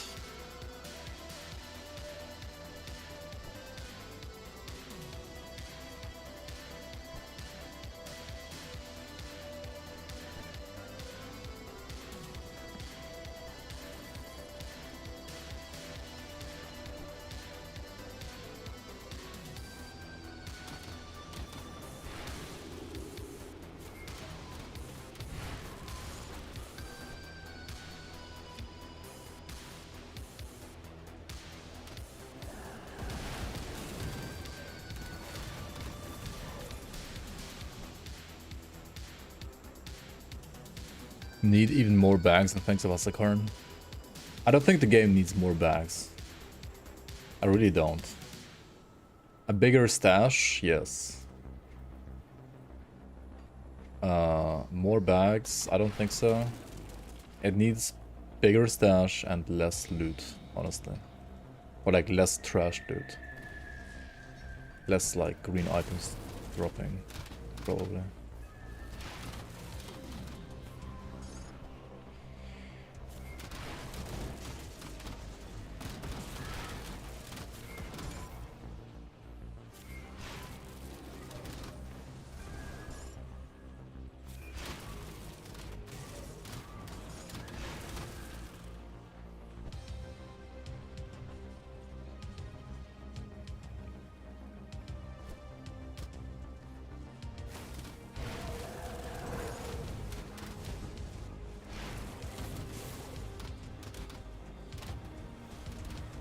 But then again, there's gonna be even more affixes in the like next expansion, so there's gonna be an even bigger pool of items. And I am pretty sure they're not gonna like increase the amount of like drops at Asterkarn, so the pool will be more diluted, while the amount of drops is gonna be like about the same. Unless you're playing some like specific mode and Ascended mode, I guess, where you get like more loot because of like higher risk, of course. So yeah, getting like what you want might still be like harder than before, maybe. Let's see. I don't know. Trash loot is just kind of like a part of RPGs in general. I mean, you gotta have like bad loot to have good loot, right? Because otherwise, all loot is the same. There's always gonna be like some loot that's like better and some that's worse. And honestly, in Grim Dawn, like almost no loot is like actually trash. Most of the loot, okay, some blues and maybe some like very basic items like yellows as well are like almost always trash, and like certain greens and like certain slots at least are also like always trash. But other than that, I feel like there aren't really like many trash items, because they are just like for another build, right? And because there's like so many builds you can do in this game. You have a lot of items that are probably not going to be for your build, right? There's many more for other builds and not the build you're playing right now. On the other hand, Grim Dawn, like there's some like people that are like new to Grim Dawn and then like say, yeah, but like why not do like smart loot, maybe like class specific loot then? Well, there's so many items that have like triple or quadruple class support.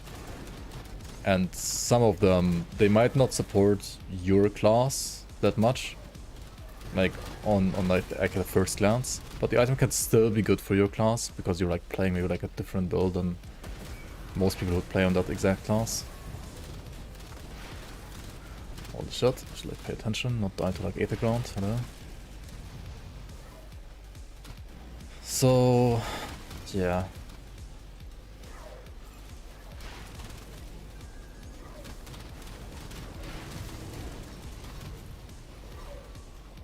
Ultimately, it's kind of a struggle to find the right balance.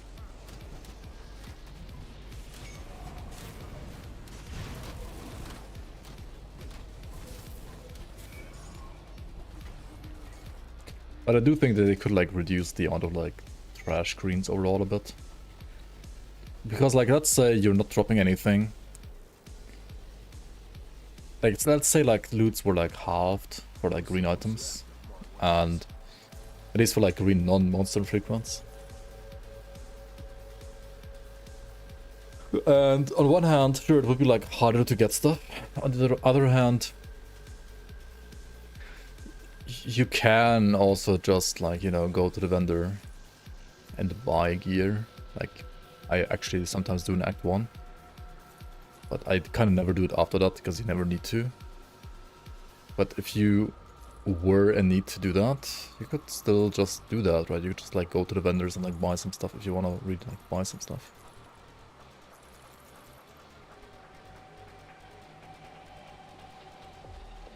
Speaking of vendors, they could like probably like also buff vendors a bit, but that's like another.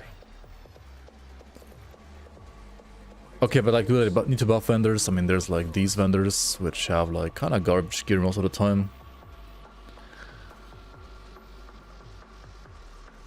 But something like this, even like Mighty of the Honor Guard, could in specific situations like actually be good for your build, to be fair. Like if you didn't find something else that's better.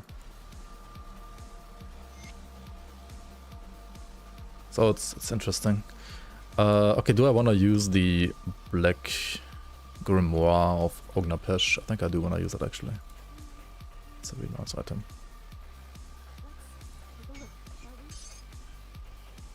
And this actually gives me another skeleton to summon. Right, this like fire skeleton here. Fire sword and board guy. It's kind of cool.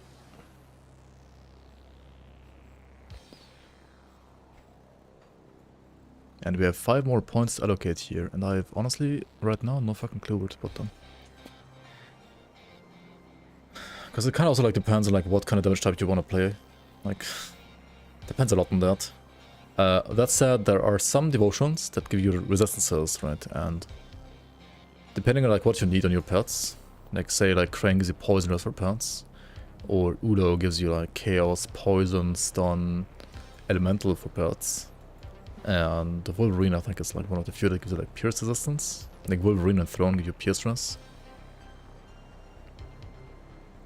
This one actually like gives almost everything. So I think I'm actually gonna play Wolverine for now. It will definitely change though. Wolverine would be nice if you go for Jogan the Wolf after that anyway. Which would need some more greens, so like 5 more greens. Would be... Greens are actually a bit awkward on pets, but I guess you could like play Hawk, for example. Still like 2 more greens needed actually. What about Toad? Toad has not really the same like great resistances that Wolverine has, right?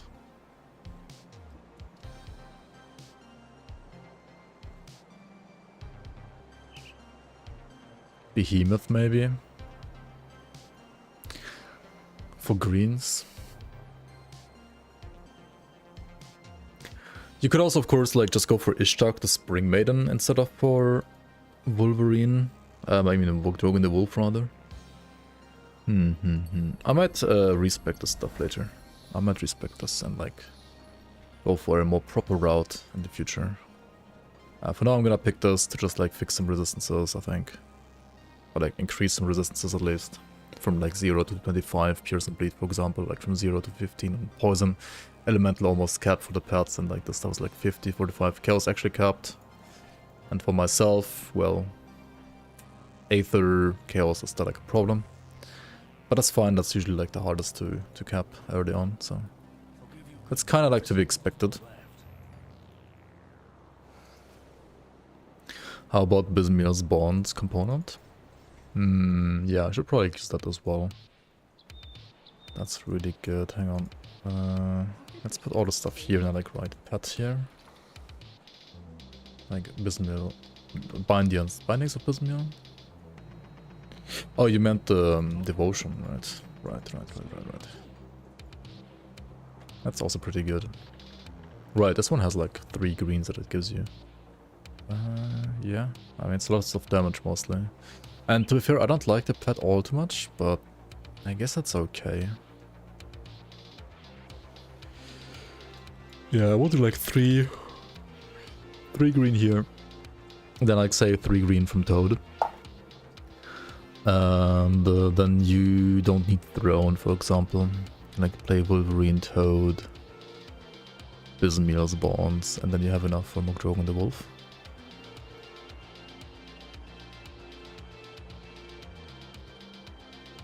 Makes sense. Sounds like a decent idea. Maybe we're gonna try that next time. Anyway, I gotta go. I am kinda tired, and this skeleton Necromancer is level 40, which is a good like time to make it, like to do a break here. To take a break here. See you around on the next one. Okay, level 41 even, I guess. Let's put some more points here, and that's gonna do it. I'm gonna, of course, put down grimtools links down below on the YouTube VOD, as well as post them right now in chat once again.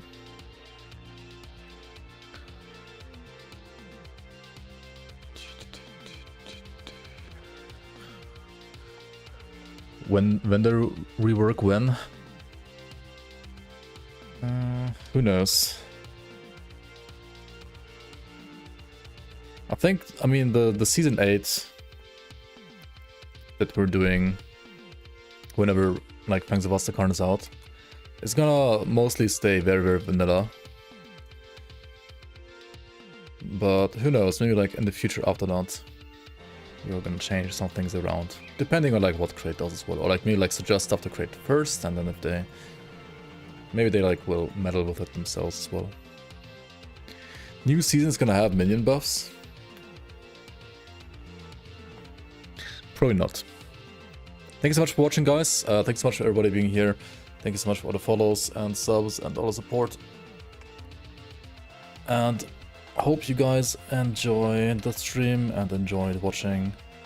You can hang out on my Discord. The link is down below. You can also hang out on my YouTube, of course, like watch all of my videos there. And if you are hungry for new Grim Dawn content until the Fangs of Asterkarn is out, you can head over to the forums where I have like the season 7 link as well. And you can like check out the community season 7 like offline version, which still has like all the same content, which is still great. All right, thanks for watching, guys. Bye bye.